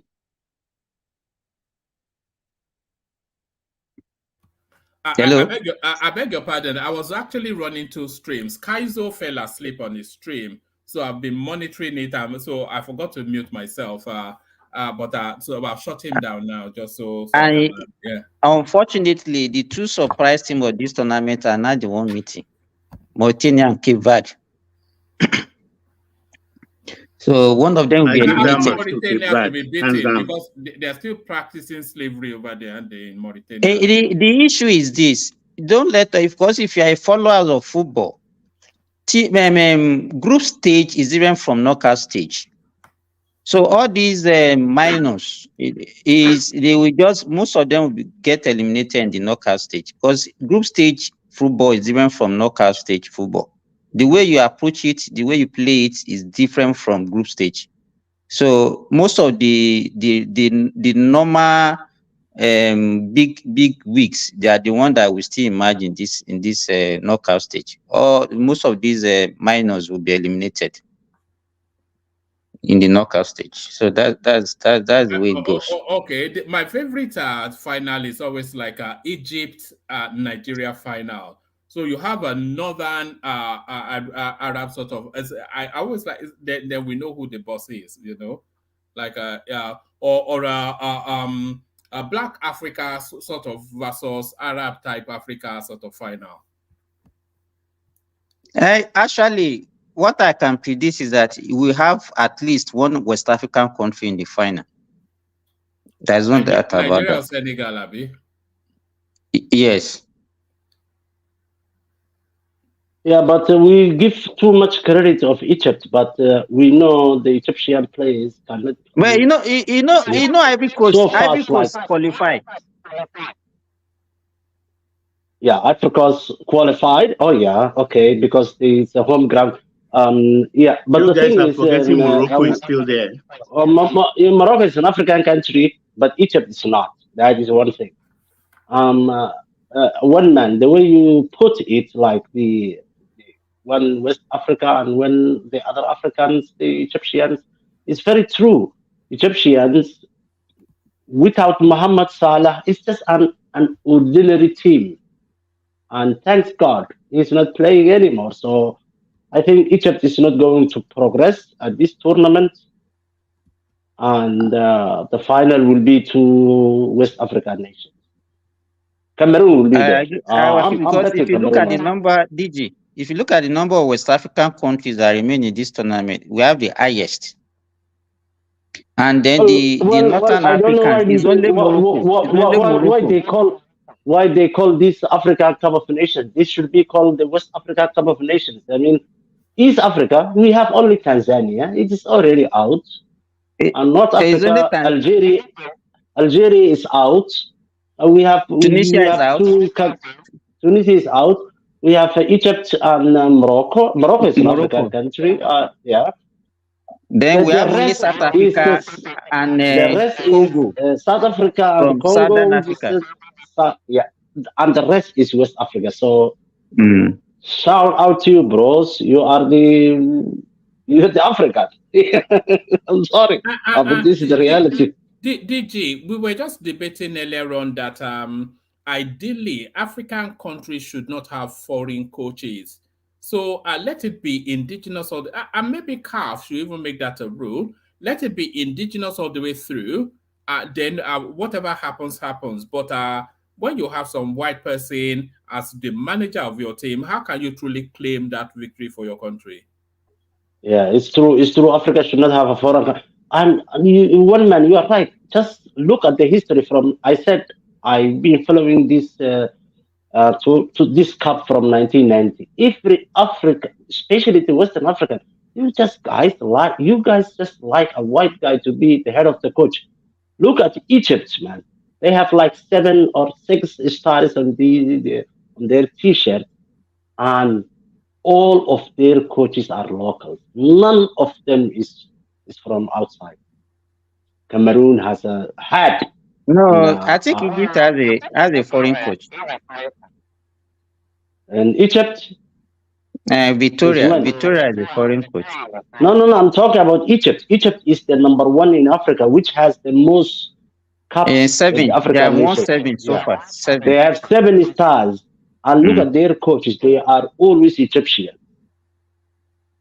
And we produce lots of coach. You guys produce people who can be coaches for Africa, but still you are going after this guy, this French, Belgic, sometimes Portuguese coaches. Don't you That's a think that problem, we yeah. might still be due to our mentality of this for these foreign things that okay, we always think that anything foreign is the best.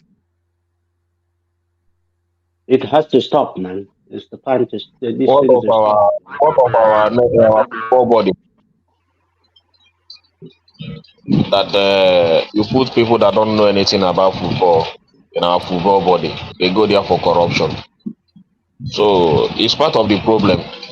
When you see people like our retired players like Okocha, Daniel Omokachie doing nothing after they've retired from football. Just look like Cameroon now, what Samuel Eto'o is doing in their football body. Those things are the things we are supposed to be doing so that all our players will be useful to them.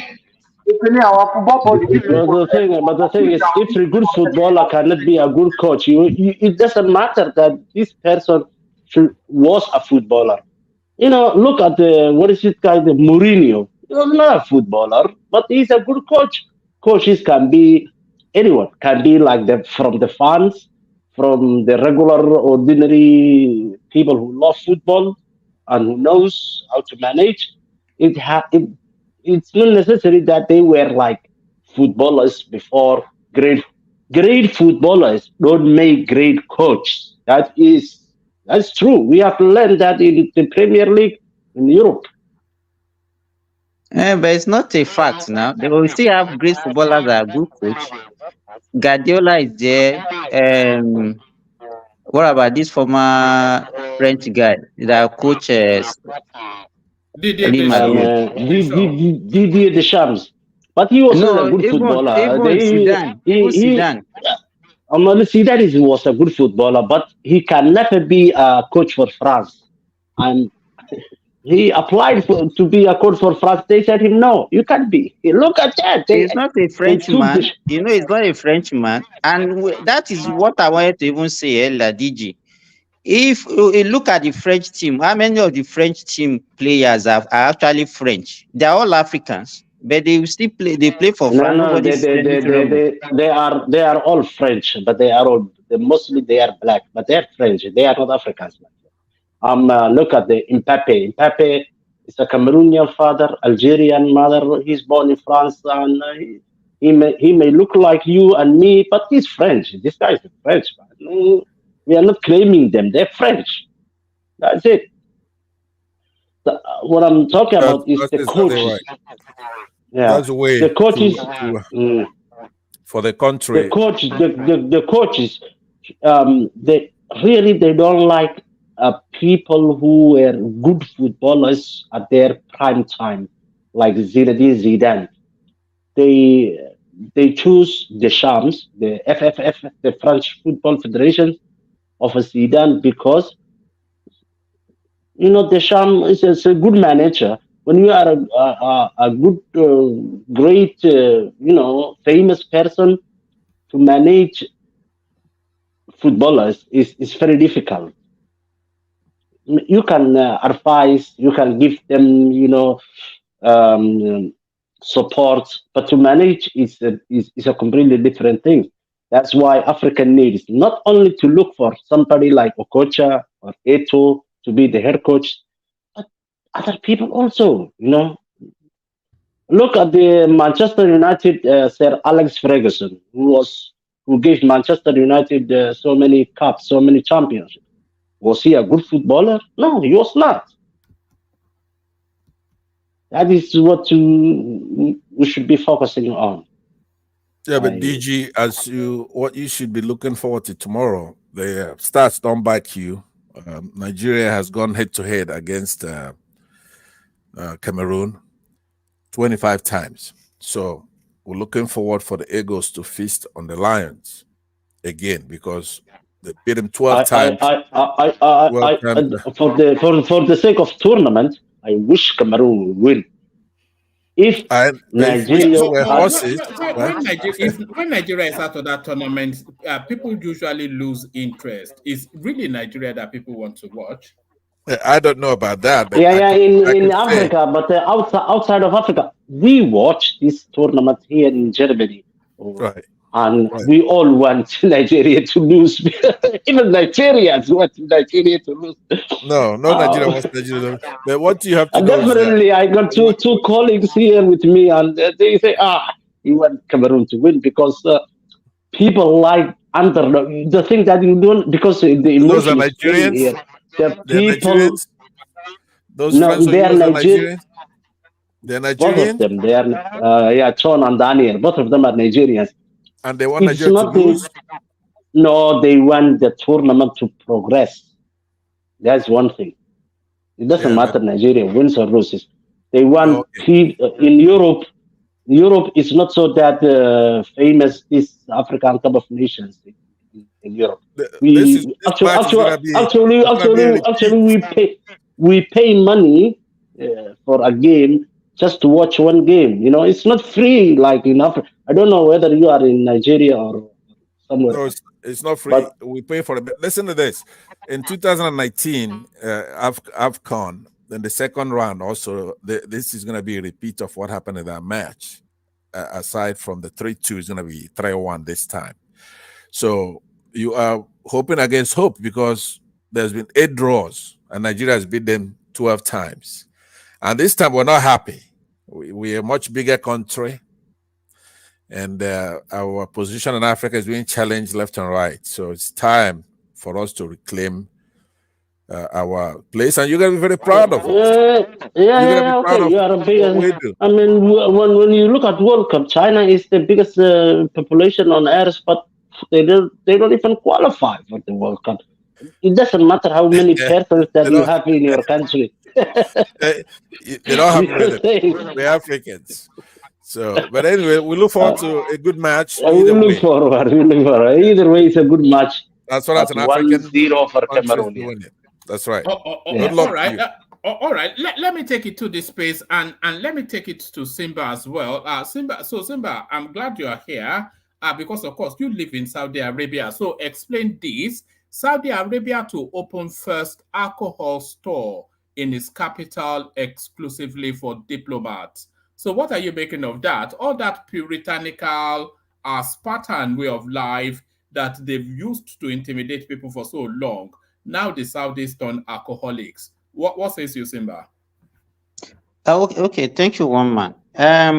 Saudi Arabia is a very big country. It's like three times the size of Nigeria, and they are divided into regions. So we have so many. We have the eastern region, we have the western region, we have the Mecca Medina axis. The Mecca and Medina axis is actually the religious axis of Saudi Arabia. Saudi Arabia, they are trying to diversify their economy away from oil, and they have what they call Vision 2030 that the Crown Prince started from 2015. So what they wanted to do is to also encourage tourists to come to their country, like what Dubai is doing. And you also know that they are also contesting to host World Cup. So they don't want anything that will stand as an impediment to their chances of hosting the World Cup. I think 2030 or 2032, that's what they are fighting for now. You know, I think there was a time on this platform that I mentioned that I went to a mall where I stay, and during the Christmas, I heard in the mall they are playing Christmas carol. I was shocked. Then there was a time I was in Riyadh, in the hotel in Riyadh, and I hear them playing our own this lady music. So they are trying to liberalize their economy to encourage visitors to come to their country. So I think that's what they are trying to do. But I thought the rules around things like alcohol, drugs, and debauchery, I thought that was non-negotiable. So has the whole thing been a con all the way through? In fact, when I saw this one yesterday, I was shocked because one of my colleague mother that came to Saudi Arabia sometimes late last year had an issue. She came in through Ethiopia Airline. She was served an alcohol unknowingly in a can, and she was coming to actually see one of her grandchild here. So she thought it's a juice. So she didn't actually take it during the flight. She put it in her bag.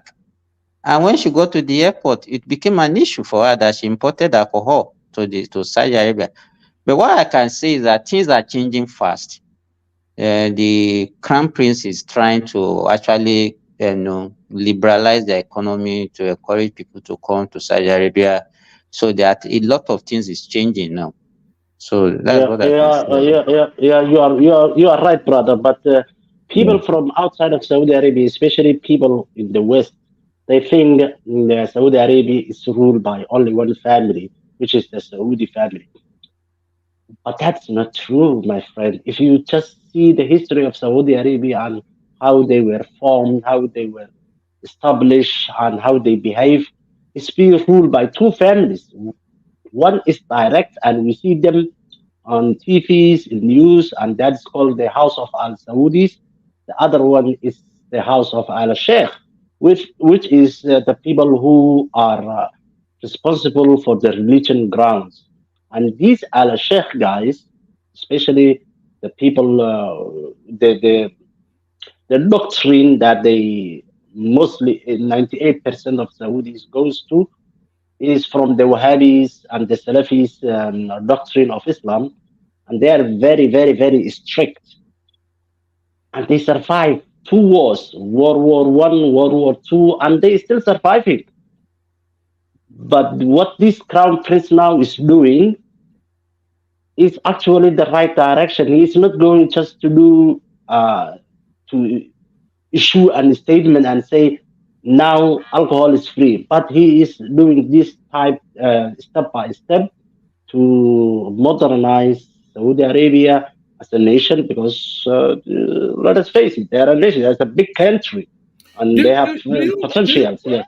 Do you think the crown prince is trying to launder his image off the back of that Jamal Khashoggi thing? Do you think that is what that is what the Western media is feeding us? It's propagating. Yeah, it's a okay. DG. So let me just give me some. Let me say this. I think most people have this palpable fear about Saudi Arabia. You need to come to Saudi Arabia for you to have an on-site experience of the way Saudi Arabia is. Most of the things that the Western media propagate about Saudi Arabia are not actually true. You think that whenever you are in Saudi Arabia, you are caged, you are restricted, and all those things. It's not that true. Believe me. So you need to be there to know. So why do people come to Saudi Arabia when you think that you lose your freedom, you don't have anything to do with your life? No, it's not true. Everything that you see in Western world, I bet you they are here in Saudi Arabia, even if not better. Yes, you're right. You're right. People put Saudi Arabia's, the media put a lot of propaganda against Saudi Arabia's rule. But I wish in Africa we should have a king like this, man. The guy is building a city now called a turtle city. It's Oh God.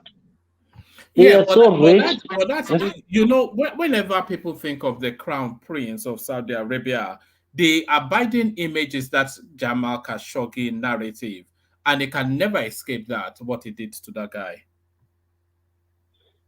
Yeah, we know. But thanks to Trump, Donald Trump, he put it down. If he was a Republican, a Democratic president, a liberal left president, he will put Saudi Arabia on accountability. But when you look at Putin now, he just killed his enemy on air. This the Wagner guy. When you are in power, of course, and you have a responsibility not only for your time but the generations that will come. Definitely, those people who are going to, do something bad to your agendas, you gotta compromise them. This is the nature of politics. And let us not forget, Kamal Khashoggi was part of the Saudi family ruling party. He was a journalist with them. He was in bed with them like 30 years. He was writing for them. Then he was bought and brought to America to write for Washington Post. Come, and he's coming to Turkey, to United States Embassy, and applying, certificate marriage for his wife. He was an enemy of the state to begin with. When you take something from the royal family and you ate and you enjoyed it, and later on you do some rebellion, of course they're gonna kill you, man. This is how the kings and Yeah, queens but work. they did it in the most gruesome manner. You know what they It did? doesn't matter. It doesn't matter Okay, how was he killed. The guy was already. let me tell you this, DG. You know what they did to Jamal Khashoggi is the abiding. If people, the one thing that people fear about the Arabs is that extreme cruelty. That they have that Yeah, but capacity for But what about one man? What about Russia? What about Russia? Look, the Wagner guy who tried to Yeah, but do a coup in Russia. that was just a plain shot down. Now this guy was chopped. Well, he was chopped to bits alive. Well, that's a good message, man. If I'm an Oh my African, I will God. do just the same thing, because what I'm saying is you can sacrifice one person just to achieve the biggest goal. It's okay. It is. It's very okay, one person for 100 million people. Why not? Yeah, but what was his crime? He was critical of the administration that they were too high-handed. And what was Yeah, the but punishment? as I said, he was part. If you look at the history of Khashoggi, he was part of the Saudi media. He knew a lot, and then he's going there to Washington Post, which is completely right papers, and doing everything they can do, anything that they can do, not to Saudi Arabia or any nation in the Middle East or Africa to improve. Washington Post is far conservative bullshit. So the people who bought him, was not in favor of that side of that region. So of course, it should be compromised. And the reason why they could kill him in Washington, but the reason why they do that in the embassy in Turkey is to give message, man. It's not just a killing. You have to give your enemy, inside enemies, a message too. Don't do that. Look now, his children has accepted what we call a diya in Islam. A diya is like when one of your family members is being killed, willingly or not unwillingly or accidentally, you take compensation. The family took the compensation, kissed the king's ring, and said, "Let us move on." Yes, I Oh. was surprised that his children sold out, so they took money. Although they were And held, it's, no, they no, were no. held They they were don't held need the money. captive. They were held It's the captive culture, in man. Saudi Arabia. They didn't let them leave Saudi Arabia though, so I'm not quite sure. The woman is still fighting. The state Are is you still there? fighting. Yeah.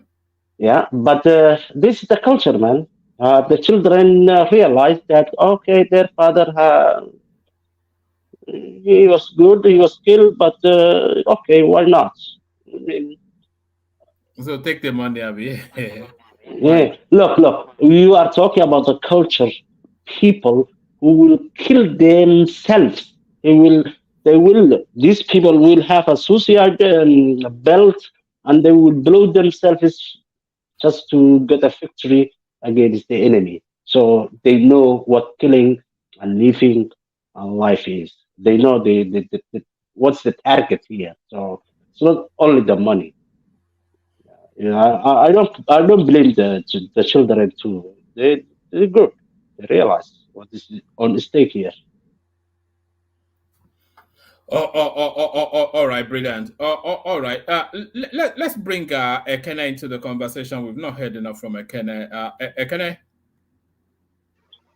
Come on. Alpha. Adele. What did they happen? You know, Kuku they sleep. You know, tomorrow is another shop day. Tomorrow is tomorrow is environmental. I don't sleep there now.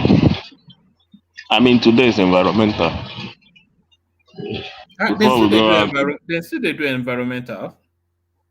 Yeah, every Thursday now. Oh, is that just Every for or is that for the whole of Lagos? every Thursday of the year. Every day, every Thursday of the week. That's for the whole of Lagos. Yes, the whole of Lagos. Do people actually do environmental or they just stay indoors and watch television? No, normally you would do environmental now because that Thursday is the day there. Maybe all those patrol team, if they see your shop dirty, they will lock it. They see anywhere dirty, they will lock it. If your gutter is dirty, they will lock your shop. So that's how they do it. So that Thursday from 8 to 10, you will not activity will not start until it is 10 a.m. Both banks and everything.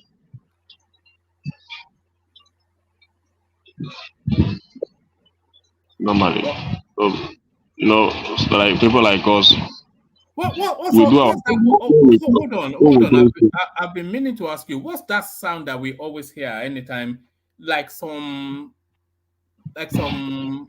noise, like what's that sound? It's the fan. Let me lower it. All right. Is he in Nigeria? Is he using fan? We are dying for cold here. We are using heaters.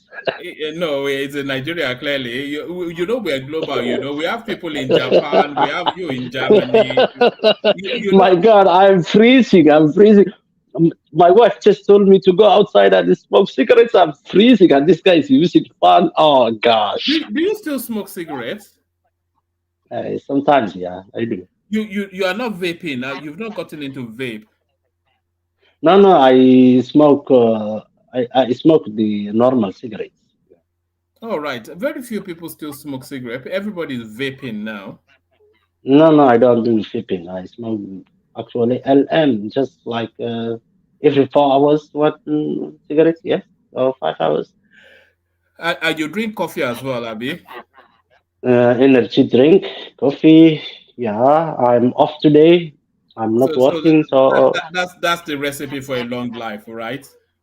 yeah. Look at this guy. And the fun. I remember I used to live in a hot country called Djibouti, and the fans were necessary, and I miss it. And my friend is just now saying, let me switch the fan off." When was the last time I switched the fan off? It's crazy. You cannot sleep without fan, or even during learning season safe. You must on your fan. So I don't think unless if they are once there is Are you in North You know, Nigeria where the desert is? it's the same with me actually. I cannot sleep without the fan on. Even here. Hey, you are in England, aren't you, one man? Yeah, you know what I do? I have the heater on and then I have the fan on as well to Yeah, that's crazy, man. How much money did you pay for the heat, for the electricity? it is, isn't it? Well, I can't sleep without the fan. That's just it. And how much money did you pay for electricity? And it's a lot of money. Yeah, don't worry. I don't look at my bills, you know. I just set up a direct debit and then just Gosh, man. I keep my No. I don't buy it. You can use both heater and fan. That's crazy. Yes. That's crazy. That means you just enjoy the sound, the music from the fan. No, No. the breeze. The breeze. You are trolling. You are trolling. Nobody can use both heater and fan. Yeah, you're joking, man. No, and I cannot sleep in a silent. I have to have the radio. It has to be on BBC or something. Otherwise, you know, it just Yeah. Well, just listen to the Quran, man. Just make your Alexa read some Quran, and you can sleep as a baby. That's what I do. You know, I don't know anything about the Quran, but I like the rhythm. You know, when I went to Istanbul, and then I went to Sultan Ahmed, the Blue Mosque, they call it. The music and the color, it was something out of the Arabian Night. You know, it was really quite a delightful experience. Yeah. Oh yes, that mosque is very very beautiful. I was just at the Christmas, and my niece is in Turkey, and I visited her, and we went there. It's just If you beautiful, visit man. It's just amazing. if you visit it at night, it's quite a magical experience. The Blue Mosque. Yeah. You heard the Arabian Night, the Alf Layla wa Layla. We call it Alf Layla wa Layla. That means the 1,000 nights and a night. You read that book? It's a crazy book. And of course, Actually, yes. It actually, in according to us, it's a Muslim. My father used to read that book with me, and he told me, "Don't believe it. It's just literature. It's just poems." But it's very sexy, homosexual. Oh fuck! People are doing children. That's a crazy book, man. I don't know why. I don't know why you recall from homosexuality. It's quite common practice amongst the Arabian space and especially within the Muslim religion. No. Not only the Arabian spaces or the Muslim, the elite spaces, and it doesn't matter what religion they have. I'm not going to defend the Muslims, but every elite, the rich people, when they are so tired of pussies, they will go for small children. That is crazy, man. It's not that. And please don't go to small children. Otherwise, we can trigger YouTube. But I was watching this documentary. I think around Iran or something like that. And what was coming through was that they want their women chaste. So if a girl is to get married, she has to get married as a virgin. So for them to be able to observe that, they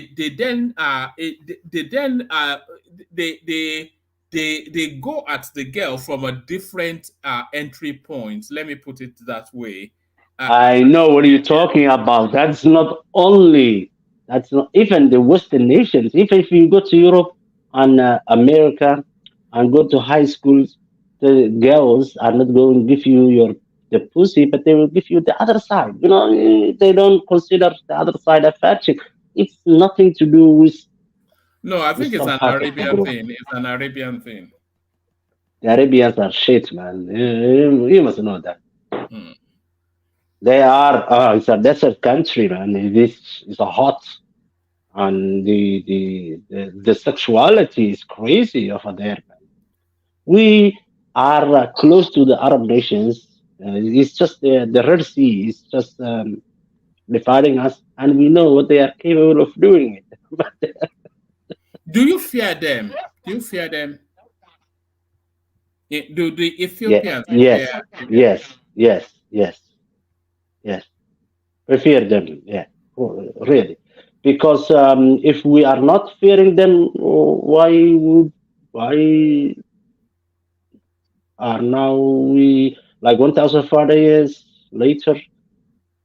You know, have their culture, have their religion. Of course, of course. You know, you have to be smart. You have to know people who are stronger than you. You have to be brave to have a fear, man. You know what I'm saying? You just can't be fool and dead. You have to balance what's right and what's wrong. man. Yeah. Okay. I'm back. So I don't know what are you people talking about today. I just wake up. We were talking about all sorts. We were talking about Afenifere getting rid of Pa Fashionroti, and then we were talking about Pa Adebanjo, and then we're talking about Ndume, who has been threatening, but it looks as though the Senate are now giving him a warning that he speaks only for himself. And then Yemi Cardoso is promising us that the price of our petrol is set to crash in Nigeria, and the naira is about to find its true value. So all of that. But what is in the news where you are? What are people talking about in Nigeria? Well, actually, those are the news, but that that Ndume stuff is just the senators, but Ndume is talking on the side of Northern and what they believe. So it's not about the senators; it's about what the Northerners believe. So that is it, and my former governor he went to court yesterday. They have seized his travel documents. Is that Willie Obiano? Yes. Yes, I heard So the EFCC after him. yeah, they're after him. So should come and vomit all the money he stole in Anambra State. So now I think the next case, the next day he will go to court is maybe March 4th. Until his case is concluded, he will not travel out of the country. So that's how it is. So the Nick Cardoso stuff, I saw his comment and all that. That's how they used to say, but I still believe that something good will happen. I still believe. So I'm not going to just write him off or whatsoever. But let them put actions to their words. So if they're able to put that. What's the running report on the Dangote refinery? What are people saying about it? Are they optimistic that it's going to solve the perennial petrol shortage problem? People are not optimistic because even I think that refinery is not really producing the real petroleum. I think it's the aviation petroleum they are focusing on, not really the petrol. So people are still asking why should he focus on the aviation petrol and not the ones that we really need in Nigeria. So I don't know. That's the last time I heard about it. This is the argument that people were making. So I don't think he has started producing the main petrol that the masses are using. He focused on the aviation one. So, but let's see. I know how it goes. We are still optimistic. We're not going to dash our hope because things are like this. So they can match their words with the actions. I don't believe in words. I believe in action. You know that one man.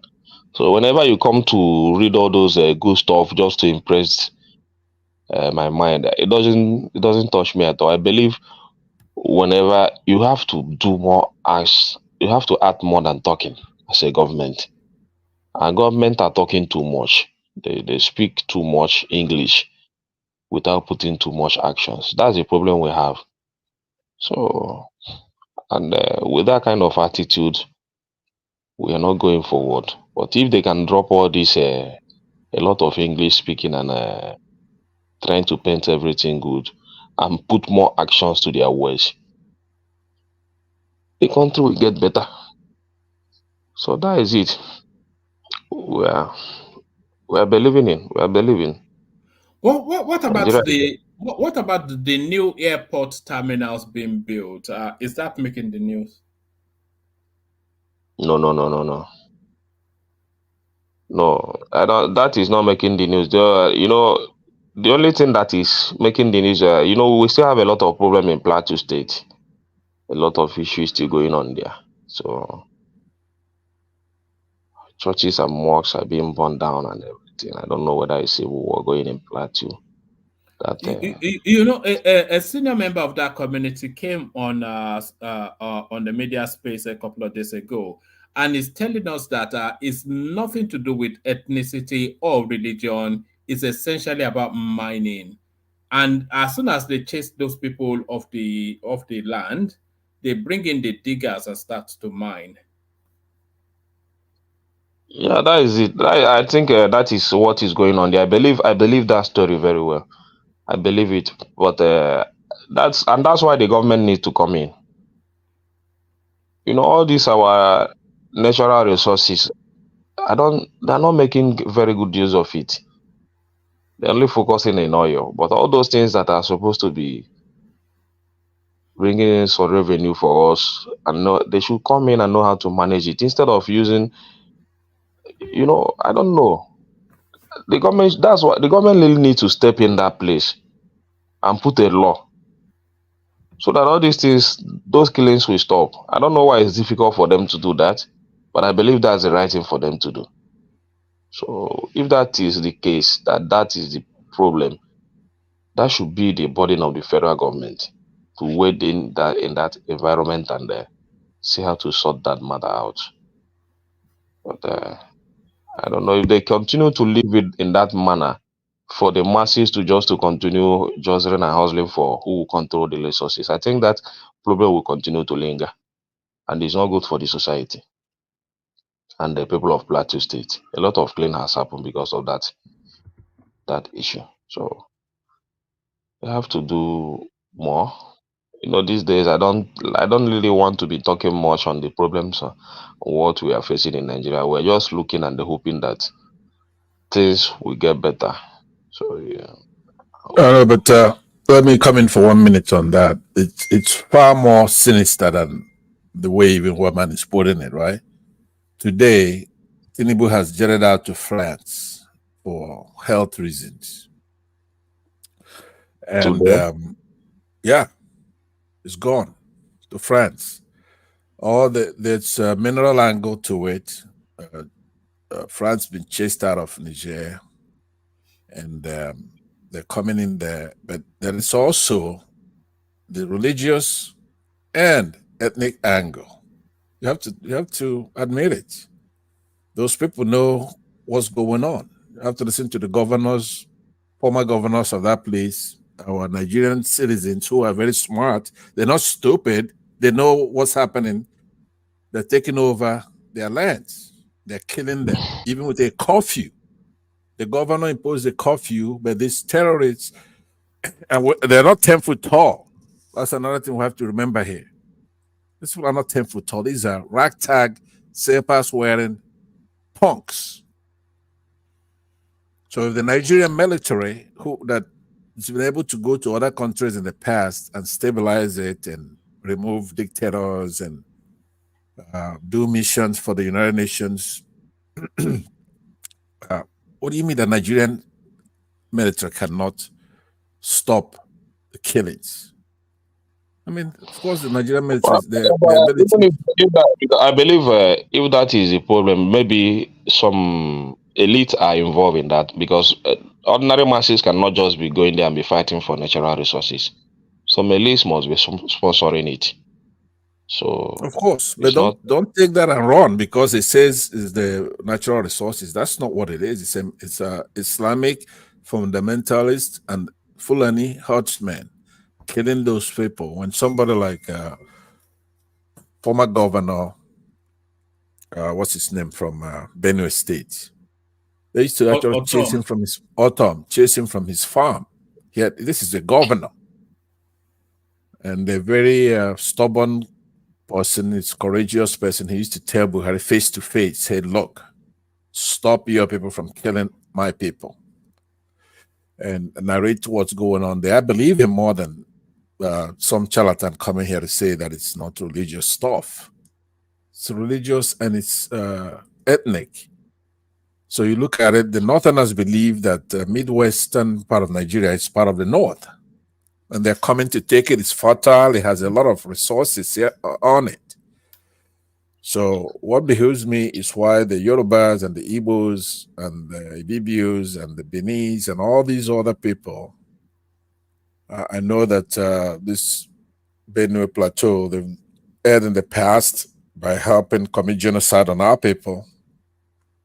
But that was a different generation. I think it's time for us to galvanize and stop these people from being massacred. You know, this is no time to promote any propaganda. We really have so if they have solution for it as a mass, we should have done that. But for now, that's I don't know what to say again, but the security agent, even when you invite most of these top personnel to talk about how to tackle it, even this Alin Dume in that his interview, he confirmed it that the security personnel we have in Nigeria don't have the manpower to tackle the insecurity in Nigeria. He said it. And when you ask him several times, he continued to maintain that stand that Nigerian security personnel don't have the manpower. Don't have the training. He's a smart guy, but he's a liar. See that guy? When he's saying all that, when a senator comes up on a national television and tell you we don't have the manpower, we don't have the personnel and all that to tackle insecurity, who am I to speak? It's their duty. They know if they say the security personnel don't have the manpower, what am I the one to provide it? Yeah, what I'm saying though, he's a liar. He's a liar and a bad actor. I don't even understand how we operate in this nation. That a senator will just come out on national and be proud to say that exactly we don't have the manpower, we don't have the personnel, we don't have you know, these are the reasons why I believe that our military personnel are not growing, because nobody will want to go into a military when you know that your life is not secured. The government will not give you the 100% security apparatus and all that and the materials you need. You go there, you buy your clothes, you buy your shoes, with all those. He even confirmed it that even their salaries are too poor. A military man earning is it 45,000 and their daily allowances. He just adding the way he described it is so irritating. But let them appoint a chief of army staff that is from there, right? Chief of police, security people that are from there, or from the southeast, or from the south, right? Put some people in charge who are not part of a cabal. If you can't do, if you're serious, that's the way to tackle stuff like that. Bring a brigade. So if you're not among the cabals, or if you're not thinking towards their direction, I don't think you get an appointment. And that's why our government. I'm offering a solution. That's why I'm offering a solution that is a low-hanging fruit. That's how it should be, but you know, it's very difficult to happen that way. So once you don't have the same mindset with them, you will not be part of their government functionalities and all that. So that's what it is, and that's how we are in Nigeria. And I don't pray that things continue like this. I pray that things get better. So one man, you watch this show with me, this guy from is it Ogun State or I don't know, that PDP guy. What did they do? Which show? Prime time. Yeah, tell me about it. In Araiti. Okay, well, the guy was talking about the one party system and how is trying. I think he wants to be the national chairman of PDP. Yeah, he took his party to. Shegun Showunmi. Is that Shegun Yeah, Showunmi? yeah, Oh, okay. yeah. So and he talk about his visit to P2B and Buhari and all that. So he said a lot of things. He said that getting close to Buhari made him want to, if anybody speak evil against Buhari, that he can even kill that person. That Buhari is not the way people portray him, and all that and all that. It's just that he still speak about the incapacity of our, just like Tinubu now jetting out. The only thing that most of the time these presidents we have in this country is that they're not too healthy enough to carry out Nigerian functions. So that's how he explained it. They're not too healthy enough. They come at their later age. So when they want to perform, it's very difficult for them to perform. So he's giving all that and talking about how to bring in the Southeast into the politics of Nigeria. And that's the reason he visited P2B. And the obedient were insulting him and all that. That he wants to help the obedient, but the obedient were insulting him. So, but that's what it is. But he still wants the Southeast. That Southeast must be given an opportunity in the Nigerian politics and all that. So that he's doing that for unity of Nigeria and all that. And that's why he visited Buhari. That Buhari told him things that we need to do for Southeast to be included in Nigerian politics. But he didn't point out those things that Buhari told him. He said that they are still in discussion. So, and they were trying to ask him who sent him that message. I'm sorry to interrupt, but one man, are you there? I am here. Thank you for having me. I have to go now. My family just woke up. We are going to prepare for school, new day, and I am very glad you accepted me in this Nigerian panel. I enjoyed the last 1 hour or 1.5 an hour conversation with you on the panel. So keep going on, my brother. Salam alaikum. Love you. All right, alaikum salam. Thank you, DG. Join us again anytime you have time. Just join us. It's a free speaking space. You can just say anything. It doesn't have to be. You don't have to know about Nigeria. One man, you have been outed. You're a Muslim. I am everything. Thank you. I'm a Buddhist Muslim. One man, you've been Muslim. Come on. Yeah, thank you very much. All right, buddy. Thanks a lot. Have a good day. Yeah. So that was DG, our reach to Ethiopia. So that was DG. Yeah. Ekene. Yeah, that's what the guy there is still. So he wants to. They want to. He still believe in PDP. So they want to go into rebuilding process. But it is believed that somebody is backing him up to be doing that journey stuff and all that, visiting Buhari, visiting P2B, and all that. That some people are behind it. So they're trying to bring these guys together and know how to give a Southeast a chance, maybe in the next election and all that. But I don't know for him. That is what he just said today. Is that what he said? That the PDP will look to the Southeast in 2027? That's the discussion he had that night is just that's what he's pointing at. But he said that Atiku have not yet told him that he will back down in 2027. So when Atiku confirmed that he still believes in Atiku, but he's not. He never said that he will not contest, but well, he's still hoping to hear from him regarding that, so that they will know the way forward. I All don't right, know. Bernard. All right, brilliant. So, gentlemen, I'm going to seek to start to round it up here. Thomas is not available for reasons of work, and I have to be not available for reasons of sleep. So we'll do it all again tomorrow. Thank everyone for joining us. Patoski, we didn't hear much from. Ekene sounded half asleep, which will be in a moment. Pansat, he did not quite go Pansat all the way through today. So we enjoyed this company. So thank everyone. Good night, and I will see you tomorrow. So thank you, everyone. Au revoir.